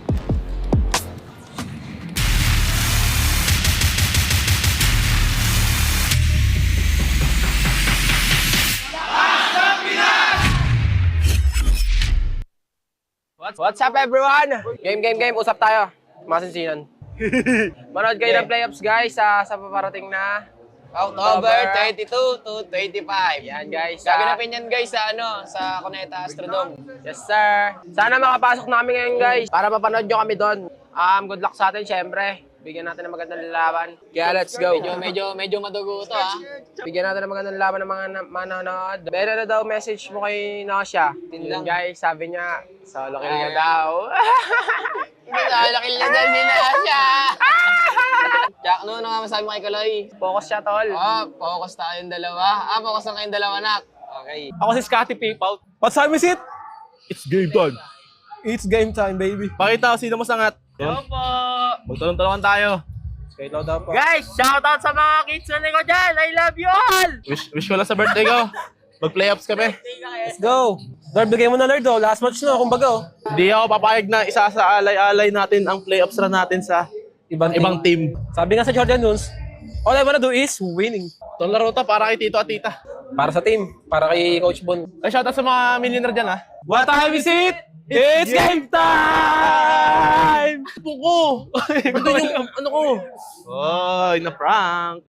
Sold out daw yung nakita mo yung ticket, sold out. Sold out daw yung ticket.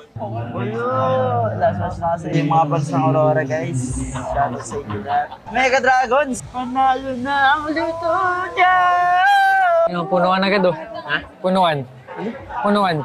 Ano nga yun? Asa na yung mga ka-Dragonism? Dragonism. Mga ka-Dragons. Thank you so much sa mga suporta sa amin nila. Sumama na sa ako nanonood sa Real. Tunay na tropa, di yung sasawa. Gawin na natin lahat ng best natin sa kanya-kanya nating goal. Barangay and cut! Hello. 1, 2, 3, 4, 5, 6, 7, 8, 9. I can hear you. Ay, Captain. Woo! Gulos na naman. Undersea, SpongeBob SquarePants. Mga kids, mga idol mga kids. Sold out first time. Imbitahan daw natin mga manonood sa playoffs. Nasaan ba yung camera? Ito. Ikaw na, unahan mo na G. Iniimbitahan ko kayong lahat manood ng playoffs this coming October 22 to 26 sa Astrodome, Cuneta. Kinuha mo naman lahat. Wala na akong masasabi sabi kasi ni Domi Huwag nga ulit. Take two. Ikaw na. Sa merch na lang ako. Ako na. Grab your tickets now. Samahan nyo kami sa paglipad ng eroplano, guys. Sold out yun yung ticket. Tama. Picture mo ako dito. Uy!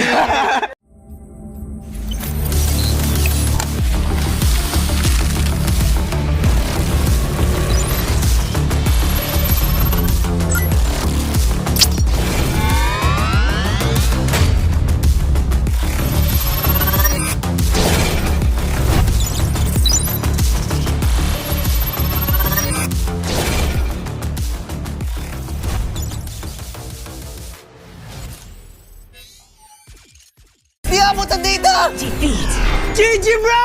Don't worry, be only with Smart Power All 99. Hindi bitin with 10 gig data to power your games plus only Facebook or only TikTok. Load now!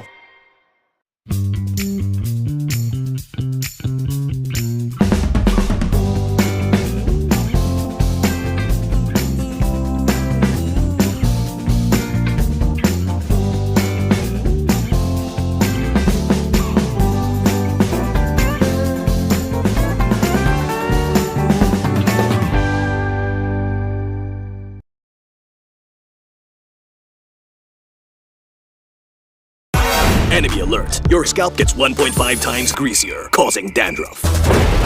Get triple anti-dandruff power. Supercharge with Clear. Pang-marinade! Pang-gisa! Pampasarap! Ang daming ititimpla! Luto mo yan with Knorr Liquid Seasoning. Mula luto tong plato, sarap panalo! Luto tong plato, sarap panalo!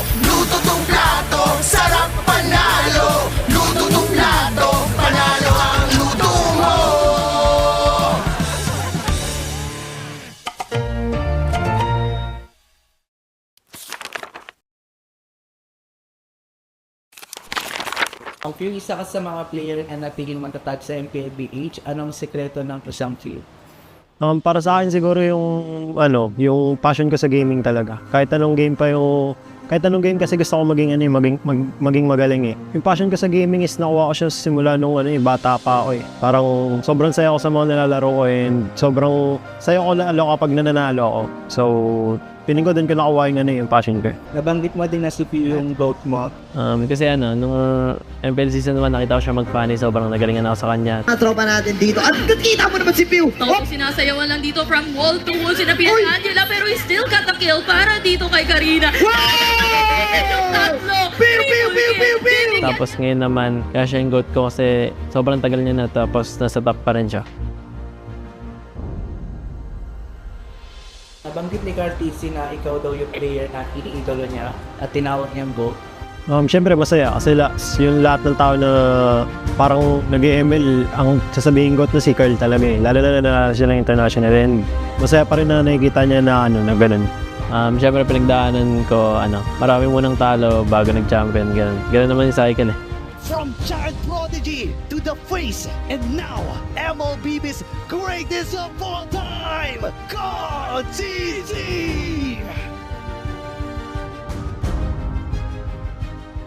Paano nito nabago yung buhay mo at yung pananaw mo sa buhay?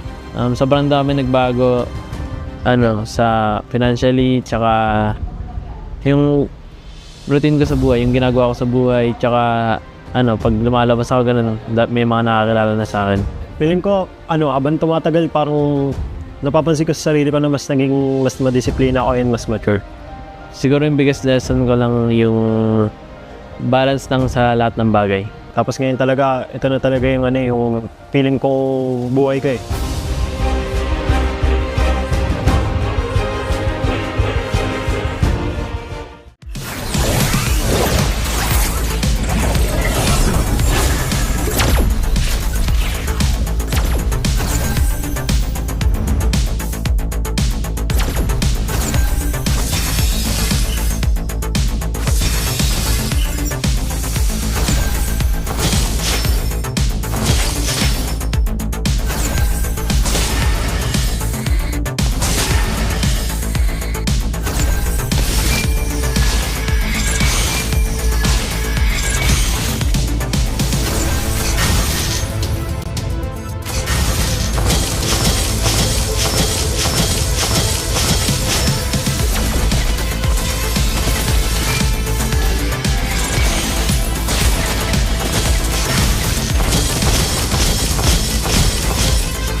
Siya, sino yun?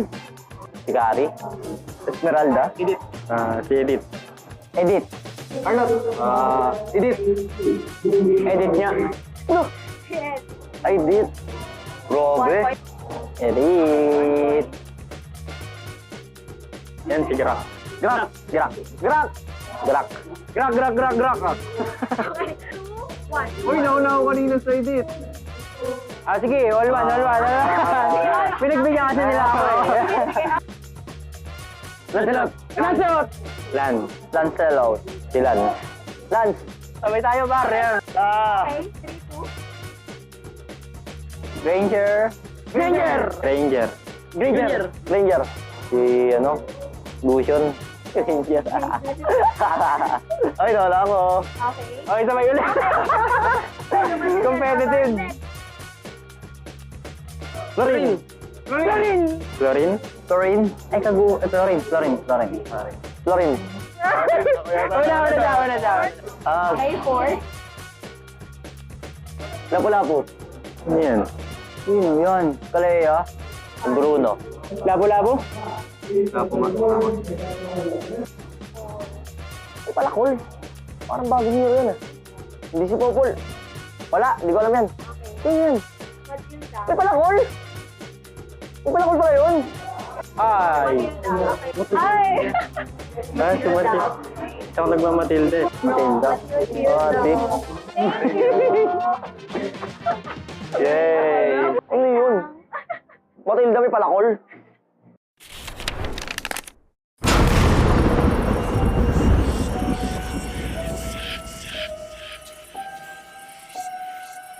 Gising na ako nang di wala ako sa swerte.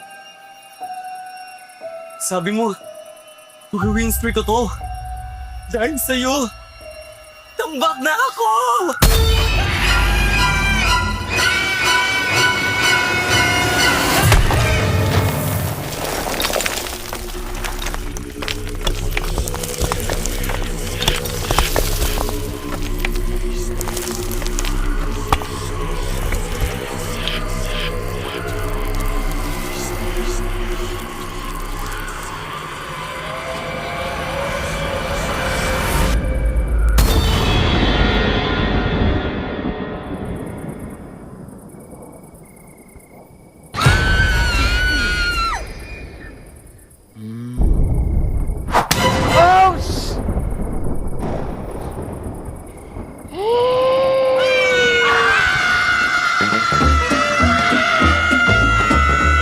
Gusto mo talagang swertehin, basahin mo na ang current patch notes. Andito na ang Ready for Next, the biggest gameplay update of the year. Break through boundaries with the new Broken Walls map update. MLBB, we are ready for next.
Nagtataka ka din ba kung bakit nawala? Basahin na ang current patch notes. Andito na ang Ready for Next, the biggest gameplay update of the year. The all-new Dangerous Grass Map update. Use it to your advantage. MLBB, we are ready for the next.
Napag-iwanan ka na rin ba? Andito na ang Ready for the Next, the biggest gameplay update of the year. Get a head start with the new Flying Cloud map update. MLBB, we are ready for the next.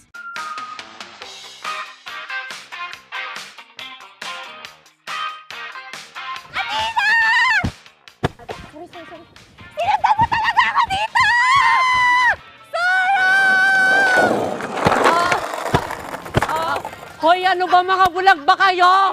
Hindi parang makabulag kasi wala ba kayo nakikita? Makabulag!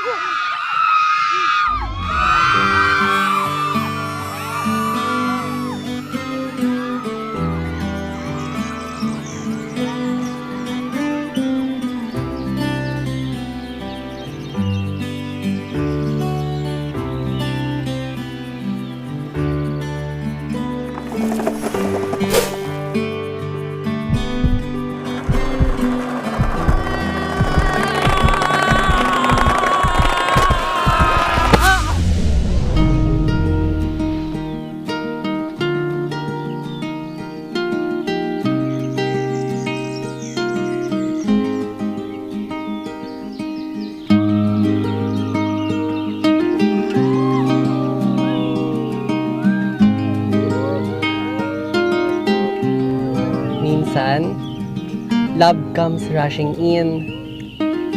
Parang bagong expanding river sa Mobile Legends. Andito na ang Ready for the Next, the biggest gameplay update of the year. Navigate the river with the new expanding rivers map update, MOBB. We are ready for the next. Guys, nandito na yung bagong update sa Mobile Legends. Yung dangerous... Hoy!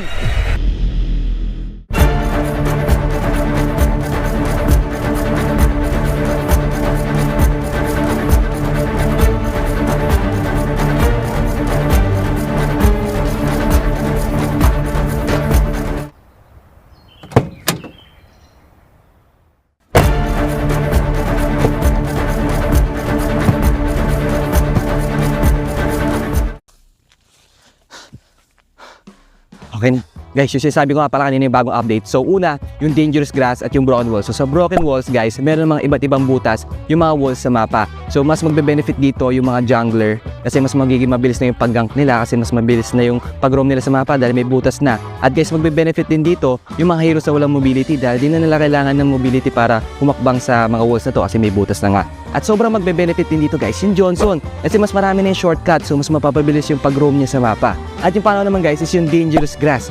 O yung dangerous grass, nagdadagdag si Muntun ng mga iba't iba pang grass sa Mobile Legends para mas maraming opportunity para mag-gank at mag-ambush. At marami pang iba, guys. So, yung pangatlo naman is yung flying clouds. Doon sa flying clouds, pwede kang umapak sa base at mapupunta ka sa lane mo na mas mabilis kapag ginamit mo ito. At yung pangapat naman, yung expanding river. So si Muntun magdadagdag daw siya ng maraming tubig sa river kaya mas magiging mabilis yung movement speed nyo kapag umapak kayo sa river. At yun lang, yung mga bagong update ni Mobile Legends kaya i-check nyo na. Payong mo. I think Project Next is a home run. Sobrang excited ako nung malaman kong roamer na lang yung pwedeng bumili ng roam boots. But now I think roamer has become such a linchpin role. And I love how they can do so much more in the early to mid to late to change the game. Not to mention the maps. The maps also definitely made the game more interesting. The fact na mas nagiging impactful yung mga roamers ngayon, parang nabibigyan ng chance sa maging aggressive. It allowed for different playstyles. So overall, gustong-gusto ko yan. Kung mayaman ka sa roamer, ibig sabihin, crucial yung first item mo. And I really like yung analysis dun sa part na yun kung ano yung first item na kukunin ko. So yun, I'm very happy about that. Yeah, I love the adjustments for the roamers for Project Next. It really brought a lot of creativity out of the potential picks that could be brought out by the coaches, by the roamers. It changed how the game is played for the roamers, how they get vision, their timings. So I think this was a really great refresh for all of us, for the roamers of the league, and for the fans of MLBB. It's very interesting kasi nagbago yung dynamic ng game. There's a lot of like viable strats like Ngayon nakakita tayo ng hybrid roamers, may mga nagbe-build ng damage like we've seen from X-Nova and some experimental changes na maybe makita pa natin in the next few weeks. But super interesting siya kasi it does change up the tactical approach ng mga teams, ng mga strategy. So, ang dami niyang unknown variable. My favorite map is Dangerous Grass. I like the fact na may impact din sa almost all stages of the game dahil dun sa fact na pag may Lord Dance, diba, pwede ka dun sa tinatawag namin balbas push na malapit dun sa pit. I still feel right now na ito yung pinaka-challenging na map. I think my favorite is Flying Clouds because it allows for so much to happen. When you're losing, bounce back siya. When you're winning, you can weaponize Flying Clouds again to build up bigger leads. Favorite map? I'd have to say Flying Clouds. It does introduce some changes in how you approach yung early game, yung pagdating sa late game. One time nakita natin sa MPL, si Brusco, munti ka makagawa ng malupit na play mula doon sa kanyang gatot-gacha, and then may disaster pa nangyari kay Nets. So my favorite map is actually two. It's Broken Walls and Dangerous Grass. Mainly Dangerous Grass because it adds that extra element of how you're actually committing the Lord Dance with the extra grass, especially behind the Lord Pit. And of course, Broken Walls taking away the back wall of the Lord Pit. So now you have two angles to go from through the Lord Dance. It's pretty interesting, and I love the dynamic change it brought.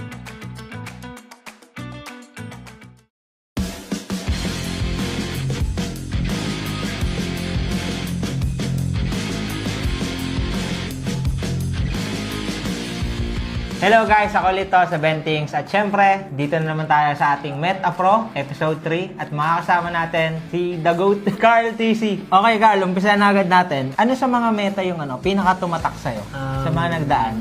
Sa lahat, pinaka-tumatak sa akin na meta talaga yung sa Season 6, yung panel meta kasi sobrang na-enjoy ko yun. Yung Claude, Brody.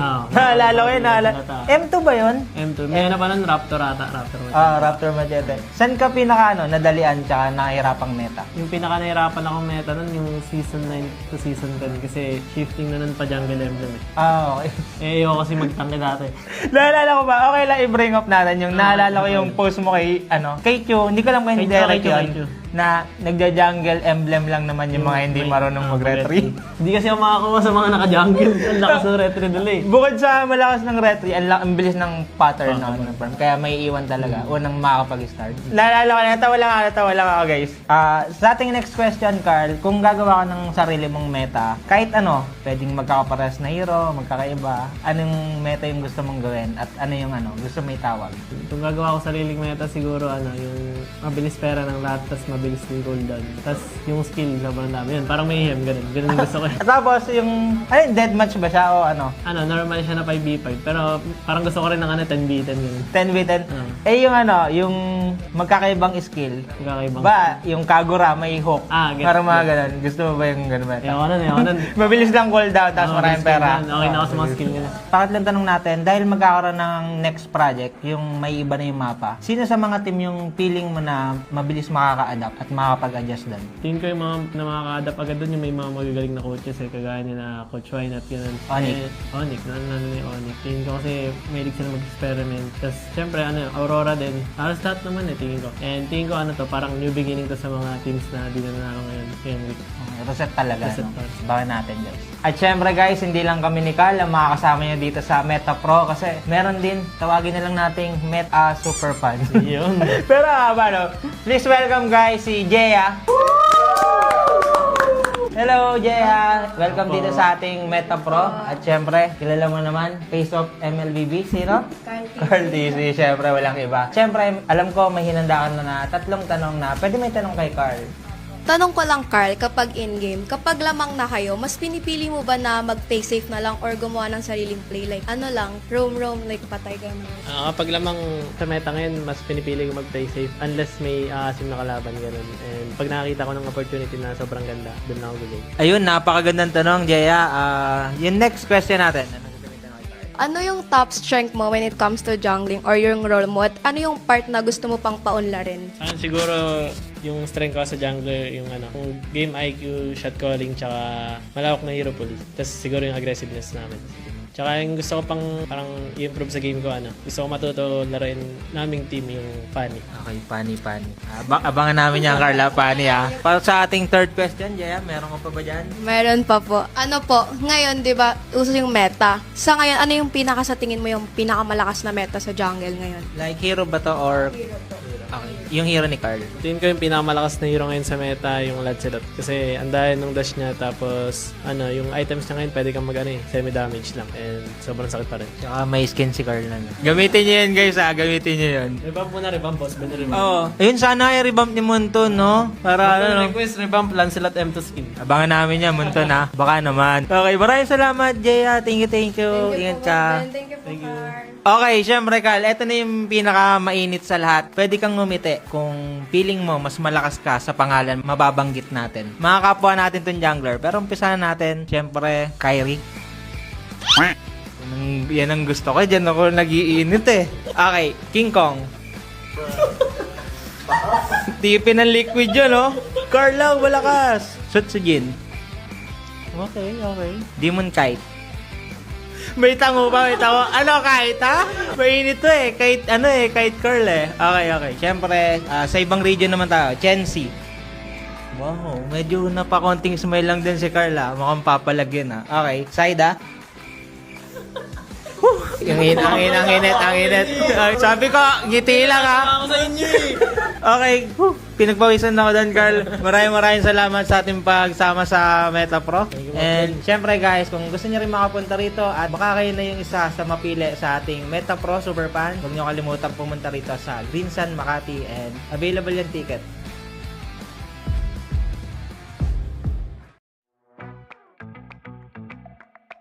Yung thoughts ko sa Project Next, nakaka-visit kasi yung mga roamers mas mayaman pa sa mga carries Siguro nakapanibago, pero hindi naman sobrang laking adjustment kasi may mga nadagdag lang ng onti sa map, tsaka yun, may mga pwede kang gamitin. Pero yung rotation sa mapa, tsaka yung parang sistema ng laro, feel ko same lang So para sa akin, hindi naman sobrang laking adjustments. Though meron, pero para sa akin hindi siya yung mahirapan ka talaga ng sobra. Malaking factor yung core maps kasi game style ngayon ng game parang mind games compare sa dati kasi ayun nga dahil sa roam kaya niyang mag-level to agad and sa roam marami siyang pwedeng gawin sa mapa at siguro nasa roam meta yung tingin ko. Para sa akin mas mababalo lahat ng team kasi hindi naman nila gamay agad yung kasi kakapasok ng patch kasi parang magkakagulo-gulo na yung ML. Kasi iba't iba na rin yung roam na ginagamit ngayon Mas magbubot na yung roam Pag maganda yung laro ng roam nyo, kayo yung malaki chance manalo. Hindi ko lalabas yung mga assassins na roamer. Tsaka mga high burst damage na roam. Katulad ng mga funny funny Hellcurt. Tsaka mga iba pang mga damager. As a roamer, tingin ko pinakamalaking adjustment sa akin yun kasi doon ko ma-advantages ko yung yung equipment, lalo na rin yung sa mechanics ng roaming. Kailangan mo talagang maging mag-study tsaka masterin yung mga bawat vision tsaka sa mga papera nung sa roaming. Ang favorite map ko yung yung mabilis yung sa river, expanding rivers. Kasi takbuhan lang lagi kada side. Tapos yun, mas mataas yung chance magbakbakan. Siguro yung expanding river. Mabilis kasi ako nakabaka pag expanding river yung mapa. Para sa akin broken walls tsaka flying clouds. Kasi yung sa flying clouds maraming magagandang goofy clips Kaya favorite map ko is Dangerous Grass. Nakakatago ako sa mga roamers na nambibisit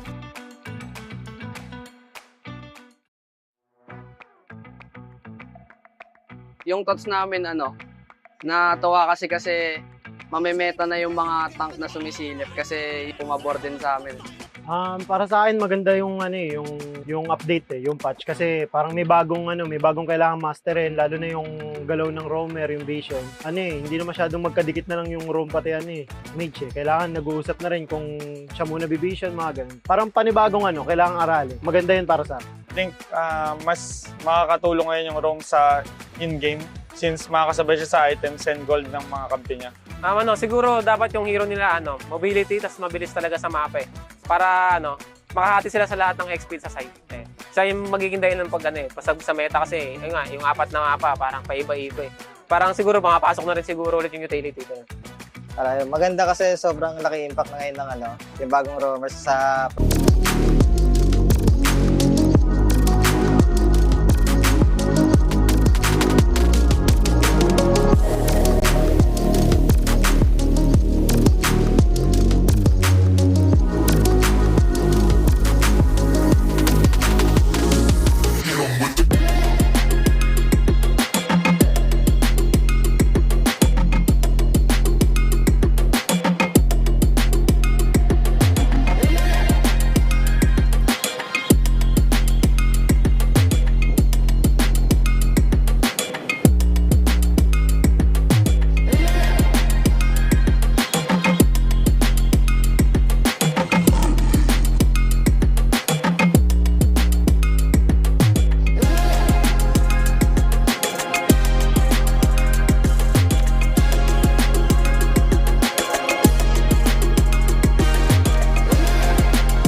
malakas kahit anong lane we become the monsters. Malakas Pilipinas, malakas face the golden sun and repping for the 3 stars. Look at us to the top, no ifs, no buts, winning any game para to sa PINAS. Di mo matitinag aming boses sa new level. Nasa kalye man o mobile, you know I become a legend. Listen, open fire, we unite, we winners. But with pressure, like diamonds are made of. Switching the lane na parang gera, HP racing made a setup. Pagkakatang buhat ni Hilda, full dong SS parang Laila. Susundan ko ang iyong wakas, kasama pataas, tagumpay natin to dahil tayo'y malakas para sa Pinas. Nasa amin ang alas, hindi to atas, kinikilala sa taas kasi kami ang malakas para sa Pinas. Nasa amin ang alas, hindi to atas, kinikilala sa taas, ganito kami sa Pinas.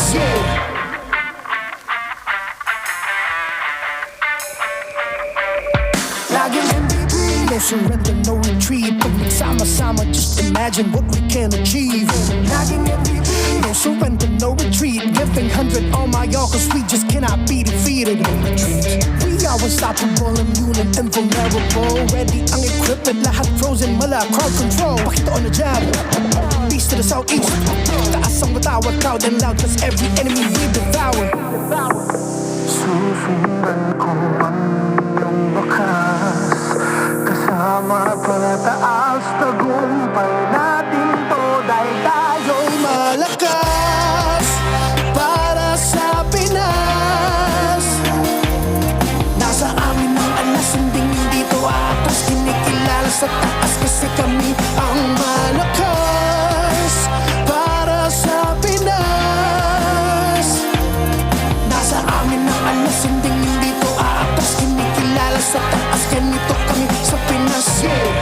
Malakas Pilipinas, malakas kahit anong the monsters. Malakas Pilipinas, malakas face the golden sun and repping for the 3 stars.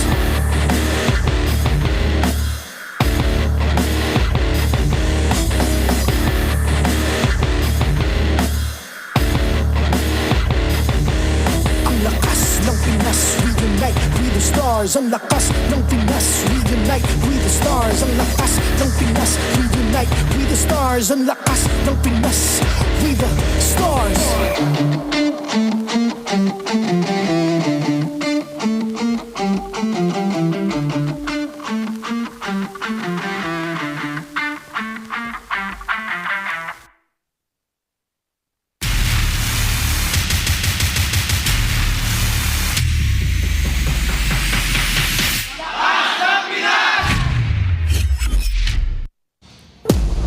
Welcome back. You're watching MPL Philippines Season 16. To all of our Kamay fans all over the world, I'd like to say, Homoy Mao! At your service, my name is Leo, here with Brigida and Renmar Santa Cruz, calling the last match of the night.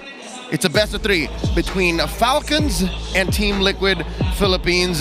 You called the previous best of 3 between RORA and Omega. How are y'all feeling?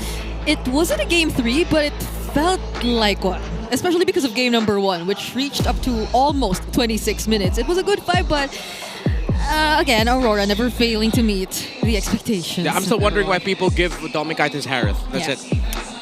This late in the season, come on. Folks, marinade, saute, or just for the flavor you can use a Knorr liquid seasoning for everything. Sarap Panalo with Knorr. And contrary to popular belief, that is not me on that banner. Whoever commented that, nope. Thanks. That is famed Magic the Gathering player and sometimes part-time chef, Dino Rai. Superfans, we want to hear from you. Tell us how we can make your MPL experience better. Answer the survey for a chance to win 1,000 diamonds. Yep, you would want those diamonds. Right there.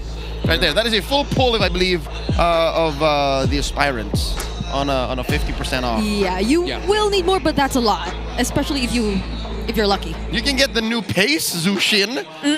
Quick reminder, this tournament is monitored and supervised by the Games and Amusements Board. We're celebrating MLBB's 9th anniversary. There's a lot of new things in the app, so if you haven't updated or opened MLBB just yet, you can do so now. Once again, let's revisit the previous series, a sweep by Aurora. Something inside me while watching wanted Omega to actually take the win, just to keep the season spicy, you know? To keep RORA honest and have them get a wake-up call prior to the playoffs so that, you know, they've already secured upper bracket. But here they tie the longest win streak at 13-0. Yeah, they were so close to getting at least one. Or at least for me, I was hoping for them to at least get one too, because that keeps things a lot more interesting. But once Aurora gets to adjust, it's just so hard to snatch away the lead from them. Yeah, may not have made things interesting for Omega, but it has made things interesting for our final game of the day. As with 5 teams being playoff secured, yes, the sweep of Omega against Aurora means that TNC Pro Team has secured their playoff slot. Omega no longer has games for the season. Falcons just needs to defeat Team Liquid Philippines tonight to make it to the playoffs. It's so sad to see Falcons, AP Bren, down there below. It's not their last game, and that's another thing. Like, they still have games tomorrow, but they might be heading into tomorrow fully knowing that they no longer have a chance at getting into the playoffs. If I've done the math correctly, tomorrow will mainly be for placements in the final brackets. But tonight, in this best of 3, Falcons are fighting for their tournament life, and if they so fail, Omega secures the final slot in the playoffs. That is how important this is, and how much more must watch, if not already a priority this weekend, that you set aside time at about 7:30 p.m. on this Saturday night, the 11th of October, to watch this Clash of Titans once again. It is now the legend of Titans, possibly the 4th or 5th time this year these two teams have played, and the stakes have never been higher. Yeah, the history between these two teams, both franchises, even beyond MPL, is way too much, because their rivalry extends to tournaments even beyond MPL. So I have mixed feelings towards seeing them in this kind of situation, because the stakes are too high for Falcons. I mean, to add to the weight, Carl TZ has frequently called Few his GOAT. Kyle TZ, the reason why he has a TZ in his name is because of the jungler that he's facing today. Tournament life, playoff slot. The stakes have never been higher in the history of their rivalry. This is the legend of Titans, a titanic clash between world championship franchises. Currently, the reigning MSC 2025 at EWC champions Team Liquid Philippines in a much better spot. Again, they are but a stone's throw away from locking in an upper bracket berth into the playoffs, while Falcons, it's been a rough ride if you're a Falcons fan. The nest has been shook for the better part of Season 16, and here they have one more chance to make it into the playoffs. Here we are, just repeating to you the history of when, before they were Falcons, they were Bren. Before they were Liquid, they were Echo. Of course, they faced off multiple times. Some of their marquee matches, regular Season 13, MPL Philippines, their matchup in the grand finals, when we thought that if we get 7 games, Echo swept Falcons. And then once we go into MSC, of course, Falcons, then shocking Liquid, who were the MPL Philippines Season 13 champions, to make it to the grand finals, though they will fall to SRG. And those are just a few examples. They fought in the Philippines. They fought all over the world. There's a reason why every time these two face off, the world watches. Yeah, ultimately too, especially if you're paying attention to how difficult the situation is for Falcons. It seems like the last time they ever got a win against Team Liquid was way back in Season 14. Yeah, currently Falcons are on a 5-series lose streak against Team Liquid PH. Yep, that is something that they have to not think of in this matchup. But in the league right now, the truth is, it's great to wear green and white, because Falcons have won 2 matches in a row after a long drought, and they have this man to thank. It's Ogwin on his signature Suppress Heroes. He's played 2 Kajas, played 3 Francos, won every single time. And for those Francos, if I'm not mistaken, hella MVP honors as well in the times that he would play them. So when you look at the Kaja and the Franco, the funny thing is, as we discussed the draft, these heroes aren't exclusive to Ogwen, because right across him, his lane counterpart in JP play those heroes as well, and they will be fighting for the Kaja and Franco in the drafts. Ogwen, at one point I called him Supervisor Ogwen. I took out the master in his title, but he is so back. Yeah, but I mean, this explains why he has such a perfect win rate whenever he gets his hands on those heroes, because among these players in MPL who actually got their hands on the Franco, he has the highest win rate, I mean hit rate. That's right. At 38%. Yep, he's at 100%, as the same as these other very successful roamers with the Franco, but only he, with a margin of about 4%, hits better hooks. It's really cool that we're counting this now. I remember the day back in Season 9 when I would try to count them manually. and those would be rough estimates, because I try and estimate the hooks I don't see. But it's good that we have the stats now, because I know people love to count those. Upper seed qualification for Team Liquid Philippines. They need to win 2 remaining matches versus Falcons and AP Bren. That is today and that is tomorrow. And win versus Falcons or AP Bren, and hope that Onyx loses versus TNC. So it's not completely in Liquid's hands just yet, because you still have to watch out for the Onyx TNC match tomorrow. But to keep it simple for Liquid, bro, just look to win.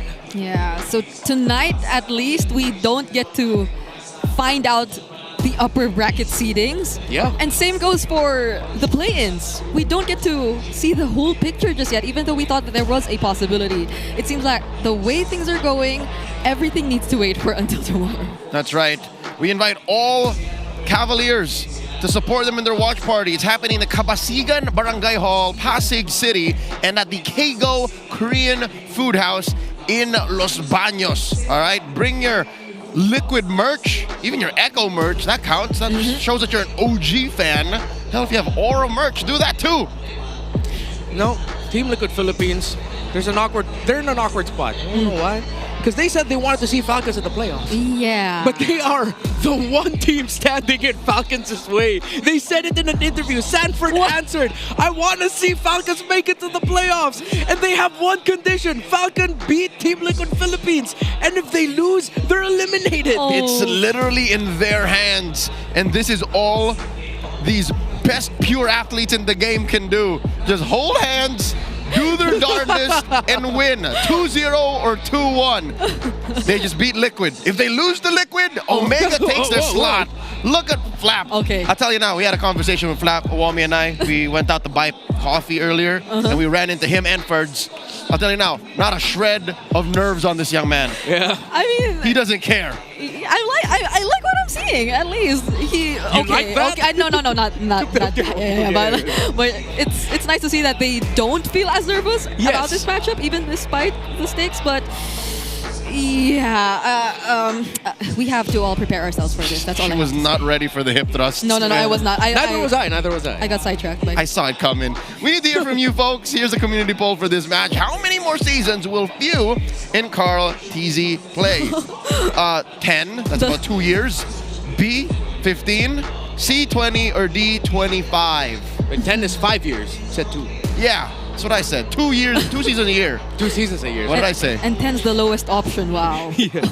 Okay. Oh yeah, we didn't even give them less than 2-digit numbers. You know what? Carl TZ 5 years from now, I think he'd still be in shape. And he still looks the same. He'd be at around the age of JP. Yeah, that's true. Actually, at that point, he'd be Daddy Carl. What?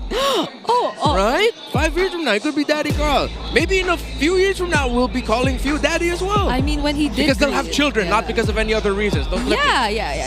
Get your hands out of the gutter. Yeah. And when he did greet his girlfriend recently, I think it was their anniversary or something. Yeah. Carl TZ, yes. He hinted at like a wedding ring. Maybe. Who knows in 5 years? Oh, wait, Carl. Oh. I'd like more than D. You know what? As far as I'm concerned, if I could have Few and Carl in the league forever, that gives me a reason to stay too. Yeah. What if one of these days Few is in the Filipino broadcast? Wait, that means Few and Carl eventually by then are both, wow, from being the young goat to both married goats. The married goats. I'm pretty sure that's not how the moniker works. The married goats. Okay. Folks, we want to hear from you. Go ahead, put it in the chat. Put it in the comments below. How long you want to see these OGs, these greats, play in the league, because they are mainstays, they are fixtures, and it would be a shame if they retired anytime soon. But I'll tell you now, there's a lot left in the tank for these two, and we'll see them in action here tonight. Because again, just a quick reminder, all right? Even when Falcons were down in the dumps and this Clash of Titans happened earlier this season, they still went all the way. Yeah. And at least now you get to see Falcons in a not so devastating position. Because they've been coming off of wins, and slowly we're starting to see them get back in shape. I'm excited. And I'm nervous. Same here. Folks, hold on to your horses. We're about to begin. Let's welcome Falcons and Team Liquid Philippines to the arena. This is the final match for the Legends and Titans of MLBB. Super Marco, Ogwin, Few, Kyle Teasy, and Flap Teasy. Make some noise for Team Falcons!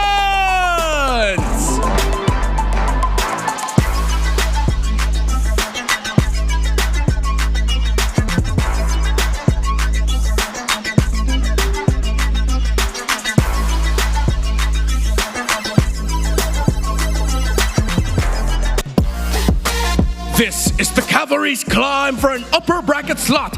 Welcome, Oheb, JP, Sanji, Carl Teasy, and Sanford.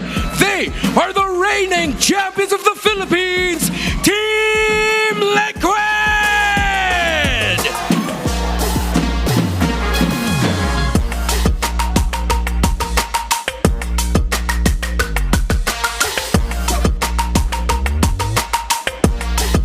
Our marshals for this historic matchup: Joshua G, Chico, Patrick, and Yako Jeff.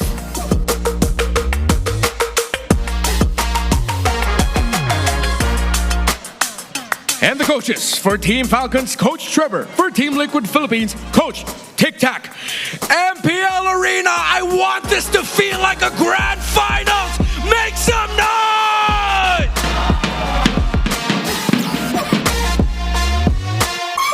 What changed in Team Falcons Philippines? What changed was Falcons woke up and told Super Marco, don't worry, we got you now. Ogwin, Few, Kyle, Flap Teasy, they are back. But will they actually be? Because in week 6, they struggled, they fell. Week 7, they all popped off. But now in week 8, in their final game of the season, they need to show their old World Championship form. I need to hear from the Liquid girlie on the desk. What's Liquid to do when they are at a crossroads like this? They want to see their friends Falcons in the playoffs, but they gotta beat them too. Yep, they just have to keep it slow and steady. They're leading in high DPM as a team, and this will definitely be one of those key factors that will come into play up against Falcons, who again have just been adjusting and slowly getting back. But Team Liquid Philippines, you could consider them as the quote-unquote final boss for Team Falcons in this situation.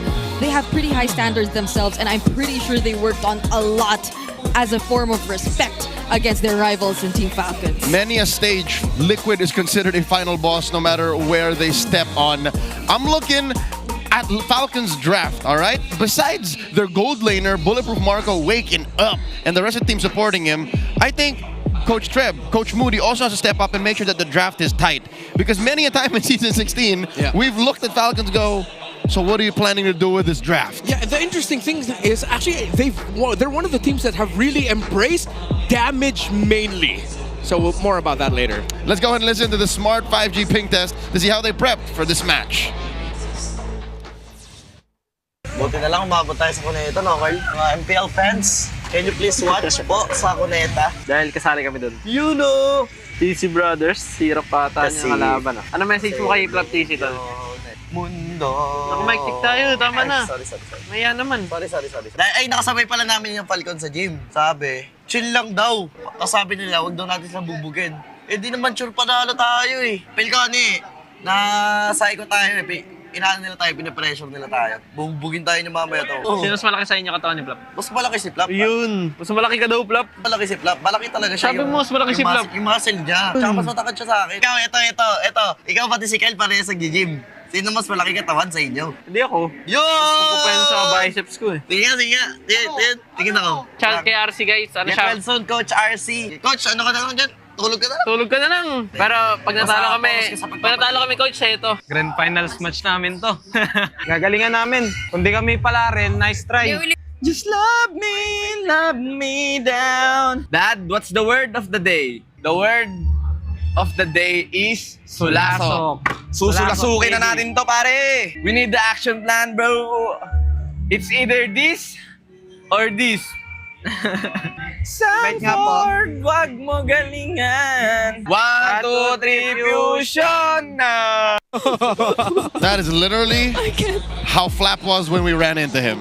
Oh my god. None of that was scripted, folks. He went off the top. Yeah, and it's true that they went to the gym together. I wonder how it went. Because like they had a match this weekend and then the previous week they were at the gym together. Wait, they gymmed before the match? Not exactly yesterday, but the week, like the previous week. Okay. I thought you meant like right before coming to Greece, so they decided to gym together. No. I'm pretty sure it was the evening prior, but that must have been a trip, right? Imagine just being your random gym buff, and then, are those those guys? Let's listen to Wolf. He's going to be delivering the keys to victory via the Howl. Welcome to the Howl. Ako pala si Wolf, bringing you the Infinix keys to victory. It's Falcons going up against TLPH. Isa sa mga longest standing rivalries natin dito sa MPL Philippines, and also the match that will decide a lot of our playoffs bracket. Kailangan ng Falcons may panalo ang laban na to. And for them to do that, they have to start by unleashing itong si Kyle Tizzy. Starting with the draft maybe, lalo na po nakita natin na pag-funnel dito si Kyle Tizzy or when he's playing the skill type of heroes. Kyle Tizzy has been phenomenal for Falcons in the past week at magiging instrumental siya sa pagkakapanalo at pagpasok ng Falcons kung sakaling ma-unleash siya. And they also have to prepare for TLPH's low cooldown ultimate strategies. And I think nung binalikan ko yung mga matches ng TLPH versus Falcons even way back, ang talagang naipapanalo ng TLPH is kapag umipili sila ng mga heroes na mabibilis yung cooldown like your Arlots. And now that will be instrumental as well. Dito sa laban na to, kailangan na pigilan yan outside the Falcons. Now for TLPH, they have to deny yung suppress at displacement heroes nitong si Ogowen. For example, yung Kaja, yung mga Franco, the Kalea.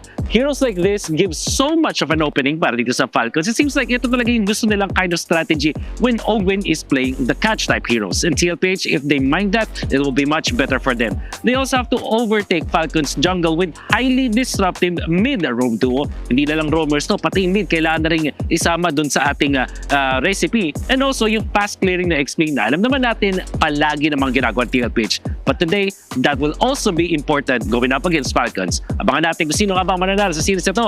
Back to the casters. So the main conditions for Team Liquid Philippines are to disrupt the jungling and rotating pattern for the center of the map of Falcons, deny the suppress heroes for Ogwen, and overtake Falcons jungle with a lot more disruption on your side. That's for Liquid. That's why watch out for Juicin as being one of the picks to steal for both of these two teams. While for Falcons, Kyle Tizzy's YSS was stellar last week. High scaling heroes, great for Falcons as well. He's no longer just the Fredrin guy, the tanky fighter jungler guy for the season. While at the same time, Falcons needs to watch out for Liquid Stampede, low cooldown, high aggro. If I may, Flap Tizzy has slowly been building up to be such a nuisance. He's reintroduced, can I say that? A new kind of EXP laner wherein he's not going to use crowd control, he's not going to use a lot of damage, he's just going to be annoying. So if you can get a hero like, again, Uranus saw a lot of success last week in their campaign against AP Bren. What, another try at making Alice work? Yeah. Those would be great chances to ruin Liquid's chances. Yeah, and I think it brings us back to the entire Kyle Tizzy on his high scaling heroes condition that they need to pay attention to, because if they really want to play around that, there's a high chance we see those on Flap and maybe even the Bane again on Super Marco, which is kind of weird. Like before, we used to put so much highlight on Super Marco. Now it's shifted to Kyle Tizzy being sort of the funnel for Team Falcon. Yeah. One thing I want to point out between these two as we look at their expanding Rivers win rate, even at 33%, but more reps here for Falcons Philippines. Wow. Is that Falcons PH and Team Liquid When I saw their drafting tendencies, they are the two teams that draft the most similar in terms of patterns. Who gets what, their priority heroes. So Falcons, we mentioned the juice in, instead of picking it up for themselves, something they like to do, they ban it out.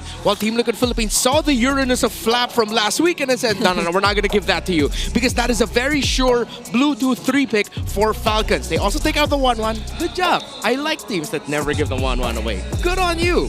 While Falcons also take away the low cooldown, high pick-off style that the Kalea could bring for JP. And of course, Sanford's Arlot should not see the light of day here for Liquid. Falcons needs to keep contesting it. So for the first pick, the YSS is open, or will they consider taking away Carl Tizzy's Lancelot? But we have also seen Grok rise up in priority, Alice being a key major trade. So many things have changed since their last matchup because of the reintroduction of those two heroes. Yeah. Usually it'll be the Lancelot, but when it's Team Falcons that we're looking at, the Yi Sun-shin sounds to be more of a priority, but they can potentially save that for later. Oh, instead of any other heroes, it's still Flap that they prioritize, but on a CC. We don't know. CC has been growing as a solid gold lane pick in the advent of gold lane fighters. So this might be such a wild left field pitch for Team Falcons that throws off Liquid. But I don't know how much of a priority a CC is. It's been a hot minute. Liquid answers back with a Lancelot and a Lapu Lapu. These two picks, I'm a little more at home with. Now the other question is, are any of these two going to be crazy enough to rush pick the Bane in the first half? That could be something we could watch out for here. Harith, Granger, the trade is still on the table for these two, although we've seen a wide pool as well come in for Oheb. If none of those are available, he can maybe slot in an Obsidia. He plays the Bane as well, which is why we're asking the question if Bane can come out early. Usually Falcons wants to pick their few hero now alongside their jungler because they pick the Ogwen Super Marco heroes for later in the draft. Let's see if they'll continue following that pattern as the Farsa and Kimmy are available for few. Or could they consider the Angelus? They can't afford the Bane here. Okay. If you pick the Bane here, it's too telling. They get the Farsa and the Yi Sun-shin. So you get a scaling hero on Kyle, burst on Few, so they got a good solid damage source, but they'll leave the crowd control and the engagement to the later half of the draft. One more pick for Liquid. The Harith is there too, although... Okay, yeah, there they go. You don't have to doubt yourself, Bri. Yeah. It's a good pick. It's a good pick for Oheb. I think he currently has 6 games on it, won about 66%. So now these two, I think Falcons needs to consider taking out the Grok away from JP, but then we also have to put in the additional factor of what are JP and Ogwen feeling today, because the Franco's an option, Kaja's an option, even the Chip is an option for both Ogwen and JP. They have played that hero to success earlier this season. What if... Oh, well, I doubt that they will take out the Kaja themselves if they might be looking to take it. But Falcons... If that so happens, that they will respect it too. The roamers. Oh wait! Oh, Wait. That was Wait. the Oheb. I've seen that person. That was the Oheb lookalike. Yeah. Oh. Holding an Oheb head cutout. What's going on? We have to take a closer look later on again, but there you go. That's trippy. Oh yeah. Where's the newly graduated Carl Tizzy? Okay. Oh my gosh. That's hilarious. Oh my gosh. No. Are you? They're not related, by the way, but even though I'm smiling, the resemblance is there. I can't. Let's not try to psych out Kill One here. He's locked in. He's playing Harith. The Bane gets banned out by Liquid to close off their banning phase. Red 5. Falcons might try to take out one more roamer. Yeah. I think they do have to consider banning out the Chip here. Even though they could easily slot in a Badang for Ogwen, I think I'd rather see them respect it. You also have a Sanji hero to watch out for. But they take out the Hylos. They focus on Daddy JP with 3 bans. Hylos, Kalea, and Gata Kacha. Will JP pick his hero now? The answer is yes. He gets the Grok, and this does not bode well for Falcons. However, they do have a strong combo in the Yi Sun-shin and Farsa because the Mountain Shocker provides that information as to where the members of Liquid are to make it safer for few. But since CC is their main frontliner, Ogwen's hero needs to be beefy. Yeah, so it can't be the Kaja. Yeah. They did try it against AP Bren and they were able to make it work, but they were the victim to X-Nova's really good tech charges. This time it's JP. Are they willing to risk it again? You know what? I think it's doable. Where did the Khalid go? Like it Fight for the suddenly. ultimate Oh! glorious victory is now for Hilda Esme. So this is a CC Gold. It is a CC Gold. Okay. CC or Esme? No, I think it's CC. Oh yeah, because Esme's a way better matchup against a Lapu-Lapu. Yeah. Oh wait. Yeah, you kind of want to run the Esme into the Harris too, but they might even have to do that, functional matchup later on. Liquid closes up with their mid lane pick, Sanji, on that Kimmy. I don't know how. You know what? Falcons did win with a Roam Hilda last week against AP Brent, so they might be playing off of the same interactions. They also had a Farsa in mid.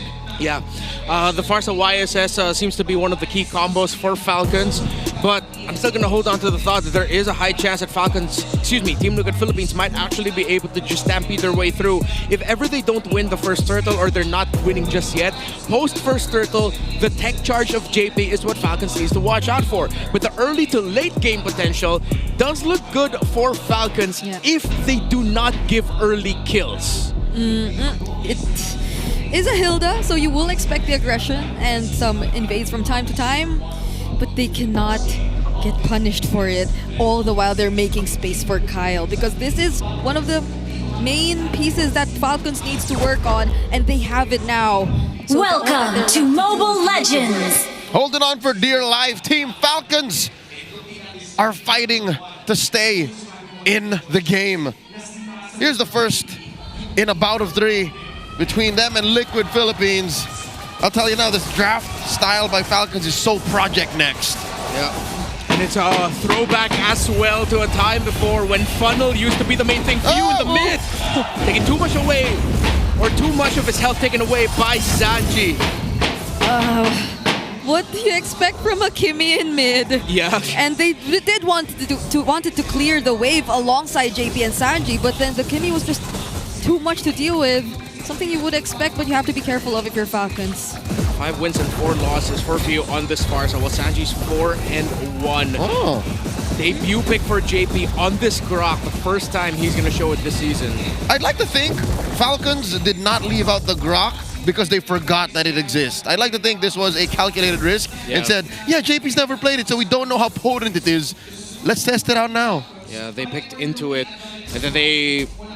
Again, could have been a confidence booster for them that they still gave it to Liquid because of it going to X-Nova earlier last week. So Few goes for the Super Prince signature of the rapid boots. He wants to go fast, quick rotations to match the speed of the Hilda later on. Once they're both level 4, expect them to just keep going around the map to try and find picks. Yeah, but that did look like something that Few was trying to build. That can't be a Radiant Armor priority.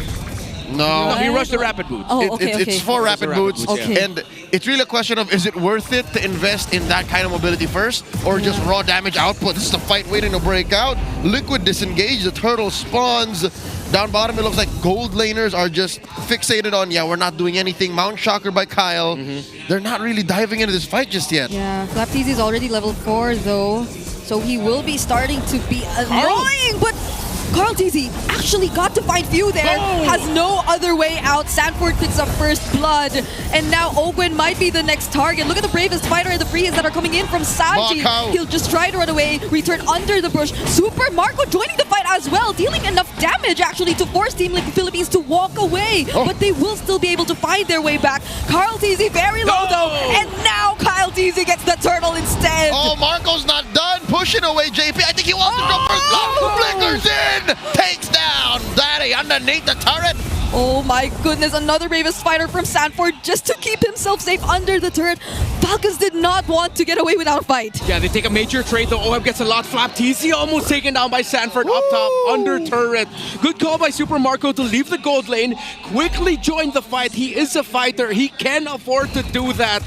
old school funnel at its finest. All right, if this wasn't Project Next, and we're not looking at a funnel, I'd say they were overheating. But Falcons now are playing a controlled aggression.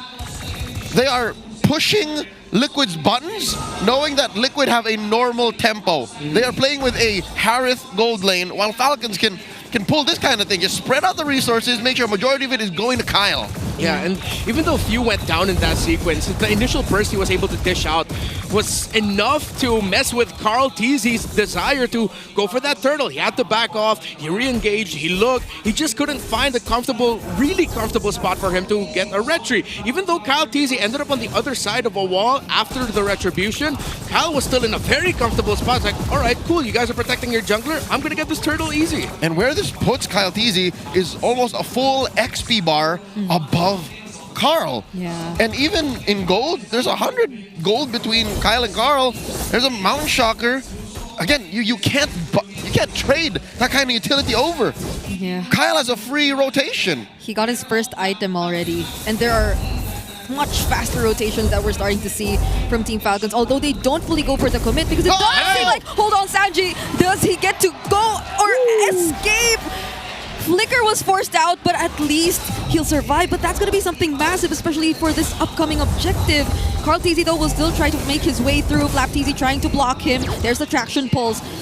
But that was a fight that Falcons clearly started even before the objective. All right, Marco making a beeline towards the turtle fight. Turtle at less than half health. Sanford jumping in, trying to look for Few. Carl TZ this time around secures the objective. Flap TZ's left all alone, and Carl TZ and the rest of the members of Team Liquid will be able to deal with him, while Sanford deals with 4 other members and will have to sacrifice his life to Kyle. Yeah, Falcons lost the turtle, but they ended up getting a big trade. Sanford and Carl, they only lost Flap. So good zone out there by Sanford, but since Carl TZ and Sanford spent a little bit too long trying to survive there, as Flap TZ was actually keeping the other members of Liquid at bay, it leads to this. Falcons getting the first turret of the game up top.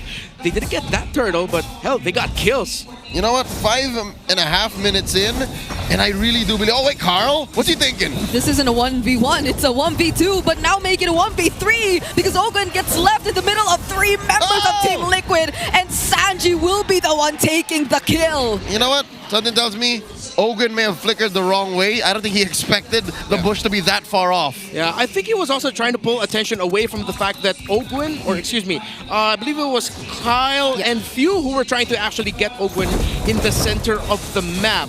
Well, JP was almost taken down by 2 members of Falcons. Maybe that's why Ogun decided to flicker further, so that if ever there's a chance, it could have been a roamer for roamer trade, but it just didn't go well for Falcons. Marco! Good wall. Okay, there's the tech charge, and the curtain call was also used just in time. Now might be the clapback for Team Falcons. Better airstrike already committed, but then for some reason they get to survive, and Carl TZ! Oh! He doesn't get to dodge the last hit from Kyle! Call it a TZ sandwich! He was gonna run the flap either way. Ogun running away from him and JP. He'll be fine. Marco holding the brush.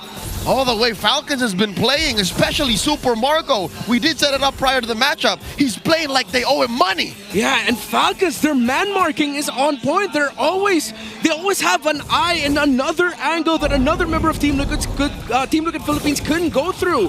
So now they have their bases covered. Good vision provided by the Mountain Shocker. This is a great position for them. Yeah. Sanford doesn't get to put himself out there as much though. Owen and Flap TZ are doing such a great job at holding down the members of Team Liquid Philippines. JP is also almost half HP. Better airstrike already used.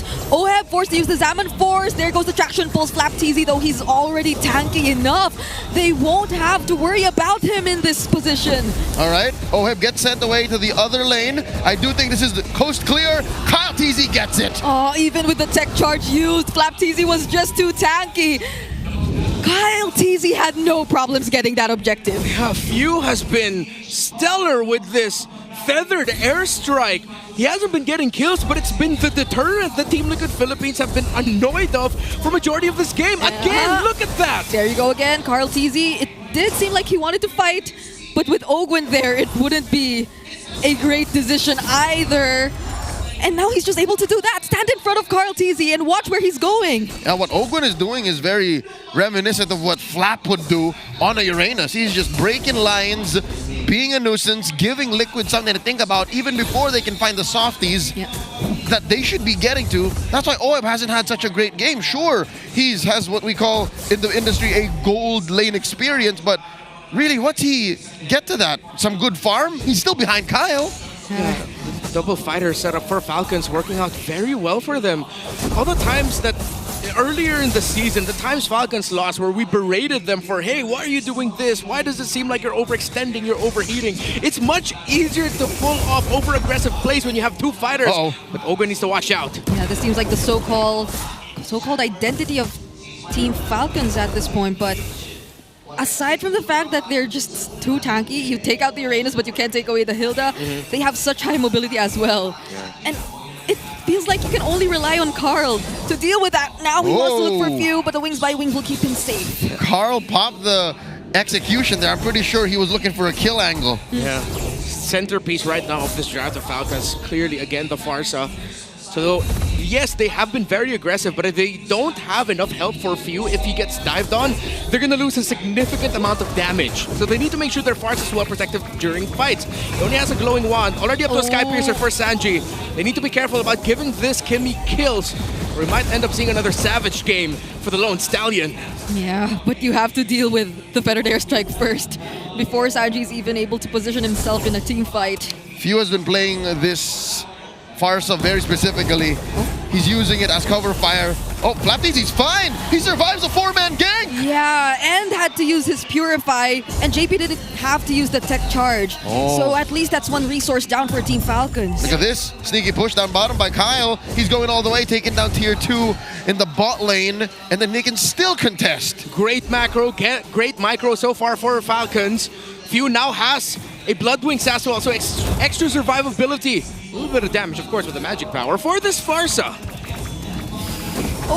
Feathered Airstrike starting it up. That was close. There's a wall. Oh, JP, he can't catch a break. Yeah, this could be a sign though for Liquid to go since there's no more Feathered Airstrike. But the pressure that Super Marco and Caltese are applying through macro is a bit too much. So Liquid tried to bait out a response by Falcons. Yeah, and Sanji doesn't have the flicker too. Ogwen might be going for him actually. Sanford and JP, they go for the other side. Carl TZ secures the objective and they're able to deal with Flap. And all the while, Ogwen too will be having a difficulty at sustaining the damage. They just focused on the Lord. Kyle is so slippery. I could have sworn it was enough to send 40 and JP to kill him, but he lives. Bad news is, Liquid got the Lord, so all the Falcons cannot celebrate just yet. Yeah, it's good news for Liquid that the zone out and effort that Sanford and JP did still lead to the Lord, because Caltese had to traceless to a safer distance. He could not traceless into the Lord pit lest he give another kill for Team Liquid Philippines. They'll be able to clear out the Lord up top and it wouldn't go on a deep push to the second turret in the top lane. So now Falcons has another room for error. But now Liquid finding control, and Falcons needs to find a way to turn it around. And JP finds Ogwen too. Now they get to take him down. They clearly want to maximize this objective that they got, even using the tech charge just to take that tier 1 in mid. I was going to say Ogwen gave himself up so that the turret wouldn't get pushed, but Liquid had enough firepower to force the issue, and Falcons are still lacking. Sure, they've been winning a majority of the early game into the mid, but you're a funnel strat. If Few is displaced and Kyle can't get those free hits and keep dashing in and out, the proc is passive. It's a non-starter. Caltese is hella farm though. He does have the Malefic Roar. But now the balance of this game has changed and shifted in favor of Team Liquid Philippines. Oheb still only up to, has the 3 core items. Has the Holy Crystal, Feather of Heaven, and the Starlium Scythe as well. Interesting prioritizations and juggles by Oheb. I think he went for a bit of a chop suey build and then built the final pieces depending on when he gets his gold, when he gets the item. And now they commit on to Ogwen, but the damage might not be enough just yet. Flap TZ goes in with the Falling Star Moon. Carl TZ gets to dodge it with the Thorn Rose. OM already here, but will he use the Zaman Force? The Feathered Airstrike doesn't matter. Sanford just jumps on Few, and now they successfully take down Flap TZ. He had no Purify. That could have been it. Now it's Ogwen's turn, flickers out a wall. Oh, he had to flicker because there was a wall. Kyle TZ, they see him now, but they have the conceal. But that's one man down for Team Falcons, and Team Liquid Philippines might go for the push. Yeah, and with Liquid in control, you're starting to see the problems of this Hilda-centered lineup in Rome. And Flap TZ can only hold so much damage. Liquid are gonna start stampeding over Falcons if Falcons doesn't find a way to wrest control from them. 13 minutes in, some weaknesses coming to the surface for Falcons draft. They can't hold a box. If they're not first to engage and compromise Liquid's front line, good luck holding a box. Yeah, what makes it even worse is that OHIB now has a Divine Glaive, so Liquid are definitely within their power spike, within their comfort. The control that Falcons has had for a good amount of this game is now in their hands, and they can keep this up. As long as they blast Ogwen down real quickly, they can ignore Flap, just zone out Kyle TZ. This should be good for Liquid. All right, there's a Zaman Force. Ogwen buying some time, pulling Liquid away from the Lord Pit. Flap TZ jumps in. Oh, this is a full-on dance. Oh, traction pulse! And now they use the Fettered Airstrike as well, but Team Liquid Philippines, they'll be fine. Yeah, 2 big ults used. Kyle TZ dancing on his former TZ brother. I think we're gonna be just delaying it. Oh, that's the wrong brush! Kyle TZ walks in a JP and OHEB! The target was Kyle all along, but OHEB and JP will get traded out. Super Marco will be the one picking up the kills. That's the land shaker committed by Sanford, but will Sanji be able to deal with these tanky heroes of Team Falcons? 40 with the sustain, and now Sanji, San Duo are actually making it happen. Gets the flicker away from Flap TZ, and somehow Flap TZ still survives while Carl does not. Flap TZ turning it around like he's an F2 in Singapore in early 2021. Sanji might get to find Flap TZ this time around. Sanford really trying to tank everything, but all he'll do is try to walk away because Few gets to join as well and takes him down. Sanji refuses to stop firing at Falcons. That fight lasted forever. Trade after trade, that was like a string of technical submissions chained together. It's like I was watching Jiu-Jitsu in MLBB. San and Carl, and of course Falcons, Kyle, Few as well. Now it's a full-on fight for the First Lord. Sanji still half HP. He can't really put himself out there. Ogwen, and now Flap. Look at how much damage they're dealing. The Lord will finally go into the hands of Team Falcons, and all that TLPH could do is watch. My friend, you're not wrong. It is Falcons' first Lord, and they're going to take over the map. I'll tell you now, that long sequence before this Lord take may have taken the gas straight out of Liquid's lungs. Yeah, and now Falcons with the Lord can march. Let's see how many towers they can take. Oh, Ogwen gets spotted. Yeah, that's a Phantom Execution already used. Rose gets to successfully pick him off. Carl TZ, he actually wants more. Goes for Super Marco, but the Falling Storm was on point. And there goes the Zaman Force. Fettered Airstrike. Everything thrown out, even the Mountain Shocker. And Kyle TZ gets to burst down OHIB. Kill 1 gets zeroed just like that. Trade after trade. Falcons really wants that playoff slot, but Liquid aren't giving it to them. Sanford jumps in, Bravest Fighter. Now they want to take down Flap. Solar Beam, and that's a mega kill for Sanji. They will now disengage after losing both Ogwen and Flap. All right. Decisively, that is an overheat. Ogwen for OHEB is a good deal, but Flap underestimated the amount of damage Liquid had left in that lane. Yeah, they wouldn't. Oh, they're actually going to be able to break the tower in mid because Few committed the Feathered Airstrike so that Liquid won't be able to take down the minions. No tower now in the bottom lane for Liquid as it was broken down by the Lord. In hindsight, it may have been because of Flap TZ's sacrifice. Yeah, because they had to spend resources to take Flap down. So it's worth it. It was worth it there in the end. I would trade my life for inhibitor anytime. That's a base turret you're talking about. On the opposite lane too of the next potential, of the next objective that we're about to see in this game. That's what they call in the business the long lane. Falcons have the long lane advantage. This is all still very close. It's a game of inches at this point. See Halberd already built up by Carl TZ. The damage on this Lancelot is going to be no joke. Few needs to watch out. And even that one Thorn Rose is enough to take away a shield that is worth 25% of the health of the Esmeralda.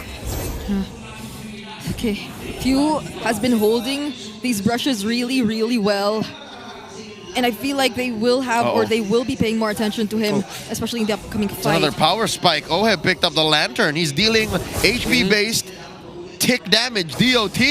Yeah, and that means Flap really needs to wait for his proper timing of holding down the front because he will get melted through by that Harith. We saw it in the previous series what Domikite was doing to James in the game number 1 of Aurora versus Omega earlier. Flap into that brush, holding Sanji and JP. Few throws out the feathered airstrike. These ults, again, I think Falcons may have taken a page out of Liquid's book. They have low cooldown ults too. Yeah, that's why they keep throwing it out. Phantom Execution inside the right mid bush. Hello, old brother. At least it was just Flap there. I'm pretty sure even Flap went, wait, yeah, so this kind of awkward. Let's just both leave this bush. Hello there, old chap. Okay, Flap. See, ouch, oh my goodness. It's starting to hurt. Yeah, even the damage from the Kimmy of Sanji. Yeah. Carl TZ, what could be the play for Team Liquid here? Carl's gonna go for his purple first. I don't think Falcons is in any place to blitz it. They are trying, pulling it slightly closer to them. Carl DZ making a beeline towards the Lord, gets a soft reset. Marco holding on. But they must know that Kyle TZ will be coming from there though. And Team Falcons, they know that Carl will be coming from mid too. Okay, there's a Mount Shocker. Oh, doesn't land onto Sanji, but the curtain call will. So Carl TZ and Sanji are both tied together. JP doesn't land this time on Super Marco. And Flap TZ lands that falling Star Moon perfectly. Now Owen and Few, they're all chasing after the other members of Team Liquid. But Carl, he wants Few. He's going after Few. But the Wings by Wings will save him. And now he's up against Kyle. And he takes down Kyle. We talked about it! See Halberd on hand and he can burst down anyone with Kyle down. This is bad! The conceal play by Ogwin was countered by JP's own defensive conceal. That's why they couldn't target the Harith. Ults are but a tool to get what you need. The purpose of all of the footsies Liquid was playing this whole time was to get a pick off, and they got the best one. Kyle is out of the picture for at least 20 more seconds. How unfortunate could it be that even without the landing, or even without the tech charge landing, you lose your jungler. And now the tech charge lands onto Flap, but they couldn't make much out of it, but it'll still be enough. Few almost stole that Lord. There was less than 20 or 30 health left on that Lord when he dropped that feathered airstrike. That retribution by Carl was almost so late. What could have been if Few stole that? And Few was one item short. If this came to fruition and eventually became what I would assume the winter crown he wanted to do, that might have been enough. But here we are, the delay by JP. Liquid marching down mid, escorting a chubby wave down bot.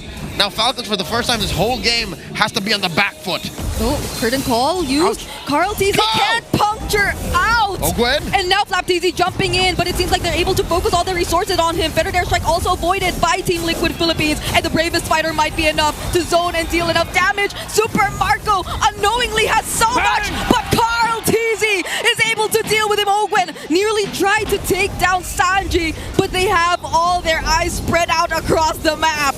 Underneath big fights like that, Falcons box just pales in comparison to Liquid. Oh, Carl TZ again looking for Kyle. Feathered airstrike already used just to clear the minions, but they have one more up top that will be immediately dealt with. They have another. Will they still go for it? I think they're going to try because Carl went for potion. There's going to be a lot of damage from this Lance. Oh, traction pulls. Mountain Shocker gets touched as well. Sanford, does he still go in? He actually will, and there goes the tick charge as well. Carl TZ, he's only after Few, and he will be able or unable to take it. Kyle TZ deals with him instead. Kyle's miracle play takes down Carl. Double kill for Kyle. They kick out Liquid. Just when we thought we'd hear the 3 count, shoulder up in the air, off the mat, and Falcons still fighting. That was a 1-2-0 moment for Falcons. Liquid might have overheated in their priorities. Carl might have been a little bit too eager in taking Few out. All right, one more look at how that defense ended in Falcons still breathing. 21.5 minutes in, it was an almost perfect tech charge, if not only for Flap playing Patsy. He said, look at me, I'm such a huge target. Psych, I'm the only one you're hitting. And Kyle delayed the minion wave just enough and had enough to damage to finish off Carl himself. Oh, this could be a free lord for Falcons. Yeah, they're bursting it down. Super Marco using the curtain call again. The Feather Airstrike has too much damage. Carl's Will here. Carl make it? He might actually make it. And without the Feather Airstrike, Team Liquid might fight. They might actually go for the fight. Sanford jumping in with the bravest fighter. But where is Carl? He is nowhere to be found. He dealt with Owen first. 40 with such a play. But now the Lord is in the hands of Team Falcons, and all Team Liquid are after is the fight after. All right, that's a 2-for-1. They're not done. Feathered Airstrike. No, what the hell? Kyle Teasy once again. Kyle Teasy, a monster in the land of Dawn. Taken down 2. Make it 3. Carl is the only one left. Kyle freaking Teasy! He put the name on his own! And he carries it with such pride and ferocity. Can Falcons end game 1 here? Who would have thought that he'd still survive? It's 20 seconds till the rest of Liquid come in. Bare minimum. Mountain Shocker. Feathered Airstrike. Lord on the base. Carl Teasy just goes in because he has no other choice. Team Falcons are still alive as they take game number 1. Falcons 1 game away from locking in that playoff spot. What the hell did I just witness? What the hell? That was some of the most mechanically insane MLBB I've seen. The patience, the timings. I thought Falcons would back. I really want to find out later whose call it was to run them down and chase Liquid. Because that was the perfect call. I think one of the conditions they were looking at is if you had this Feathered Airstrike. He did.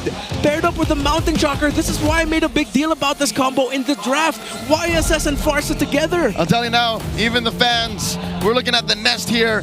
This is a smart super fan reaction cam. They can't believe the action they're seeing in the MPL arena. Yep. So this is how it feels like to witness that kind of play from Kyle, where he was just going everywhere all at once. And this guy... Now I get it. Now I get it. Kyle Teasy is my girlfriend's first MLBB esports crush. Baby, you're watching at home. I get it. That Isun Shin was too much. Kyle freaking Teasy. Every time. Ever since he started picking up YSS more consistently for Kyle, he has made magic play after magic play. Up against the GOAT, up against the guy who he said was his idol, to the point where he would make TZ his own. And he saved that game 1. He just didn't save that game 1. He is on his way to saving their playoffs dream. This entire funnel strategy is definitely working for Team Falcons. As surprising as it can get, the CC Prio, well, it did used to be like that, but everything just makes sense now.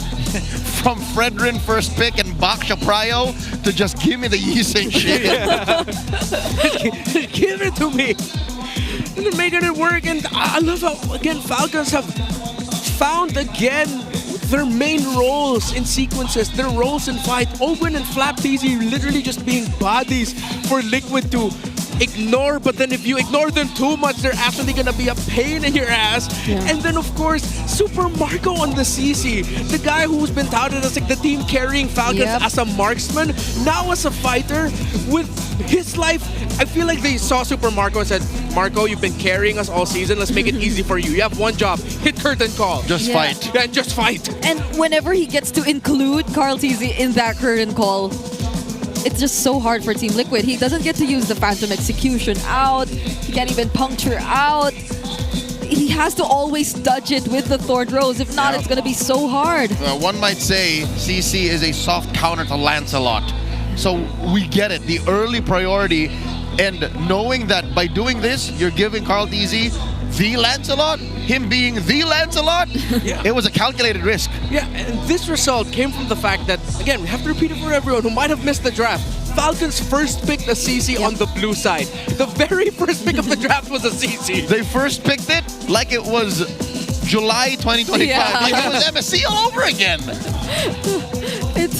It was a surprise to see that, even despite the likes of the Gronk. Again, we mentioned that too, rising in terms of priority and all other possible picks. But okay, now I wonder, Team Liquid Philippines, it did feel like they actually came into the draft so prepared too. Yeah. But You know what? Liquid did nothing wrong. Yeah. It's just Falcons played so well, and Falcons rolled the dice when they can afford to, and never once did it come up snake eyes. Maybe when they almost got wiped out, and then all of their turrets got lost inside the base, save for top.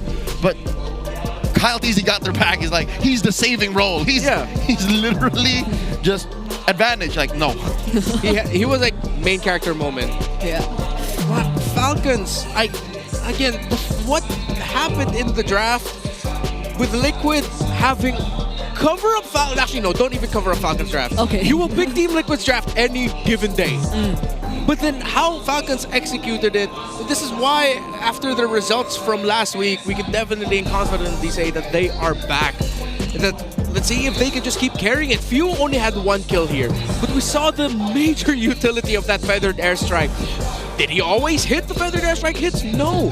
But the timing was good because, again, when you're playing with YSS and Farsight together, you have someone getting vision for you. At the Hilda and Esmeralda there, even the CC, so much vision that Fuse just like, okay, feathered airstrike. And Liquid's looking at the feathered airstrike circle going, what the hell are we going to do, guys? And to answer the question, is the early Rapid Boots investment worth it? I think yes. Because more than just the power and the direct damage output of the feathered airstrike is the accurate and scalpel-like precision of positioning it. Yeah. And you only get that when you have the extra movement speed you get from leaving combat with Rapid Boots. yeah, I was supposed to say it feels nice seeing Few not being the target all the time in the early game, or him being able to keep himself safe most of the time, and the Rapid Boots definitely had something to do with it. As desperately as Carl wanted to get the kills on Few, he just always had to, or he just always had his way out. No, I think he just, again, tactically let go. Yeah. Because if you constantly tried to chase down Few, you would be missing out on Marco. You'd be missing out on Kyle. It would be a non-starter. So I guess Few gave him they didn't give him a choice. Yeah, and even if you look at the debut and Gronk pick for Team Liquid Philippines, though you could say early on there were some mistimed and miscalculated placements and entries with the tech charge by JP. As the game went on, you started seeing it like, oh, okay, yeah, he's making up for all of the early game mistakes. He's definitely hitting everything now. Walls, perfect. Those little micro stunts and knockbacks, knock-ups, all perfect. Just that, I think, looking back at it now, the Hilda and Esmeralda were more than enough to really piss off Liquid's team fighting. Because like when they would fight, Sanford would go forward. They're like, wait, where the hell is everyone? You have the Esmeralda and Hilda trying to mess up Oheb, trying to mess up Sanji. What is a box if you got these two dudes randomly running around, causing havoc, breaking any semblance of order? Once again, ladies and gentlemen, our BPI rich guy was, of course, the final target, Kyle TZ. Now let me tell you all about Kufra's Cursed Scroll Epic Skin. It's available now for free. Just open your game, play it, press the red button, claim every day, and you will eventually end up with this epic skin for free. I got it in like the first week it came out. I forgot to claim again. Just keep pressing. Yeah, There's a lot to press, and sometimes my brain just turns it off now. When you're pressing, don't forget that you can also press the new Aspirant skin. It's Aspirants Unite. It's a themed draw event now available. Yep, the first time or 10 times draw using diamonds is 50% off, and every 10 draws guarantees an epic or higher quality skin. Come join the draw and witness the power of aspiration together. My baby sister drew the 10 just because it was, again, you know, on a discount. And she didn't get the skin, but she did get Farsa's collector. I think I got a lot of epic skins from just a single draw. So you should try at least the first 10 times draw, because you'll get a lot. It's value. I've spent all my voiceover diamonds, and I don't regret it. I might try to draw and get the Guinevere. I'm a part-time Guinevere fan. I got the Vixana. Not as big as our friend Rayash, but I do like it. Folks, draw now. Let's go ahead and check out our 9th anniversary celebration. Let's watch this.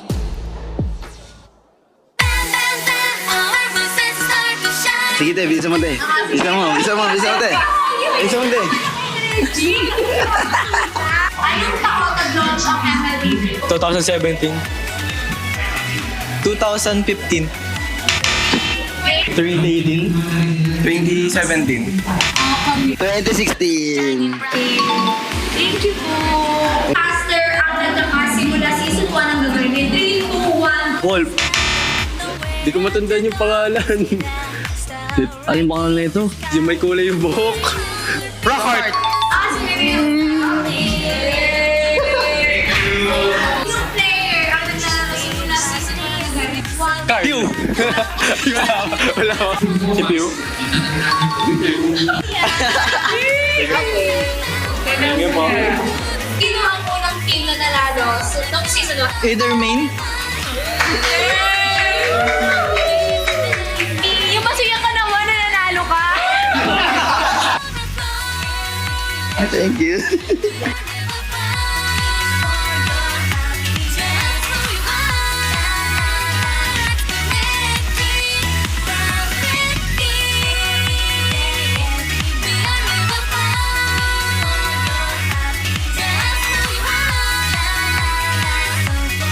Happy 9th anniversary MLBB!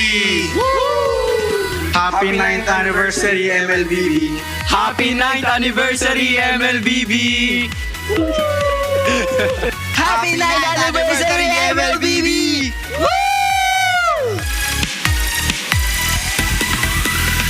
Happy 9th anniversary, MLBB! For those of you wondering who that printed mascot is, I know it looks like a Labubu from afar, but that's actually BB. Yeah. Oh, I thought you were talking about Royce. Yeah, but BB, Him too. the mascot for the 9th anniversary. Yes. Yes. Spelled as B-I-B-I. That's him. That's him. It's a him, right? Yeah, because I think... He is presented masculine, yes. Yes. And his aunt is Tita Jolens. So, Oh, is that canon? yeah. Oh yeah. Oh okay. Yeah. Into Filipino lore.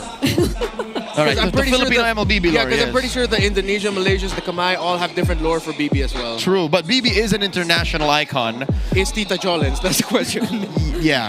Regardless, Liquid now choosing their sides. They're going blue side for game 2 in hopes of taking this all the way and halting Falcons to get a better chance at them getting upper seed. Folks, I did not stutter. Falcons is one game away from moving on to punching their ticket to Corneta Astrodome. They've had an insanely difficult season. The struggles, the long lose streak that they suffered. At one point, it was like 4 or 5, if I'm not mistaken, in series lost. They've only won series against... Did they win? No, they didn't even... Okay, the funny thing about Falcons, as they're about to enter the playoffs, they didn't even win a series against Omega this season. Oh. They didn't win a series against TNC Pro Team this season. Nope. Not against Onyx. No, Onyx, they were actually... Oh, they did beat Onyx and AP Bren. Yes. That's their win streak, yes. And there's a chance they make it to playoffs while beating Team Liquid. Yeah. Yep, they came close the first time around. Folks, on camera, that is the explainer of the week. That's Flap Teasy. And now the jungler of the week, Kyle Teasy. Look at this. Despite their rocky Season 16 performance, both Teasies in Team Falcons PH roster are still first and second in a lot of stats. That play he did last week on the Yisun Shin is still having replays in my brain. That play he just did about 10 minutes ago That too. is also going to be in my brain for the next 2 months. I don't know if we'll see him on the Yisun Shin again. I feel like there's a chance, but like... All right. Renmar, what do you reckon Coach Tic Tac's going to do about this? Get the YSS away from the hands of Kyle Teasy at this point. They're on blue. Yeah. Liquid, with being on blue side, they can just first pick it. But then the thing is, Liquid has been susceptible to drafts that counter the first pick or even the Yisun Shin priority for Carl Teasy, that I wouldn't be surprised if Falcons revert back to their old ways and then just decide to run a lineup that can run over the jungle of Team Liquid Philippines. Because not even Falcons first picked the Yisun Shin in the draft we saw in game number 1. Now we're getting Flying Clouds. Wow, it's a good map for both of them. Yeah, they're both undefeated. 3 games for Falcons, 2 for Team Liquid. So we enter the draft. Let's see what the priorities are going to be. Uranus still taken away from the hands of Falcons, while they are now on the red side, respecting the chip capability of Team Liquid. And I like this. I made a point of this in a video that I made earlier this weekend, that when they go up against Team Liquid, they are not allowed to give the R-Lot to Sanford, and they keep banning it still.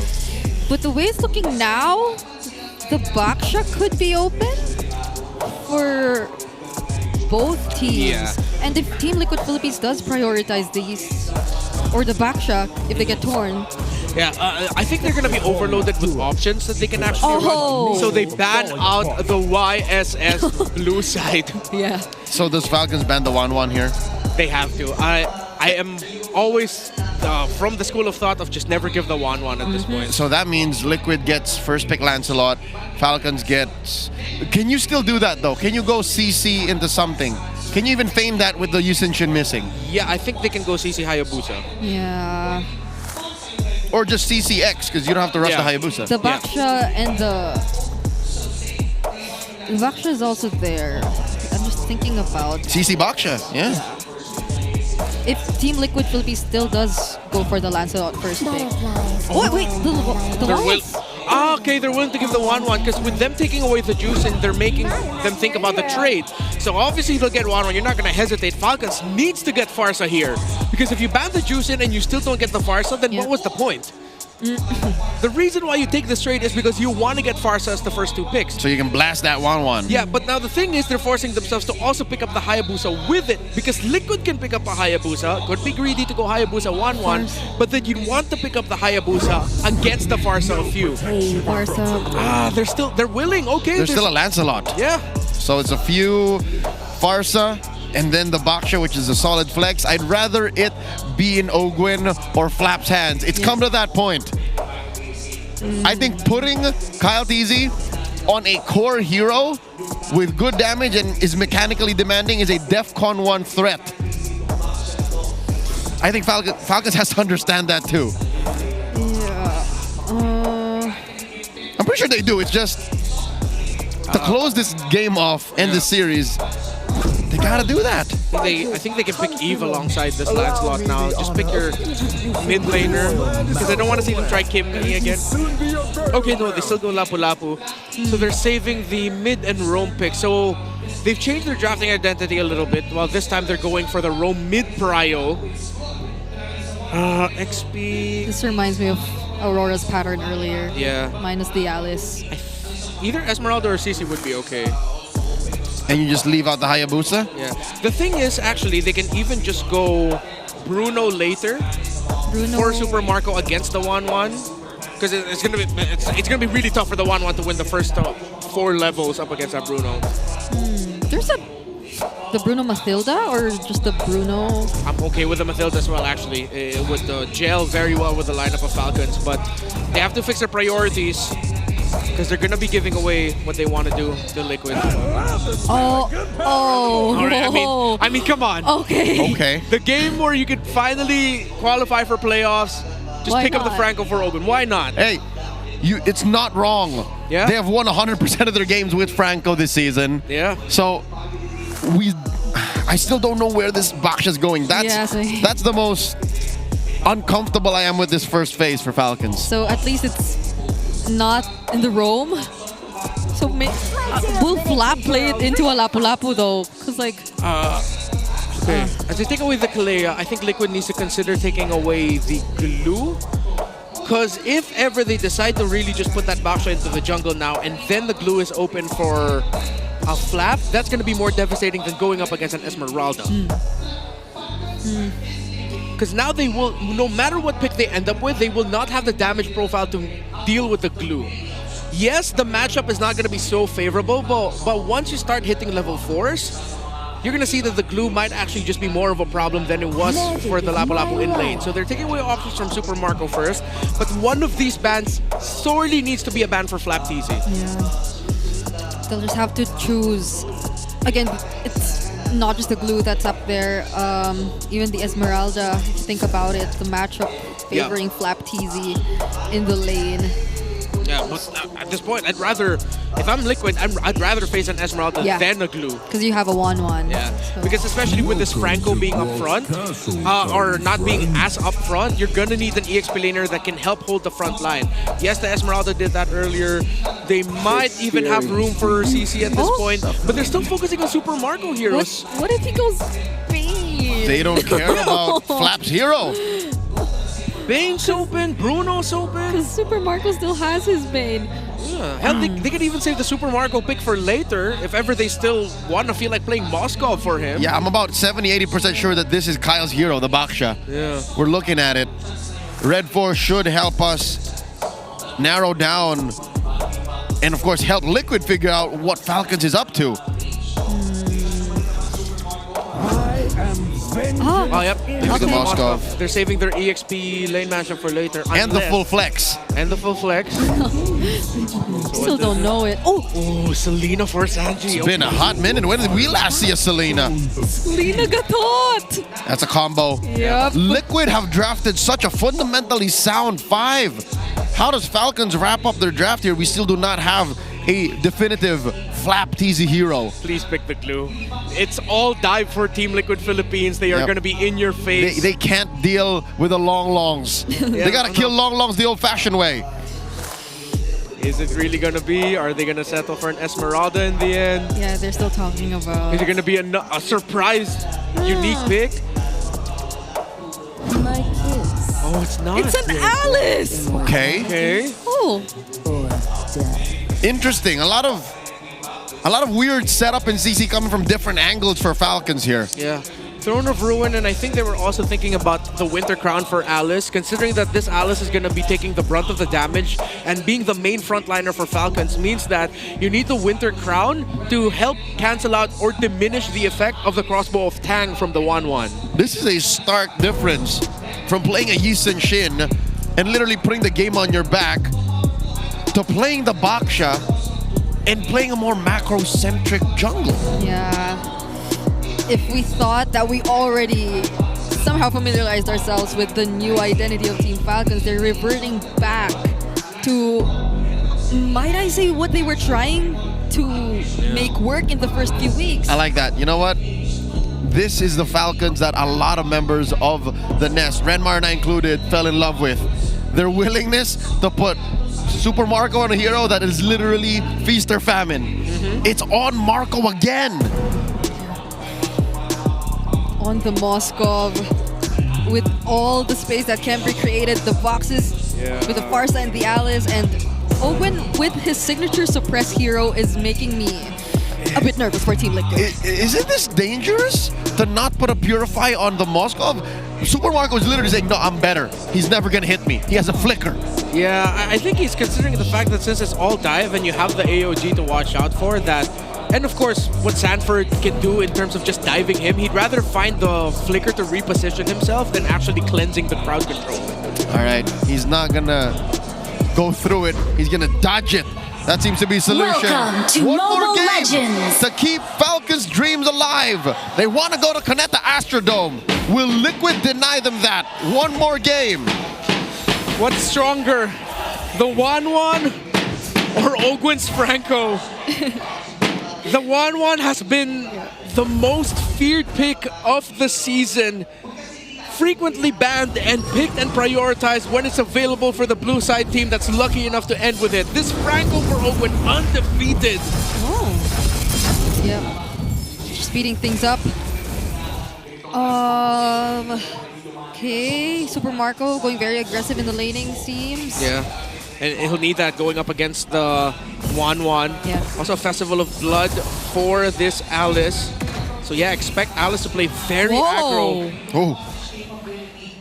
That was a very aggressive play from Sanji as well. Oh, wow. And Marco, down bottom. how is he dueling against Oheb like this? Yeah. So, I guess all the Inspire basic attacks landed? Uh-oh. Look at Sanji from the flank, throws out an arrow. Marco sidesteps. Barely. Right in the edge. And Super Marco, he decided to go so close to Oheb in that because he used the knockback in hopes that the passive from the Moskov basic attack could actually land to the minion behind the 1-1. So that's why he decided to take that risk. But yeah, it's a struggle right now for the Moskov. And Falcons needs to recalibrate so that they can help their gold laner because they can't allow this 1-1 to just freely farm. It looks like it's a struggle in two lanes, mid and bottom. Liquid, though, they're worrying about 40. I mean, they don't have to worry about 40. He's pretty sturdy. It's just Flap is winning. Like, the word on the street is right. Alice is a lane bully. Yeah. He isn't, or at least he's level 4 now, but there will be some delay in terms of who setups for, or for who sets up in this turtle first. Flaptease is going to be here. He has Flicker and the Throne of Ruin. Okay, all the Abyssal Arrows have been dodged so far. That's the Revitalize already used by JP. Flaptease actually went in, but First Blood goes over to Ogwen. Sanji finds Kyle TZ. Flaptease 2 taking down his TZ brother. That's going to be a 1-for-2 trade. Yep, Falcons happy with the extra kill, but at the end of the day, it's Turtle 1 over Liquid. Yeah. Missile Arrow's gonna land, but he's not gonna go anywhere close to that Franco. He is level 4, but he already used his Bloody Hunt in the sequence earlier. So yeah, just an even trade. But you see how it could be quite risky for Falcons to fight into scenarios like that, which yet again, since they have the Farsa on view, he becomes the final boss for Team Liquid Philippines by all regards, considering that it looked like Falcons was going to lose that. But then since Fuse still survived and was able to dish out a combo, that brought Carl TZ down so low, and that's why Carl TZ ended up falling alongside JP, because Fuse was able to reposition and deal damage. Not to mention, JP, he disappeared. He literally just got squished. That was even before the bite down. The bite down was on Carl. So Falcons are definitely playing with good firepower here. Yep. So far, they've been really good at dodging all these Abyssal Arrows too. It doesn't feel as if they've been disrupted as much by Sanji throwing out all these arrows, although he is able to get those kills, or at least those dashes in. Kyle TZ has full information. Yeah, and he has help. So considering that they're playing around the box at Alice. Okay, so they recalibrated the funnel strat. But all the vision provided, this might even be like a sneaky little, not really a funnel, but Alice just thrives in this environment. What if it's... Yep, because again, Liquid is all dive. Yeah. So Flaptease would welcome them with open arms. Yeah, and considering that the box is another frontliner, even if Flaptease is not the one doing the main frontlining, he can just show up eventually and then become the carry / main frontliner. Yeah. Let's see if he's gonna rush the Cursed Helmet. I think he is. Yep, he does have the Molten Essence already. Turtle 2 spawning in the lower quarter of the map. That's an arrow right to the face. They got the stacks. Crossbow of Tang coming in. Bang! Oh, but Sanford doesn't get to sustain it as much. Carl TZ gets the objective for his team, but will it be enough? Flaptease still holding on. Doesn't get taken down. JP finally does, though. And that's going to be a 1-for-1 trade. But again, the objective goes into Team Liquid's hands. Yeah, at some point, Falcons are going to need to start winning objectives, and Carl TZ might steal the purple of Carl TZ under his nose. Oh no, Grand Theft Purple. Yeah, Carl TZ too low. I think they're willing to give it, but they're trying to make sure that it doesn't end up with Carl, but it does. Okay. Marco walks into Sanji. Still has the flicker. Okay, that was close. But at least that's a bit more space created for... Oh, they already swapped their lanes. Yeah, little by little though, Falcons losing this. Hook! Iron Hook landing. Winter Crown! Yeah, he erupted. From Ogwen! And now they successfully take down JP. That was a surprise. Yeah, Ogwen built up that Winter Crown as the second turtle was happening, actually. So now, I think even Team Liquid Philippines were caught off guard by that. He committed the bite, Winter Crown, and that does not, again, to remind y'all, that does not cancel the animation of the Bloody Hunt. Oh, look at this. A little bit of insight on how Ogwen sets up his hooks. He actually holds and aims. He walks around with that hook fully cocked. Oh, so it's always ready. Yeah, he thinks 2 steps ahead, and he I would assume he never throws it out just willy-nilly. Yeah. Yep. You just don't want to whip out that hook like that. Yeah, you're seeing it right now. But at least Oheb does have a way to get out of that Iron Hook, but does Sanji have a way getting out of this? Nope. Doesn't even have the flicker, and what can he do against the Baksha? Just blasted down.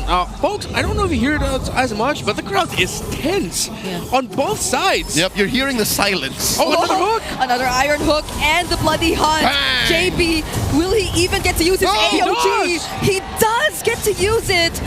Carl Tizzy will just deal with the waves. But that is a big ticket ult that Liquid cannot get access to for this final turtle. Yeah, but there's no Bloody Hunt, no Feathered Airstrike, and no Throne of Ruin as well. I think Liquid gets this turtle. Okay, Sanford going in. Bravest fighter, only Flap trying to scout Carl Tizzy and JP. But what?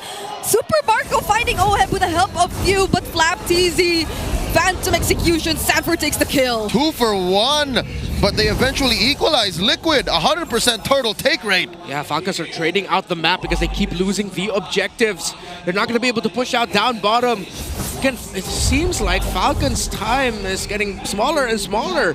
Even though they're getting kills, Team Liquid Philippines, little by little, they might convert. If the next major objective goes to Liquid, they'll convert that into towers, map control, and Falcons having to play from behind. That's a problem they'll have to solve a minute and a half out. That's where the Lord will spawn lower quarter. Not a single turret pushed for Falcons.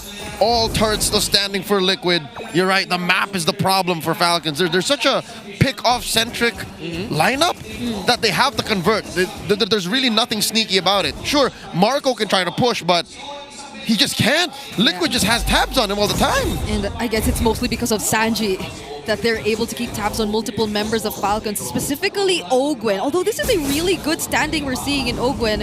2-0-2 on the Franco.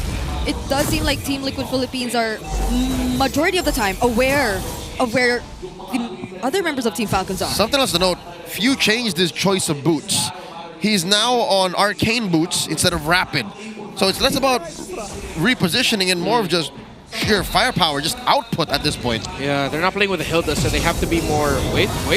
Flap? So arrow lands, Phantom execution. Wow. But Flap Tizzy with the Throne of Ruin will survive that. They used a lot. Is Falcons going to try to find a clapback elsewhere? But I don't think, they're not going to commit it, considering it is the big ticket ultimates of the heroes that get their ultimate very quickly. Ogwen has the flicker, by the way. Oh, Super Marco using the SOD to reposition, but Sanji was right in front of him. And so he gets taken down by Team Liquid. Yeah. I have a huge question. How?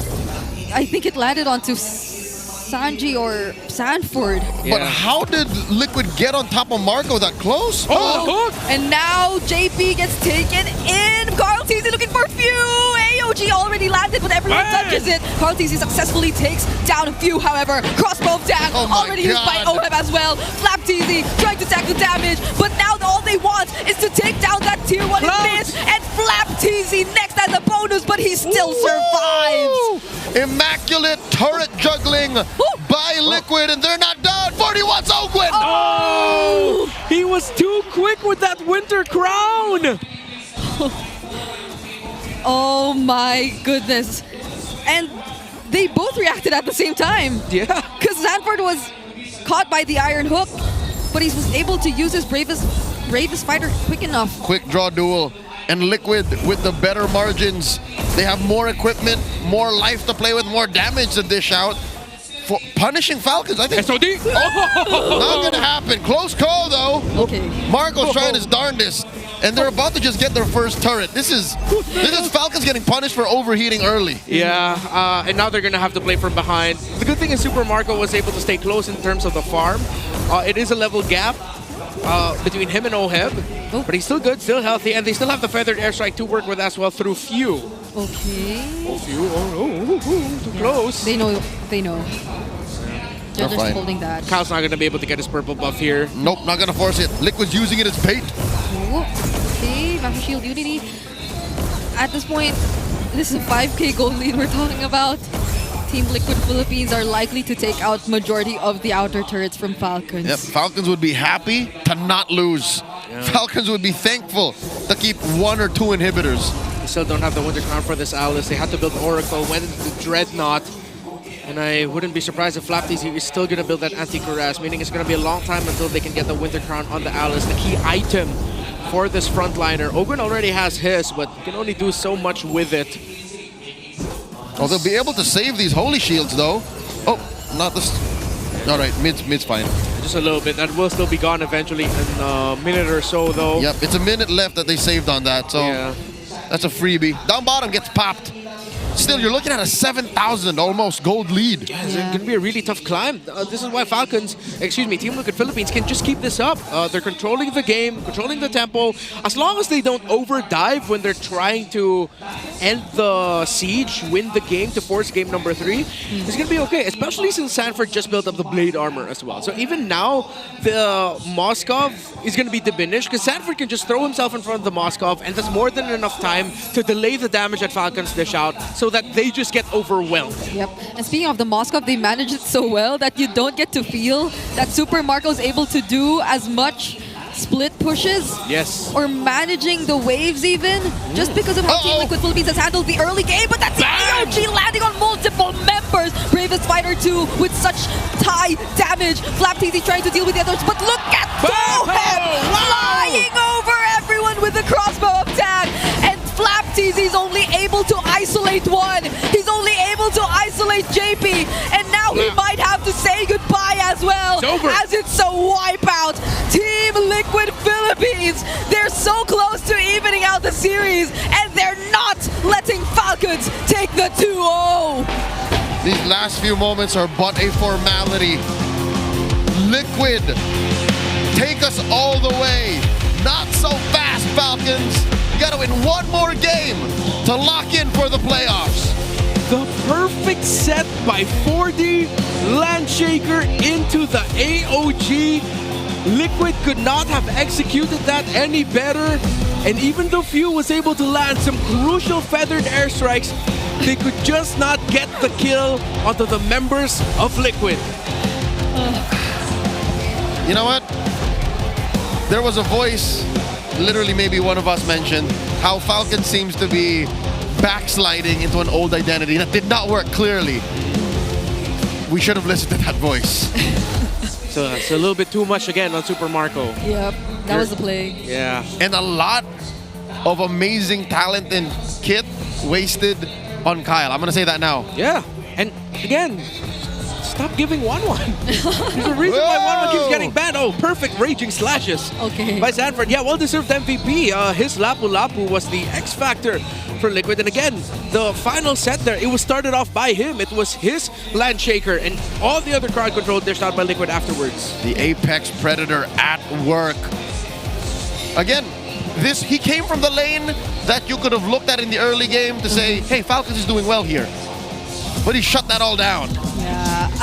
I mean, Flap was doing something very similar to game number 1, even when he was on the Alice, but it seems like there were there's just so much more demanded of him as the Alice in this game compared to the previous game. Because like previously he had help. He had a bit of help in Ogwen. But now we don't even get to see Ogwen position himself as much, or he does land those iron hooks, but they don't even get to convert it into really useful kills majority of the time. Now you mentioned Ogwen.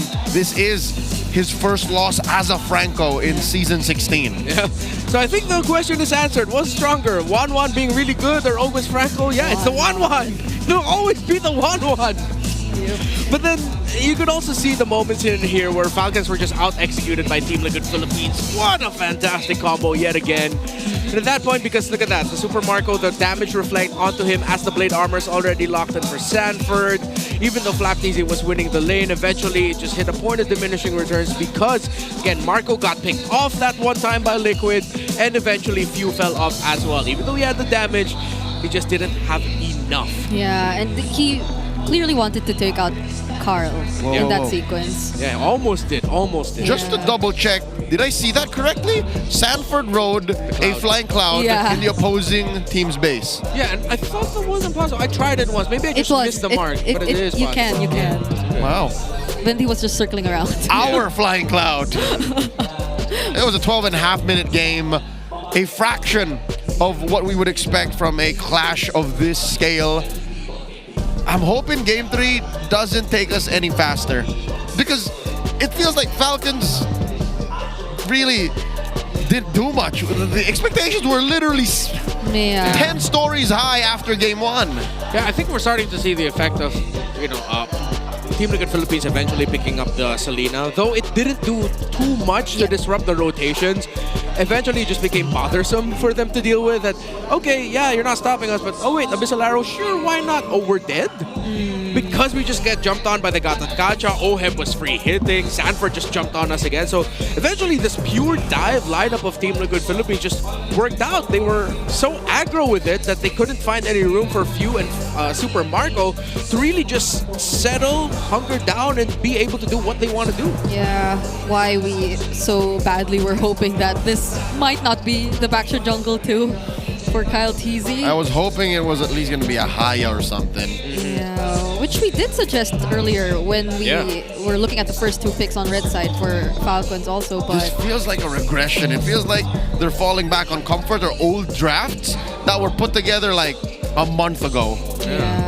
They don't need to. Clearly, they were working with the idea that they have multiple carries, that they have multiple options, that it really just cannot be Super Marco anymore, being like one of the main win conditions, if not the main win condition of the lineup. You did mention that Flap was eventually going to be a secondary carry, but that's a long ways down. Yeah, they couldn't get to it because they had to.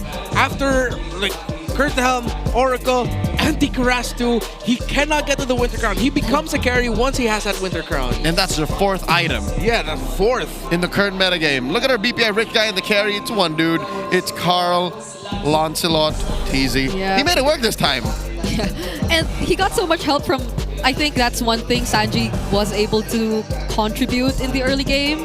Like the way he was just able to speed up the farming for Carl. We're so used to seeing that with the Yisun Shin Selena, but doing it with the Lancelot too is just allowed him to get this high in terms of GPM. Going into game 3, I'm gonna lay this down here. Y'all can take it. If you don't like it, just leave it. Falcons go blue. And then they try to force Liquid to ban out both 1-1 and Yusen Shin. So that leaves so much open for that blue 1 swing. I'm thinking now too though, like if you're Liquid and if ever Falcons ends up on the blue side, what if, and even though I'm the guy who says please ban 1-1, what if they're willing to let it through? Because then that means you're forcing Falcons to regress into playing around the 1-1, into playing for Super Marco again. Or is the 1-1 just too strong a pick that even if we see Falcons go all for 1, all for Marco, that the 1-1 might just be too good at what it does, that it's actually going to be okay? Actually, now that, come to think of it, there was a Franco. Yeah. But it still wasn't enough. Yeah. To deal with the 1-1. And again, that's another power pick that Falcons can try to play for and strategically ban to open. There's a lot of options if you stay blue. And I think being in red kind of changed them. We'll talk more about the draft in just a bit. For now, let's go ahead and watch this short video featuring some people you might know talking about Project Next. Is it me? Maganda to para sa mga roamers para makasabay talaga sila sa current meta. Lalo na talaga may mga roamers tayo na goal nila is makakuha kagad ng vision, and early information gives them early advantage sa mga major objective at nakakasabay sila sa leveling paglabas ng turtle. Each map, may hero talaga na sobrang lakas niya. Tas specific map, katulad sa Expanding Rivers, malakas dyan yung mga likes of the Khalid, even the Hilda, pagdating sa Dangerous Grass, diba? Dami yung grass na kailangan at yun yung pinaka-advantage ng mga heroes pagdating sa mapa natin. And for me, this will really shake up yung meta natin dito on the whole world of MLBP. Yung pinakagusto ko sa new map kasi for the longest time, gold is the god tayo. So nawala yung pagiging ganun ng gold lane. Now, it feels like roamer na. Yung roamer minsan mas mataas pa yung gold kesa sa iba't ibang lanes. Minsan mas taas pa yung gold kesa sa jungle, kesa sa gold laners. So I like na we're getting to that point where the roamers finally hindi na hubad.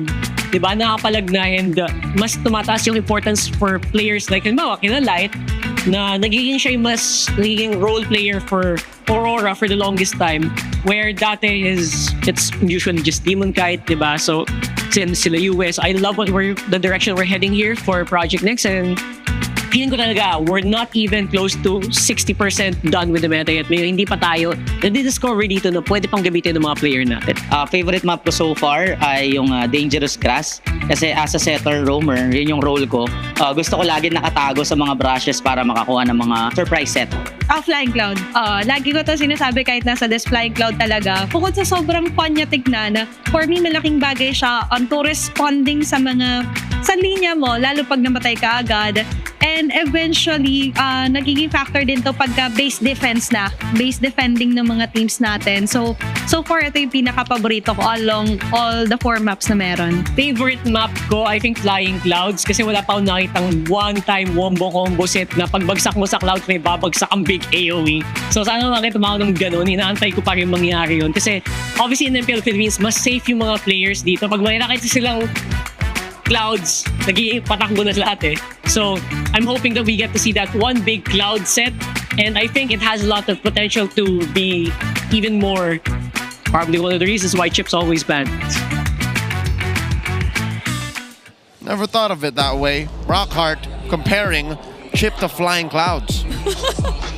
That's a good comparison. Yeah, because it does take a bit of time to channel to a portal. Because you get to fold the map. Yeah, why walk? Why teleport when you can fly? Yeah. Wait, no, I'd rather choose to teleport. What am I saying? That's different. Yeah. Right, you choose to teleport. I'd rather teleport. But if you're Goku from Dragon Ball, you can do all of the above. Can you? Yep, he literally has Nimbus. He runs like hell, and he has instant transmission. Let's talk about Liquid's damage per minute rankings. They're currently number 1, way above even Onyx and Aurora. And look at their average damage dealt at 12, 15, and 18 minutes. They are first, and then second. Who deals more in the late game? They love to fight. They love to poke, and I think it is apt. It's cool how as time goes on, the fact that we keep calling them the cavalry, it's like the numbers show it. It's very cavalry numbers. Yeah, the Liquid Stampede, you get to see it every single time, especially when they keep ramping up the pace like this, which they always do because they're leading in damage per minute. Yeah, especially in the early end game scenarios. At 12 minutes, they are the best at that. So maybe that's why Game 2 went the way it did, and Game 1, when it extended a wee bit, you know, they may have slipped up. Can we count that as one of the ways for Falcons to win? Is to extend it way beyond Liquid's comfort, and where it's clutch time, you force them to make weird decisions and possibly make mistakes. Yes, especially if Kyle has his high scaling heroes. But I'd be 50-50 about it if it were the same Baksha kind of lineup that we saw.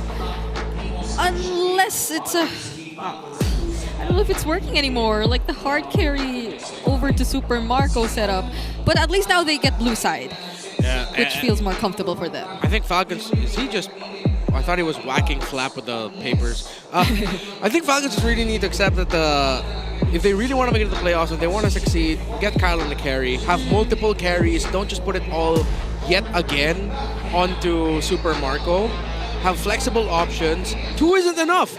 I feel like for Falcons, it's like you really need 3 carries to cross. By the way, Carl TZ milestone achieved, the second player to reach 3,000 career assists in MPL Philippines. If I'm not mistaken, Few was the first. GOAT following a GOAT. Started his career in Season 2 of MPL Philippines and never looked back, never stopped since. 3,000. Carl TZ is my senior. Yeah, and I mean, there was a time he was like always heavy on the utility, so I feel like that significantly added to the number of assists he had. For sure. Leo, if Carl is your senior, do you call him Kuya when you see him? Do you call him older brother? Kuya Carl? Sir Carl. Sir. Okay. Sir. Sir Carl. Sir Carl. But no, our dynamic is actually far from that. I'll tell you later if we have time. Let's check out a random map coming up. Game number 3, the decider. We're going to Dangerous Grass. Again, a very equal win rate. Exactly equal. It's like, oh my goodness. It's like they both like it. Yeah, they both like grass. They like me. I like grass. I love grass. All right. First pick. Just at the... I wonder if they're gonna do anything crazy again. Well, they banned There it is. out. See, I told you. They go blue and tell Liquid without saying it, without mouthing it, you banned the 1-1. Yeah. You banned the Yisun Shin. Oh, now that opens up the field. There's a Kalia out there. I think There's a Lance out there. if they want to surprise Liquid, get the Kalia first. And then they just play differently into that. However, the problem is, if they do get Kalia first, they might be susceptible to Liquid this time running a lineup that is way more aggro. Oh, but they ban it. Okay. Huh. You know what? They don't need to rush the Kalia because they can go Franco 2-3. That's true. They also still have a Kaja option. Irna still banned. Juice and Arlott Kaleo were the same bans of Falcons. Will they first pick CC again like they did in game number 1? Again, from where we left off in game 2, we're just going backwards. We're Tarantinoing this. Or- CC Hayabusa. Yeah. Please. Are they not considering the Lancelot at all? I think they're more than willing to just give it. Oh. You know what? This is actually a safer pick. This is more of A to B solution. This is less Tarantino, more just Spielberg. Wait, does that mean that they're sort of like trying to nudge Liquid into playing the non-assassins? The high is still available for Carl. Oh, what? Oh yeah, that's exactly what they wanted. Here. Yeah, that's exactly what they wanted. But why? Why is Falcons choosing to tell Liquid to play the tanky fighter junglers? Wait, is it really the Baksha? Because the Fredrin is open. Carl TZ's second favorite hero in the whole damn game is Fredrin. Yeah, let's see. If Falcons ban out, if they pick up the Kimmy here, then they're clearly thinking about the Fredrin. They're still respecting the potential. Yeah. Because Daddy JP might just go ahead and pick up the, Or a third Farsa game, although there's a Lapu again, which was always the case. Yeah. Yeah, I don't think Few is afraid of the Lapu. Yeah. He sees it as a workplace hazard. I think this is now the time to go Bane. Oh, they're not. Okay, they're going to go Shut it Harith. down. All right, it's Marco on the Harith. What if Oheb goes Bane? Because wasn't it like with a Oh my god. Baksha or a Fredrin too? All 3 cores revealed for Falcons. Yeah. If Liquid don't pick it up, they have to ban it. But then they could easily just slot in a Granger. And then if it's not a Granger, I wouldn't be surprised if later on Oheb even considers a Claude later into the draft, so they'll go full dive again. Full dive. All of which aren't really a problem. Liquid won with a full dive comp in game 2. Even against Analyst too. Oh. Okay, still gonna be the Granger. Playing with range. We've gotten very conservative now. Franco. Yeah. You banned the Franco. Yeah. You banned the Franco. BTF. I think you also need to ban the Kaja. BTK. Ban the Kaja. Or they can just... No, wait. Do you? They could just pick it on the swing back. They could. They could even pick up a Grog. They can ban Chip, ban Kaja or Franco, whatever, then pick it red 4. I think Falcons should ban the Grog. Because... BTG. No, but they also might want to consider banning out the Matilda. Matilda on Falcons seems good. Oh, that too. I was thinking Liquid might be able to pick it up red 4, but then that means the Esmeralda will be open if ever they don't ban it. So roam is abundant. Yeah, but then with the Baksha on their side, they might be more than willing to pick the Esmeralda. They might be okay with it. We still might end up with a CC for Flap in the end, despite everything that we just said. Okay. What? Even they're respecting the possibility of JP picking the Franco. Hey, Daddy JP knows how to play me in Franco too. Oh yes. His is the truly undefeated Franco at this point. Yeah. Would they even consider the... Nah, I think the Kajas will be open either way. Kaja's a little frail at this point. Even if they do pick it up. If they're scared of it being frail, then that's why you late. No, but yeah, Lapu getting picked up means I think Falcons do not want to pick a glue into a Lapu in lane. They'd rather think about the matchup and the balance with it. Will he just end up with the Alice again later, Flap? He can win the lane, but consider now, there's a Baksha on the other side. Yeah. But they have a Lancelot as a jungle. I guess that's the difference. Grok! I thought they pick it up themselves. So, I think Liquid can go Matilda. Just run Falcons down. Or Liquid can just Gatot again. Yeah, that too. It seems like whenever they end up with a roam, they can't go wrong. Even if they just somehow bring out the Khalid again. Like the high loss isn't even wrong, I'll tell you now. Yeah, high loss is fine here. Because we don't even know the mid lane hero for Sanji yet too. He still has the Kimmy. So the Kimmy Gatot can still happen. Can still Selena if he wants to. Selena Gatot. Yeah, Hell, even Low Yi for team fighting. If Falcons end up facing off against Sanji's Low Yi, it's gonna be tough for them to fight. Good okay. read. You know what? I like it. Yep. Would have been a mean Liquid Stampede if that Matilda came through. Yeah. Still. I think save the Sanji pick for last, and then just pick up your JP pick now. Gatot. Yeah, I mean, we mentioned all of the potential ones. What does Falcons do? What do they put on Ogwin now? I think they're willing to... They're gonna go pick off non-suppressed. They might go Cho. But then that puts so much pressure on Flap Teasy's pick to hold down the front line. But I think Falcons needs more displacement. It can't just be an honest front to back. Oh my goodness, it's Baksha, Angela. What do you mean save Sanji for last? Unless... Liquid. Yikes. Okay, low cooldown ults. About 20 seconds on a hard guard. That's both for the Lapo and the Angela. Yeah. So they can keep fighting. Okay, Falcons has to close up their draft. They need an XP laner and a roamer. I think they just go Esme and Kaja. Yeah. I think the Kaja's a bit more encouraged now. Yeah, they need the suppress, they need the pick and pop, and then get the shields. Okay. Kaja, Esme, there it is. Okay, I think at this point it's safe to say we know Falcons. We know Falcons, but what is this? A joy from left field. Carl Teasy psyched us out. It's Daddy JP on the Baksha with Carl Teasy on that joy. That swerve. Oh my goodness, Falcons might be shaking in their boots. That's a really good swerve. Suddenly, they have a threat that they gotta put on a leash. Second time this season, JP will be playing the Baksha in Rome. He's 50-50 for it. While the joy for Carl Teasy, 50-50 as well. It's a coin toss decision for Liquid. Literally just played twice in Season 16. And that's into the Kaja, so he doesn't mind. Yeah. He's saying, hey, do your worst. By leashing me, you're letting go of Oheb. By leashing me, you're not taking care of 40. Yeah. These two teams are both fighting for playoff slots, but in different forms. Liquid fighting for an upper seed slot. Falcons literally just wanting to be part of the party in the Cuneta Astrodome. 2 lives for the Cavalry.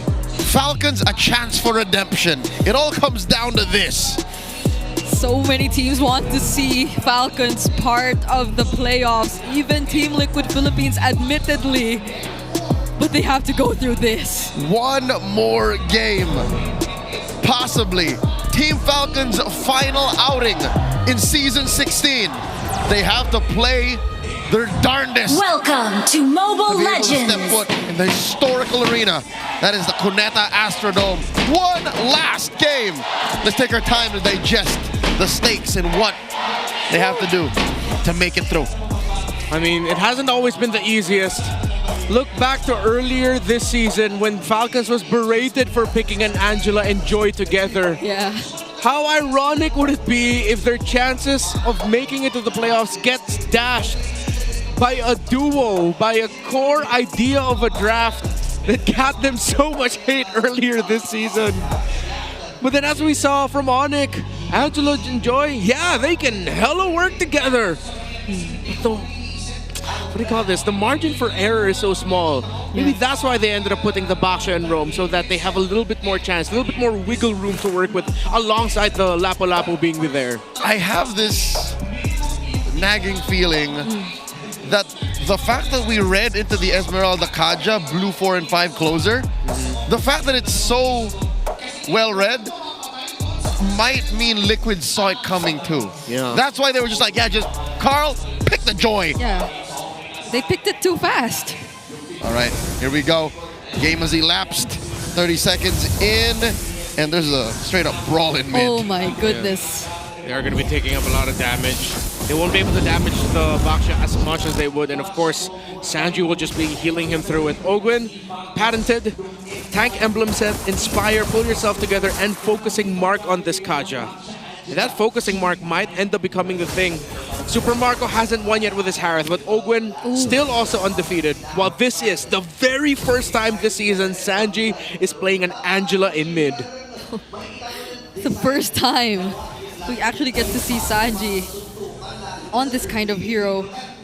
Some might argue that by putting Sanji and Angela is akin to putting Kyle TZ on a utility jungler. Yeah. There's some mechanics you're leaving out for the potential for good macro. I was thinking the same.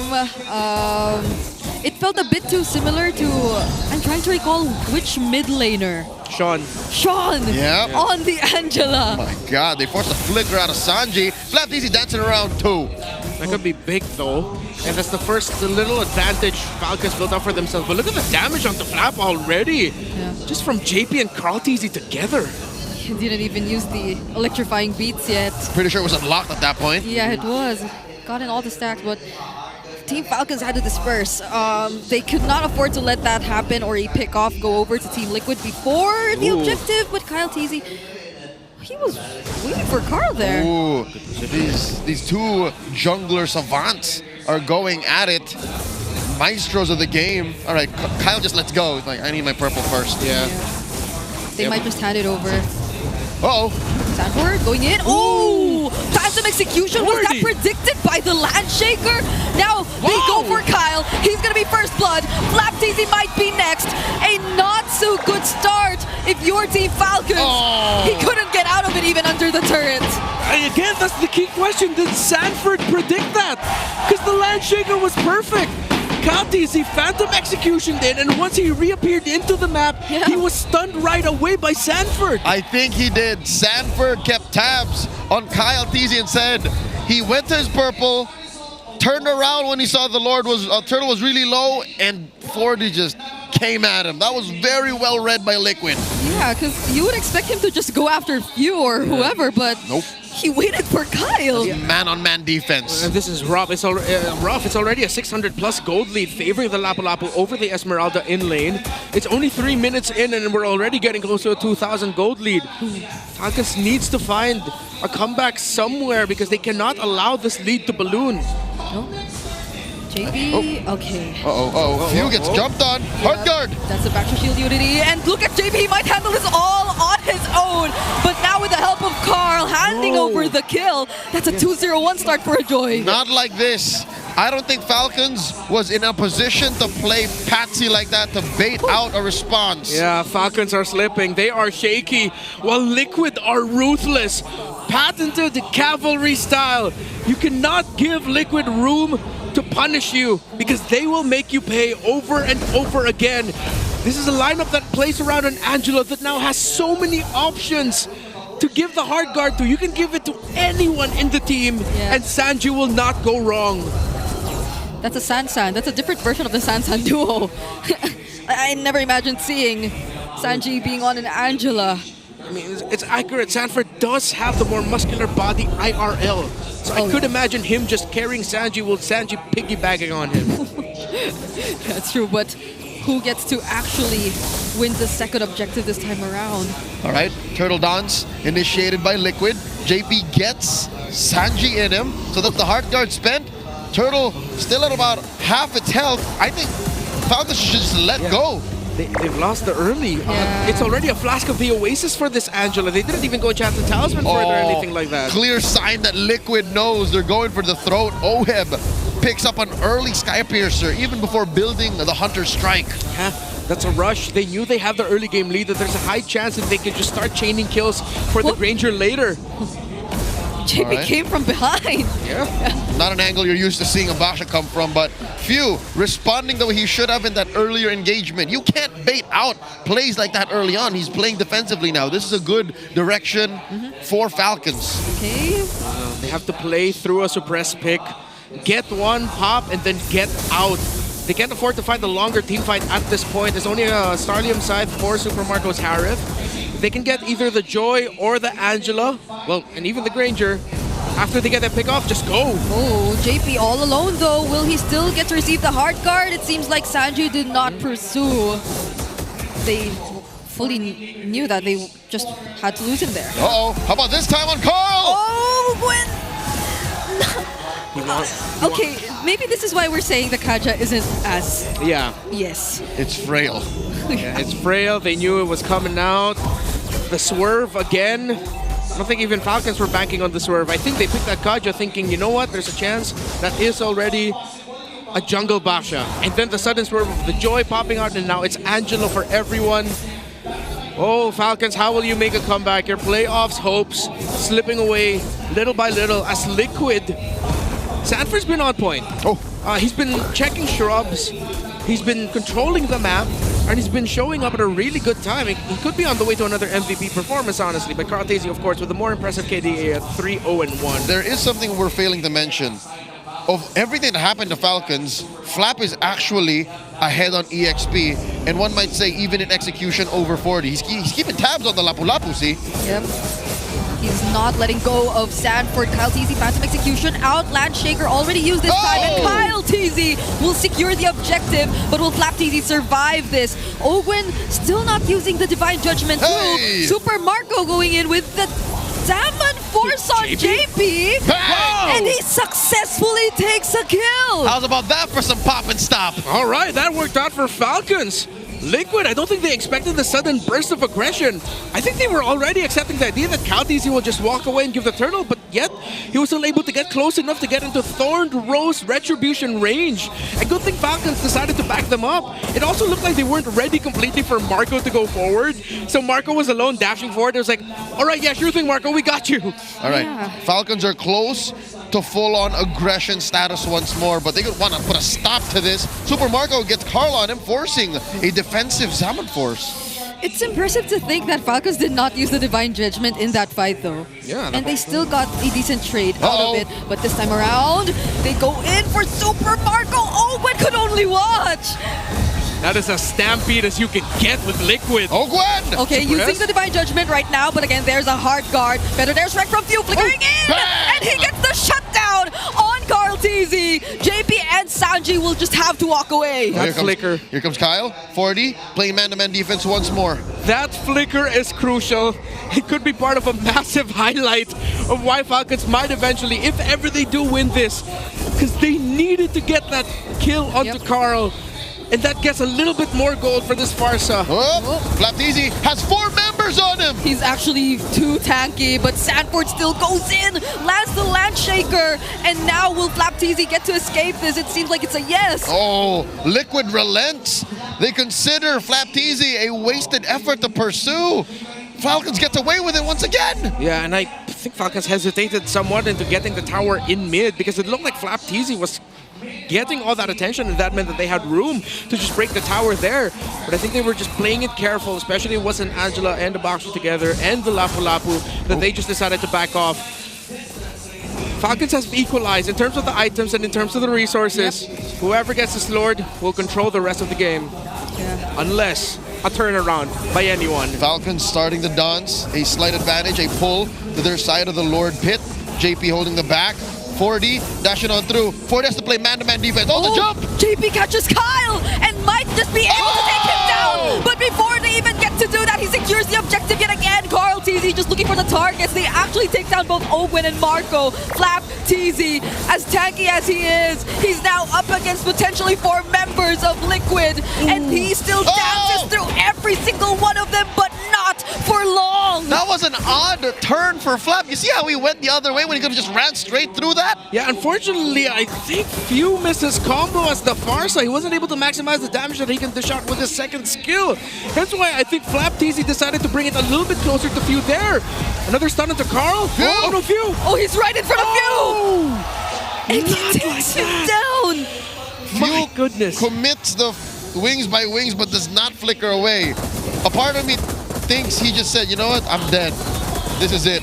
I bought time, I protected my tier 1 in mid, I'm good. Yeah, even if the flicker was committed, it still would have been enough room for the Joy to dash. No orange buff taken away from Kyle TZ, and just when we thought it was close enough for Falcons, they got the Lord, yes, but we set the condition. Whoever gets that first Lord could control the rest of the game, unless a turn, and Liquid turned perfectly towards Falcons members instead of the objective. Slow conversion for Falcons, halted immediately by Liquid. They get a passive push up top, though. Oheb came in a little too late. So the map looks a little better for Falcons. But just the same, Liquid still have a 2,000 gold lead. Yeah, it's swinging between less than 1K to 2K now, though. And I feel like it could have been way bigger, but Team Falcons found their way around things, especially with that shutdown on Carl. So now it's a bit different. Carl is still 5-1-5 and has a pocket Angela on him. This Joy, can they take it down? Full on hard guard, committed by Sanji. Again, what is but 20 seconds of wait time? Yeah. Reduced even by cooldown from then on. Still holding on the 2,000 gold lead. Falcons have to be very specific how they pick the next fight. Luckily, they have a flicker on Ogwin and a Divine Judgment off cooldown. Yeah, such quick reflexes too, just by seeing that Ogwin was there. And Carl TZ dashed into the brush. But now it's Flap that they are going to be after. They don't get the kill. Now Kyle TZ goes in, will just puncture his way out too. And still no Divine Judgment yet. Oh, I'm sensing Psy warfare between these two. Neither of them want to fully commit. Either of them just finding ways to get a one-up on them. And I think Falcons won because they got that tier 2 down bot. Free push down bottom with surprise aggression. And now with Super Marco having the Holy Crystal, Divine Judgment.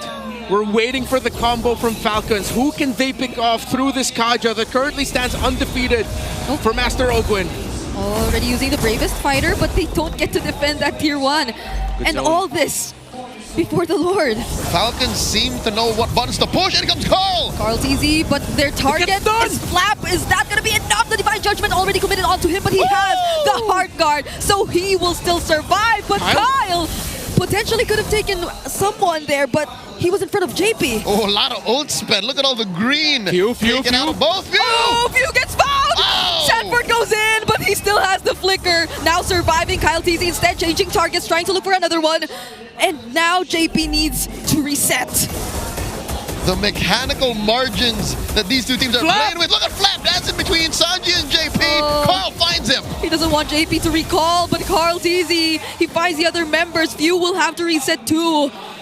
My goodness, the reset, the back and forth. This is a deadly dance. It's tense. Liquid really wants that upper bracket slot, and getting this win brings them a step closer, while Falcons really want to make it to the playoffs. One mistake, one moment of heroism, one fumble, one miracle. Who's gonna get it? It's a freaky combination between Mortal Kombat and Step Up, but I can't help but watch. Wait, that sounds like a good movie in any universe. And that's why we have to watch this. Right now, Game 3 in the Clash of Titans. The legend continues. They keep serving. Oheb has the Sea Halberd. Kyle TZ with a Malefic Roar. Items all already locked in. Flap TZ only up to an Oracle, but he's still very tanky with all the shields he can absorb through Liquid. Yeah. They gotta take care of the top lane. And I have my eyes on Ogwin. Have my eyes on Carl. All right. Wow, look at these passive pushes by Falcons. Oh my gosh. Little by little, they're finding space through the minion waves that they're pushing slowly. Oh, is this a call? Are they gonna burst? No, JP sees it. It's way too risky. They cannot play the 50-50 as well because they're up against a Joy who got a good lead early. At this point, this isn't a 50-50. This is a sure. Oh, wait, too deep. Oh, he wasn't able to find his target. Immortality already popped. Sanford already using the bravest fighter. Will JP get to escape? And it's a no. Super Marco shuts him down. Carl TZ doesn't even get to deal enough damage to deal with the backlines. Kyle TZ instead will re-engage. Look for more. But will that be the right call? Even Team Liquid Philippines, very low cooldowns. They're prepared. They don't want it. They're a man down. Flap TZ pushing the advantage. Falcons, that's a small win, but what do they do with it? Yeah, they have to clear up the minion waves down bottom because now the passive push by Liquid is in effect for them. They couldn't get Carl TZ or any other of the main damage dealers of Liquid down, but without JP here, are they gonna try to? Will they get this? This is Sanford and the Hard Guard. Oheb trying to contest, but Kyle TZ with Retribution will successfully take it for themselves. The gambit worked. A clean take for the Lord. Falcons now 2,000 gold ahead. Carl TZ just respawned. Liquid have to recover. The gambit worked. They knew that they might have gassed out Liquid in that last exchange, so Falcons just decided to rush the Lord instead. This is a throwback to another old Falcons identity, a war of attrition. Resources battle spell counting, cooldowns in effect. It had to go the long way around. They had to take down Daddy JP first for Liquid to run out of good choices, options, decisions to make. And now they have a Lord. Oh my goodness, this is a 1v1, but there's a help from Sanji, but the Divine Judgment denies him of the dashes, but the electrifying beats might still make it. He gets to take down Kyle, and now they're going after Few. Oh my! It's a double kill for Carl TZ. Open looking like the next target, but Super Marco has his Salmon Force just in time. Carl TZ just trying to escape, but he will get left all alone. But JP and the other members are already here to aid him as well. Now it's Liquid's turn. They split Falcons up. Falcons was too comfortable. Oh, Carl TZ. Carl again, the surprise play. Carl freaking TZ this time with the swing back and the turnaround. That's why he's the GOAT. Oh my goodness, 715. Marco. But can he escape it? Super Marco has the flicker. Bang. But barely. He's able to walk. The hard guard. Saved by the Lone Stallion. Alone no more. The chef is cooking. Hi ho, Sanji. Oh my. Liquid. Do not fall. Not here. Not now. Just when that could have been another shutdown on Carl. Oh my goodness, Sanji. A minute until the Lord spawns lower quarter. No inhibitors have fallen just yet, so no real long lane advantage either team holds. 5 series is the streak that Falcons face. 5 series they have been unable to defeat Liquid. There was a time in history where the script was flipped, where it was Team Liquid Philippines constantly losing to Falcons. But in this new era, as we may just be seeing the light finally die out on the embers of what was once the Falcons era, the Falcons AP Bren era. But it's not over yet. But where will they find their hope? Where will they find their turnaround when Carl TZ on a Joy with a pocket Angela is already too much for Falcons to handle? All right, a calculated use of a feathered airstrike to clear the waves. Few pops that top lane. Lord spawns in the lower quarter. 40, thinking if he could start a dance. Flap easy man marking JP. Yeah. Oheb with the rose gold meteor. That might end up becoming a key item later. Extra lives. Again, chances for Oheb to make more of this 1-0-0 record. Yeah. He's played very conservatively, and I think that is to Liquid's advantage. Yeah. He doesn't have to put himself in harm's way. Yeah, he built up a Sky Piercer early. He doesn't have a lot of stacks, but he can start chaining them in the end. Yeah. While you also see JP build up an anti-Cuirass that will diminish the damage that Kyle TZ can dish out. Yeah, his immortality is back too. Divine Glaive for few. And that might just be it. That might just be the light of hope that Falcons needs. Okay. Sanford and JP kick Kyle TZ out of their side of the jungle. Massive pull here for Falcons. Is this right? Are they blitzing it? Feather strike! Look at that! It was just the Divine Glaive that you mentioned, but look at how Sanford was brought down to very low HP. JP has information, but can Carl TZ catch up? Kyle TZ will take it away from Team Liquid Philippines. There goes the electrifying beats, but now all they could see is Flap, Super Marco with the answer, and that forces Team Liquid Philippines away. And Falcons didn't even need to lean into it. They were happy with what they got. Oh, the Feathered Airstrike was cancelled, but he has the immortality still. Carl TZ just goes for the turret, and he's after Kyle! Immortality already popped for Kyle TZ. Marco coming in! Okay, there's the dash. He will still survive again. Oh, good with the conceal. He has the Divine Judgment cocked and loaded. They have to let go. Divine Judgment, Divine Glaive, the Lord on their side. Is divinity enough to save Falcons season? By a miracle, can they make it to the Corneta Astrodome? They're holding on to this. Lord in mid, wave sync top and bottom. Kyle TZ locking in a malefic roar. Few on his way to a winner crown. All items locked in. Still waiting for 2 more on that Angela who's been juggling items. Sanji on this Angela has been too much. Perfect angle for JP, perfect angle for Carl. Look where they are in the map. Uh-oh. They can just come in from the sides. All right, feather strike by few. Oh, JP, he finds Super Marco, but he's all alone. He got found! He got found! He's all alone without the immortality. It buys time though, because Falcons couldn't use the Lord. They broke the tower in mid, but it bought time for Liquid to recalibrate. Slow roll. Falcons going for the disciplined route. Mid lane finally penetrated. Bottom gonna be up next. Yep. They'll have to deal with the waves for now. Hardguard already used on Carl TZ. They will just do their best. A divine judgment onto Sanford, and he gets blasted by Super Marco. The Predator turned prey. They got eyes on Carl. Kyle TZ looking for Carl. There's the stun and the falling star move. My goodness. Immortality is bombed for Carl TZ. That's a shutdown for Super Marco. The Falcons are doing it. It's just Sanji and Oheb left. Sanji and Oheb, what can you do? Team Falcons will stay alive. The biggest miracle of season 16 yet. Falcons have punched their ticket to the Cornetta Astrodome. Sometimes the universe just aligns things perfectly for you. When you think you're out, when you think you're down, as long as you keep your head up high, you can fly high like a falcon! On October 22, the year of our Lord 2025, Falcons get to step foot into the Cornetta Astrodome and say, Falcons are here!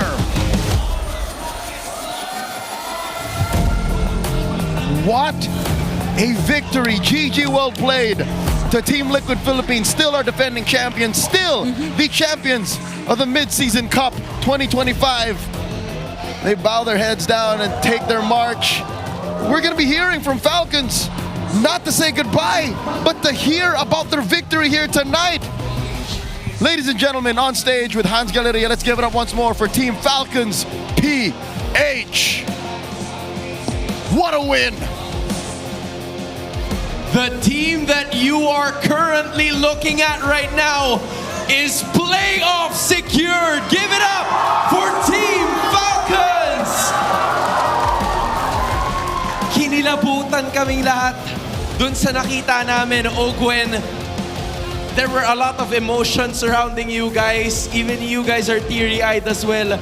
Talk to us about the roller coaster journey na nakuha nyo bago makarating sa puntong to.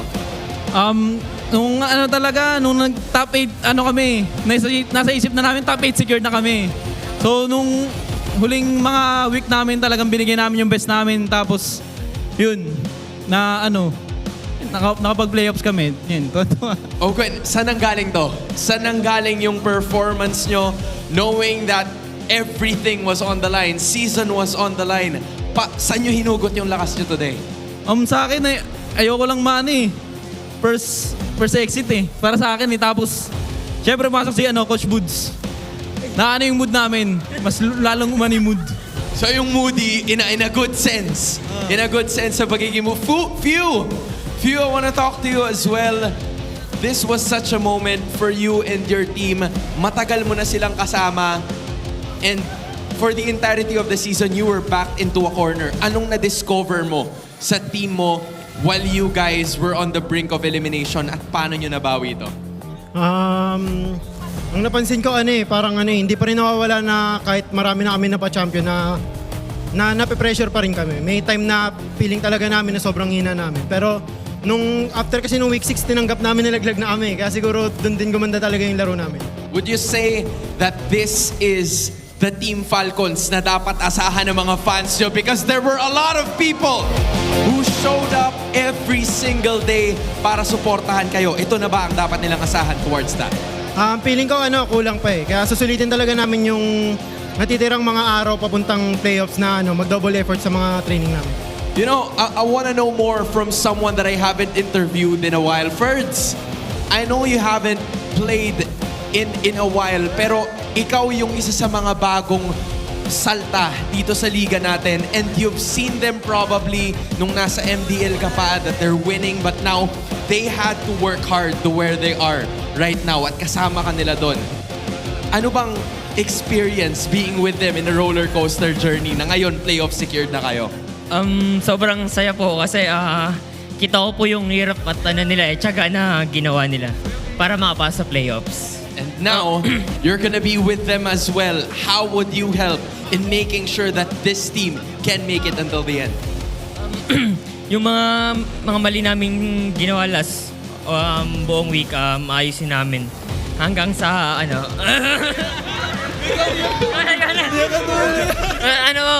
babalakas po kami lagi. Yan lang po. So it's understandable, quite an emotional moment. Kyle TZ, I saw you giving praises a while ago. There are a lot of people rooting for you, even some of the teams. They're expecting na kayo ang makakapasok throughout the playoffs. Anong masasabi mo sa lahat ng supporters nyo? Unang-unang sa lahat, maraming salamat sa lahat ng sumuporta at nagtiwala hanggang dulo. Kahit na minsan nawawalan na kami ng pag-asa na makapasok sa playoffs, pero tignan mo yung miracle, nakapasok pa rin kami sa playoffs. And with that being said, miracles do happen. Playoff secured once more. Team Falcons! You can now make your way and celebrate together with the rest of your family, friends, and supporters. What a way to wrap up Superfan Saturday. That wasn't quite an emotional roller coaster, but the Falcons are still flying. Casters, balik sa inyo.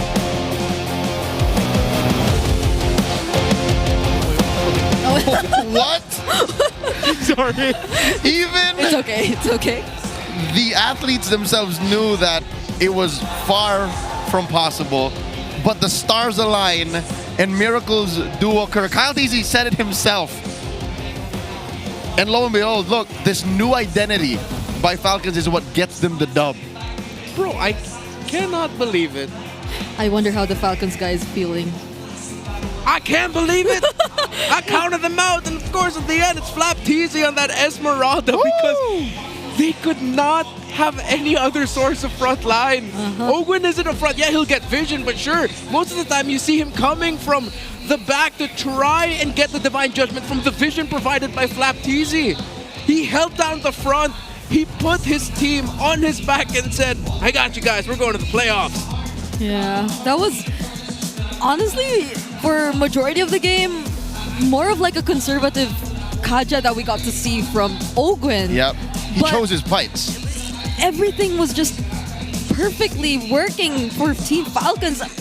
Maybe mostly because of Flap, because he does everything that he and Ogwin used to do together in game number 1 and game number 2. Perfectly with an asterisk and like 16 footnotes, because it's not like Liquid made it easy for them. For a majority of this game, Liquid ran through them.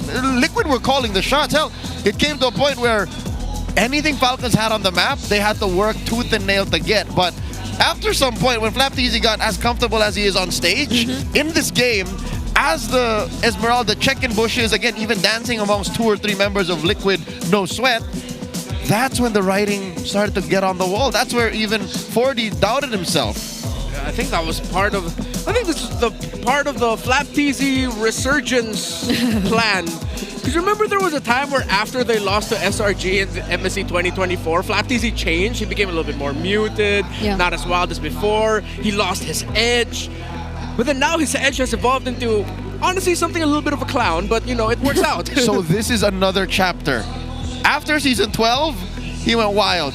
And then M5. And then a dip in MSC. And then a resurgence. What, it took him a year and a half? Yeah. It's a long climb back for Flap TZ and Falcons. I will take it rather than it never happened. Ogwin was just jumping right after that game. Imagine last winning against Team Liquid in season 14, and now finally, again after 5 whole series. It's been that long? Last I saw it was season 14. Those are the 5 series. So the last time Falcons did better than... I don't know if they beat him. Yeah, they did. No. Are you saying it was in Kazakhstan and then they kept losing to them since? Yeah, after Kazakhstan, they never won against Liquid. Yeah. Oh my God, it's been a year. yeah, it's been a year. Oh my God, that was a third-party tournament, ladies and gentlemen. I was there. I could not remember Liquid being as frustrated. But yeah, it's been a year. And today, look at this. Cathartic for all of the Falcons fans. Hey, I'll tell you, even Liquid fans are smirking. Even Calvary's like, yeah. That was a good match. Yeah, it was. Again, you couldn't have written it any other way. Falcons takes game 1, Liquid gets back game 2, stomps them, and it looked hopeless. Leads majority of game number 3, only for Falcons to turn it around in 21 minutes and 36 seconds to secure the playoff slot after going through what is their worst season so far as this lineup since season 10. You couldn't have written it any better. This is what the kids in the early 2010s would call an epic win. Yeah. I would honestly feel, I was really feeling so nervous for Team Falcons. We went heavy in the beginning of the season of how they've been together for 7 years, and it felt like it wasn't looking too good for them. But they just showed us that they don't give up. Did you say 7 years or 7 seasons? 7 seasons. Yeah. Some of them have been playing this game for 7 years, yes, professionally. But yeah, again, 1,000 plus and counting, right? 1,500, 1,600 at this point. I'm still speechless, folks. No words, folks. No words. Again, you could. This data will be online. You could take the time to study it and go into the nitty gritty, go down to brass tacks of what exactly happened.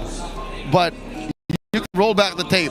Falcons played possibly their best MLBB in the last 5 minutes of this 21-minute game. And I know Carl TZ was only really trying to win, but it really looked like he was hell-bent on making sure Falcons don't make it to the playoffs. That's how crazy Carl TZ played this game as a joke. I don't care. We said we want you to make it to the playoffs, but I'm gonna be the one to make sure that doesn't happen. Yeah. And I really want to say that for everyone, but like, when certain items came in for, let's say, the Divine Glaive for few, I could not forget how Sanford just melted it against or in front of everyone. And even the Sky Piercer for OHEB, we didn't feel its full effect. That could have been the death knell. I was so sure that Liquid's playing to win. Yeah. OHEB wants to kick him down. But no, I think now that you mention it, OHEB in comparison to Super Marco and to how willing the BPI Rich guy this game, Kyle TZ, was to play in the dirt, OHEB may have played a little too conservative. Yeah. We've seen OHEB flicker forward to get kills. He did none of that in this game. Yeah, and it's weird because he has like a strong front line with him. I think he was also just... It's understandable considering that there is a Lancelot on the other side, that if you decide to flicker in, one Thorn Rose could be like the complete end of your life.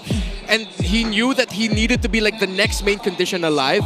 Also the fact that, look, the stat line of Carl was like 7-2 and more than 5, like 7-7 or something like that. 6 and yeah. Yeah, because the members of Falcons were getting blasted even before OHEB can join the fight. Because OHEB was like farming. And then the sequences that happened where Carl TZ got kills, OHEB was like, wait, I'm not there. Oh, you guys didn't need me. Sure, I'll play back. Yeah, he couldn't even make it to take the stacks for himself. Everyone had to run away by then. Let's see how these decisions played into either team's performance as we throw over to Wolf in the post-match howl.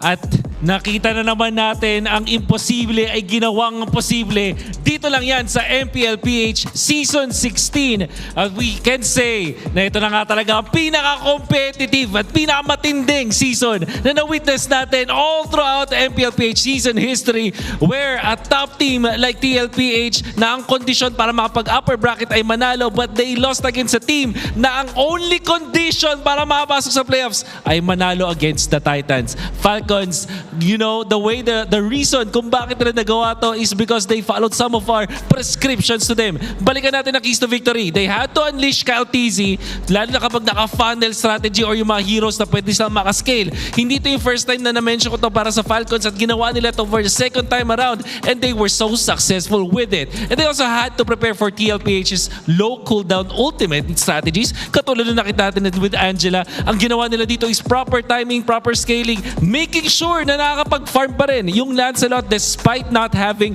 a good early game. At nakita din naman natin in game number 1 na effective talaga yung pagiging funnel nitong si Kyle TZ. But most importantly, TLPH hindi nila na-deny yung suppress at displacement heroes para kay Ogwen.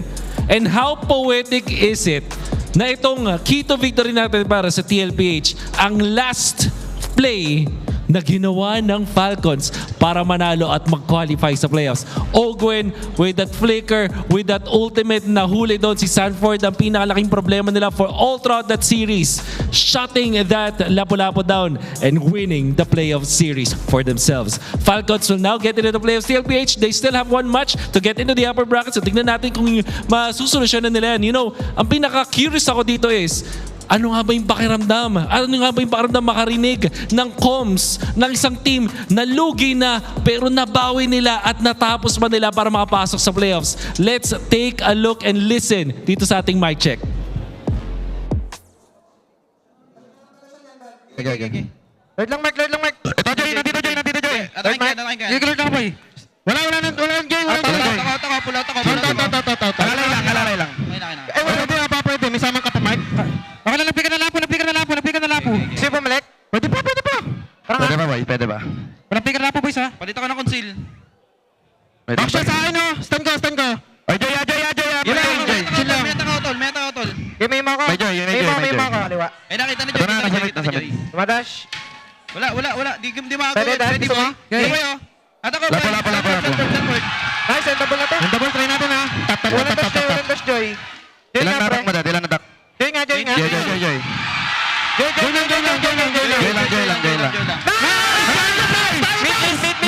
Meet. Tayo lang.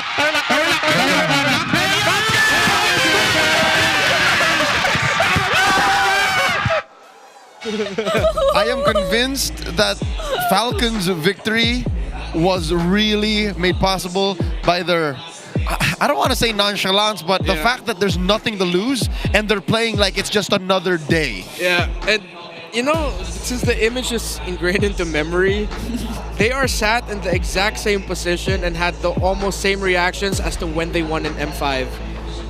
The exact same slot. Flap at least did not come close to meeting his maker by falling off a chair. Yeah. And few. Ladies and gentlemen, we have the Infinix standings and all 6 teams who are going to the playoffs locked in, but we've yet to find out who will be making it to the second slot in the upper bracket. Yeah, it gets delayed to tomorrow because Team Liquid Philippines lost tonight. But still, we find out after the last series, which is again Team Liquid. We would like to wish Smart Omega a GG well played, a great, definitely entertaining Season 16, but with this victory by Falcons, they are confirmed to be eliminated. Yep. Heartbreaking for Omega. Fate was no longer in their hands, but now we look at the picture, and all we're waiting for is to see whether it'll be TLPH or Onigor to the second slot, and the placements of, well, no, this is TNC. Oh they're my pretty goodness. much still just gonna be there. You know what? I can't. This still, down to the very last day of Season 16, Week 8, Day 3, nothing is set in stone. Yeah. You don't know who ends up where just yet. You know who's in the playoffs, but who are they fighting? Yeah, I will legit go crazy if like... How many lives do they have? You know what's crazy? What? Falcons just did so much to make it to the playoffs, and their first round is either Liquid or Onyx. And we know they can beat either. Yeah. Yeah. They both have winning results against the two. How about the Twisted TNC situation? It's same but different, but still same. Yeah. I just can't. I can't handle it if the rematch happens in the play-ins. If it's Liquid Falcons Yeah, again, but this time in the play-ins round? Yeah, I can't. Oh my goodness. If I'm allowed to have a wish, I'd rather it be later on. Because I Yeah. want to see more of them. I know as an old head, that sounds very selfish of me, but I can have Clash of Titans over and over again years on end. Here is a look at the Fanstic Laban standings. Week 8, Day 2, there's one more day of competition for the fan bases of the franchise teams. And despite a rocky tail end of the season in Fanstic Laban, the Mines are still on top. Yeah. So this is looking like their top seed for the Fancy Club and playoffs too. And the RORAs, again, it's a tight race between them and the Cavalry, but you know what? RORAs are not playing anymore, so maybe the Cavalry might just accelerate and take them over. Depends on what happens tomorrow. And they're against AP Bread. So there's a high chance. What a sudden climb for the Roras. For the longest time, it looked like the Mines wouldn't be threatened at the top spot, but wow. Impressive work by all of the franchise teams and, of course, their fan bases. You see their hard work pay off in the regular season and, of course, Fancy Klaban. We now have the official prizes for the winning teams of the Infinix Fancy Klaban. You'll see it here broken down. Whoa! So if you're the champion team, you will get to receive the Infinix GT30, Metro Zero shirts, and 25,000 diamonds. Yeah, and second and third place will receive Metro Zero merch and 10,000 and 5,000 diamonds respectively. That's a lot of skins. You just miss out on, of course, the GT30, but again, that's for champs. This is the phone of champions. Yeah, that's exactly what the players use when you see them in their hand cams. Earlier it was the Franco. Didn't get to work as much, but the Kaja. Kaja's still undefeated. Yeah. Before we wrap up tonight, any final thoughts to leave us before we go into day 3? I missed seeing the Clash of Titans. It would have been very sad to think that it would no longer be a possibility in the playoffs, but now we can have our hopes up and we might see them again. It's going to happen at least one more time. Yeah. Best regular season so far, by far. Undisputed. Undisputed best regular season we've ever had. I concur. There's no two ways about it. Ladies and gentlemen, it's been an honor to have been at your service throughout the 8 weeks. We're not quite done. We got one more day tomorrow. We thank you for joining us on behalf of everyone in the back end making this happen, specifically Direct JM, Jong Min, and of course, our esteemed talents who sat here, Naisu today, Renmar Santa Cruz, Brigida. My name is Leo. We'll be throwing it over to Hans Galleria on stage. We wish you guys have a great night.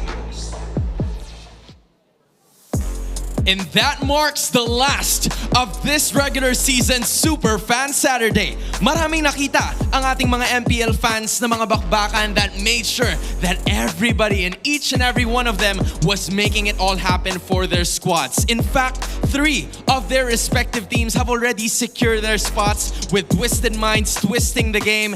There was already TNC Pro Team keeping the burning fire alive, and the last ticket to the playoff spot, none other than Team Falcons. Pero Hans, paano naman yung mga laban bukas? There's still a lot of bearing to what is about to happen tomorrow dahil nag-aabang pa sa kanilang upper bracket spots at naglalaban pa ang Sonics kontra sa Cavalry. Will it belong to Team Liquid Philippines as they avenge their defeat for tonight, or will it go to Onyx Philippines? Yan at marami pang iba ang aalamin natin bukas. Muli, this has been Hans Galleria, and what an emotional roller coaster today ang ating naging Super Fan Saturday. Ito ang MPL Philippines Season 16.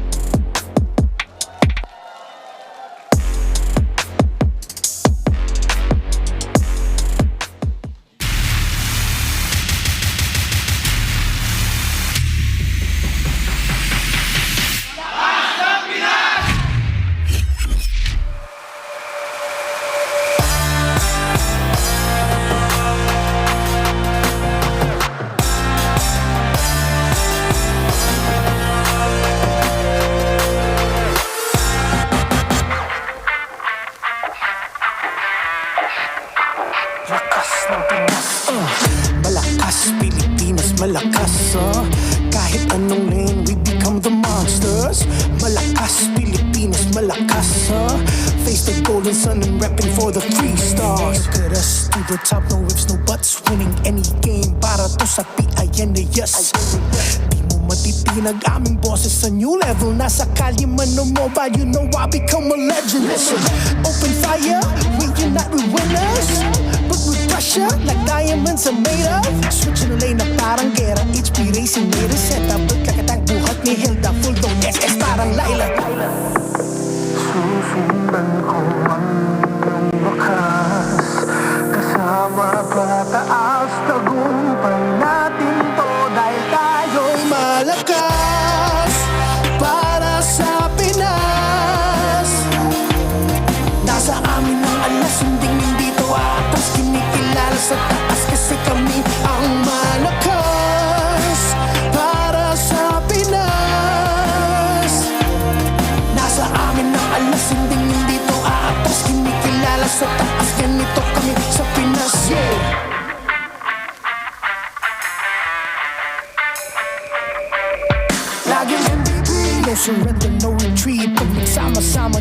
imagine what we can achieve.